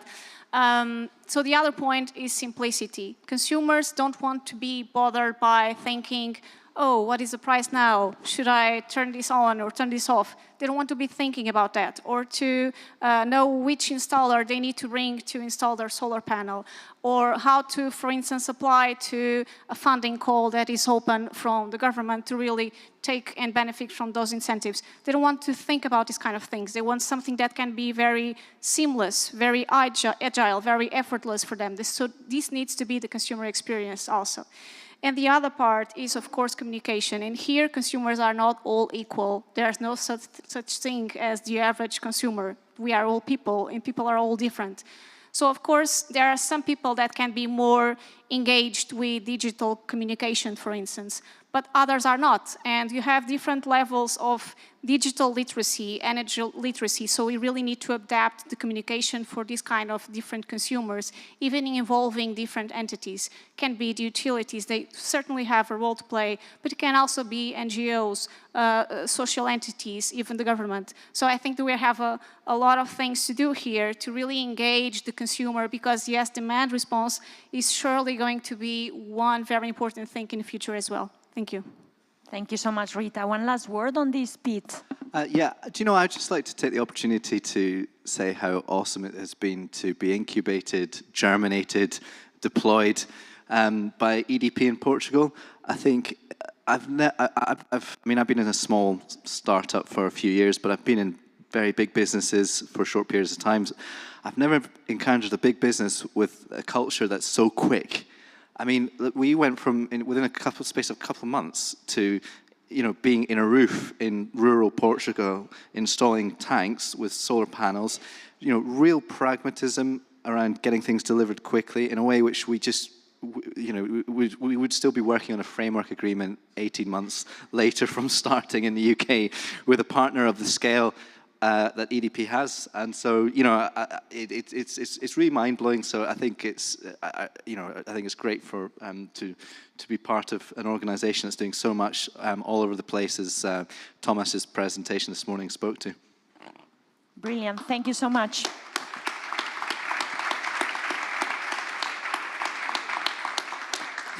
Thanks, everyone. And with this, we close the table. We hope you enjoy, you learn, and you go home with at least 3 things you have learned from this time here. Thanks, everyone. It's a pleasure, and see you soon.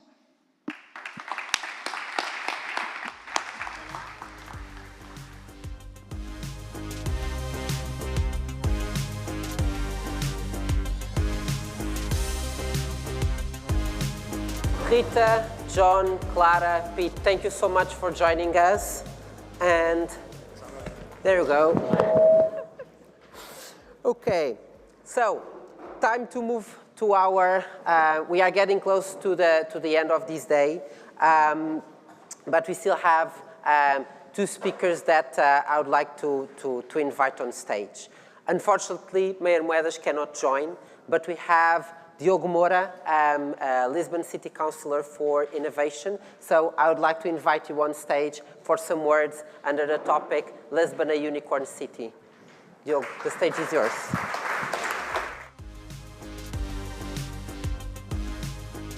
Thank you so much. Good afternoon. First of all, I want to thank Tomás Moreno for this invitation. Unfortunately, I'm not Carlos Moedas, sorry.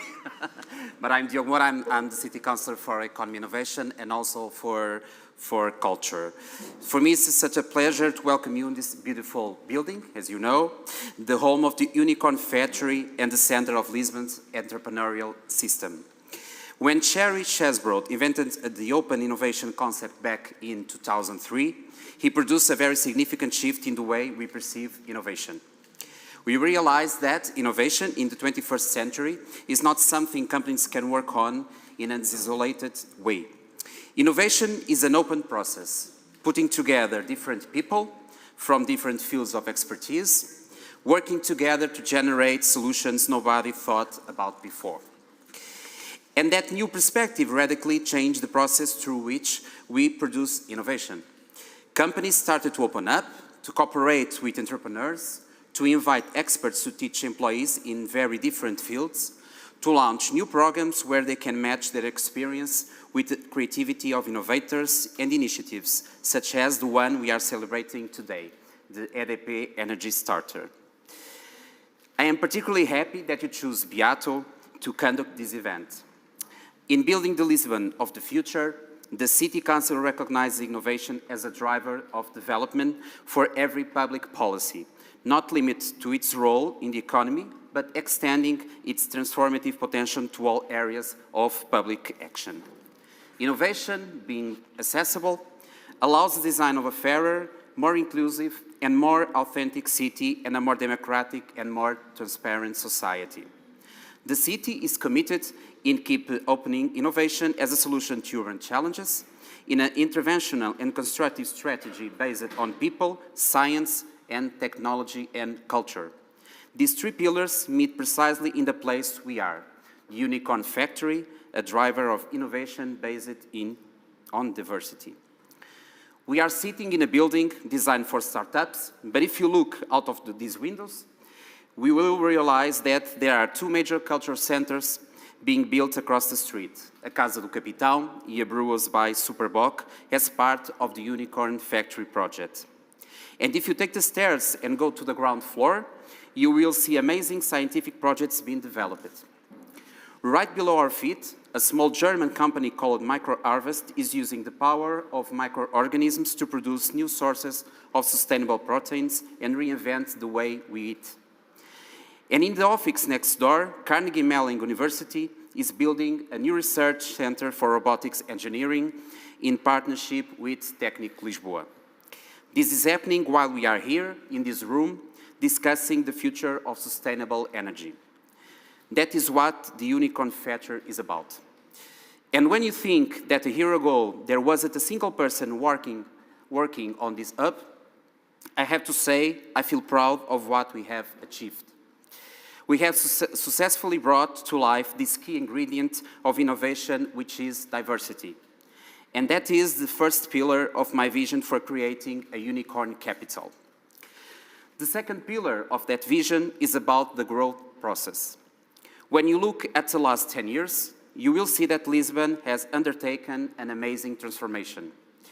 We went from 5 small incubators in 2015 to more than 100 entrepreneurship programs in 2021, with more than 1,000 startups founded in 6 years. But I believe we need to go beyond the Startup City label. If you took at the number of unicorn companies created in Lisbon, you will see 3. There are none. We have a clear problem of growth, and we are not able to figure it out. We will not be able to leverage on the current momentum we are going through. We need to be able to create large companies that become strong disruptors in international markets and that have a structural impact in our local and national economy. That is why we created the largest scale-up program ever designed in Portugal. Every year, we take 20 scale-up companies, both national and international, and offer them an 8-month program where they will find all the tools they need to grow their business. It is a program strongly focused on the process of scaling up, step by step, what entrepreneurs need to do to increase their sales, to conquer new markets, to raise money, and to hire the best people. And we are very proud to say that just 2 weeks ago, we were right here in this room together with more than 60 corporate partners and 2 program unicorn founders, launching the second cohort of the Scale-Up program. And we are moving very fast. Finally, the third ingredient of our vision for Unicorn Capital is about focusing on specific industries and exceeding at those. We cannot make the classic mistake of wanting to be good in all fields and ending up not being competitive. That is why we believe we need to choose certain areas where we have strong competitive advantage and become an European hub for those industries. In order to fulfill that goal, we are now working on the next step for the Unicorn Factory, what we call the vertical hubs. In each hub, we'll focus on one specific industry and become a meeting point for the community, a place to do business, to conduct events, to incubate young companies, to partner with the corporate sector, or simply to work and to network. We will start with 2 major hubs this year in 2 industries we don't often talk about, but where Lisbon has been excelling for quite some time, and that cannot be undervalued: Web3, technologies, and gaming. And we are proud to say we will get them up and running by the Web Summit, right? And I am hoping that next year we will be able to launch an hub exclusively dedicated to clean energy. We have many players from the renewable energy industry interested in partnering up to create this new center in Lisbon. And so, I leave you with this challenge today. How can your company help develop this new hub and benefit from it? Our team is ready to go. Are you? I hope you can join us bringing to life this new ambition of our beautiful city of Lisbon. Thank you so much.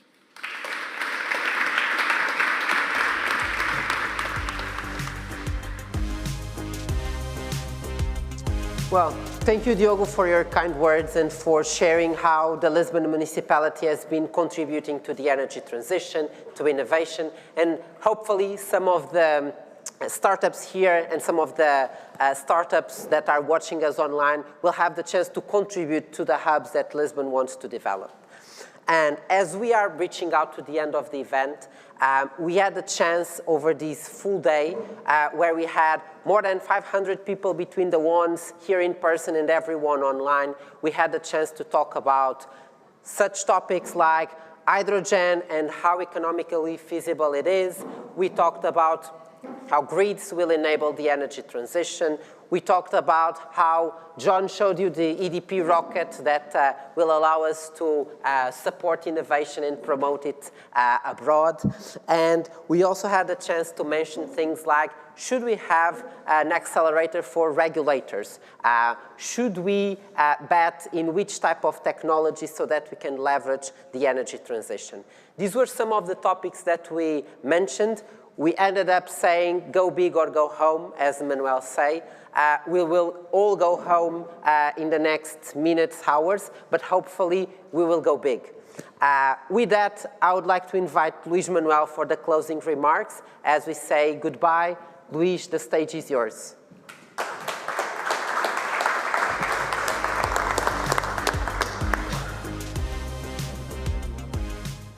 Is this working?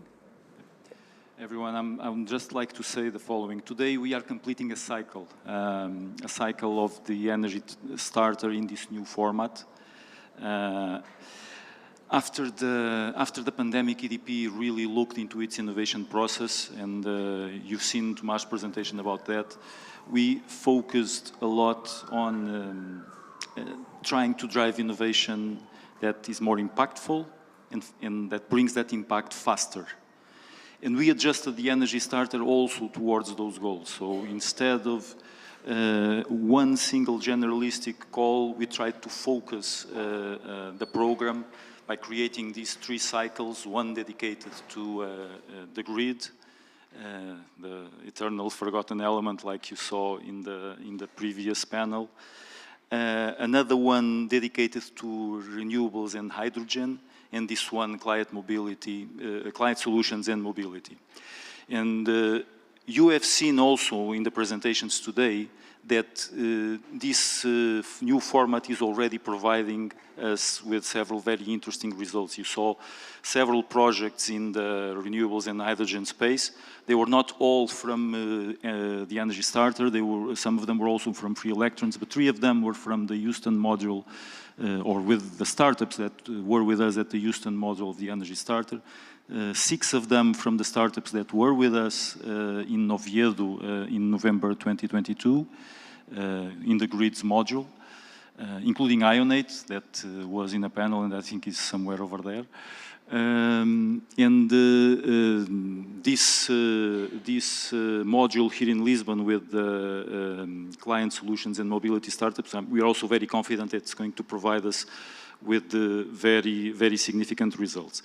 I am very happy with what we are achieving here today. I think the level of the presentations and the level of the debates that we've had, and some of them were really intense, like the hydrogen debate, where we have very, very strong divergence in terms of points of view of what's that going to be for us in the future.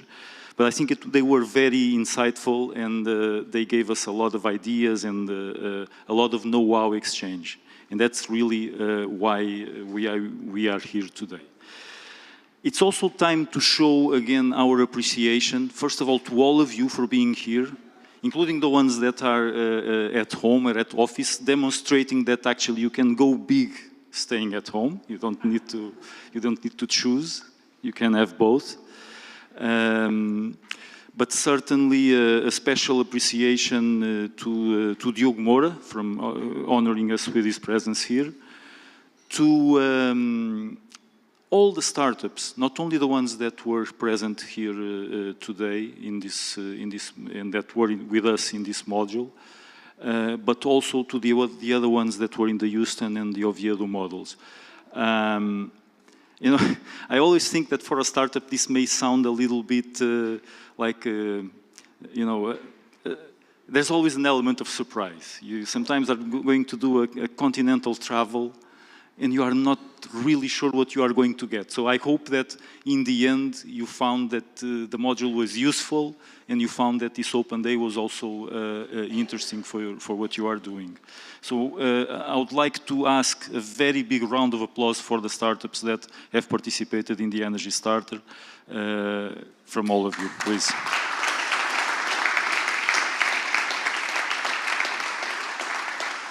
And then there's also an organization that's been with us for quite some time, helping us to make these programs happen, which is BETA-I. We always say internally that BETA-I is almost like an extension of EDP's team when it comes to startup engagement.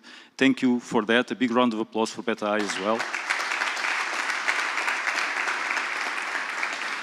And finally, last but definitely not least, EDP's ecosystem team that is led by Tomás Moreno, with the support of André Gonçalves, Vasco Costa Cabral, and also not present here today, but working a lot on the PR side and on the communication side, Humara, a recent addition to the team. A big, big round of applause for them. Thank you.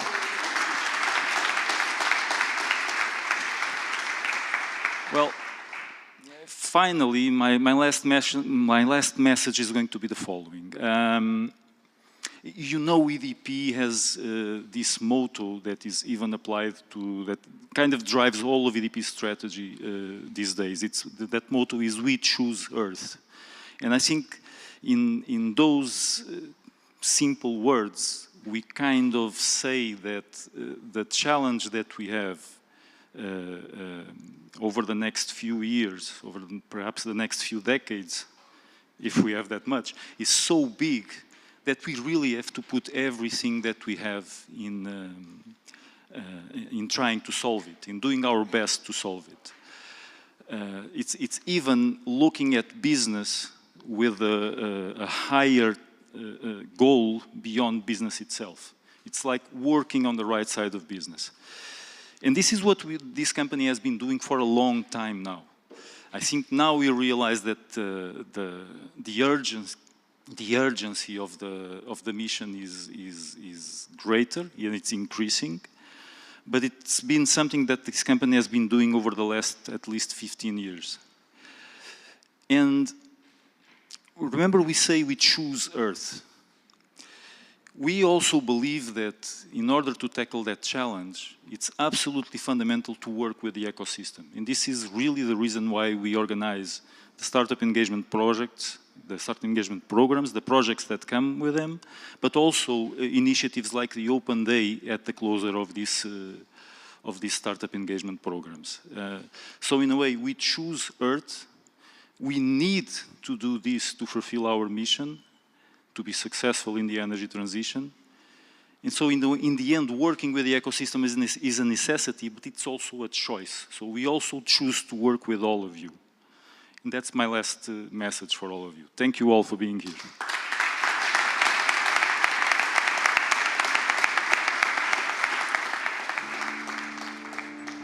And that's it. Thank you.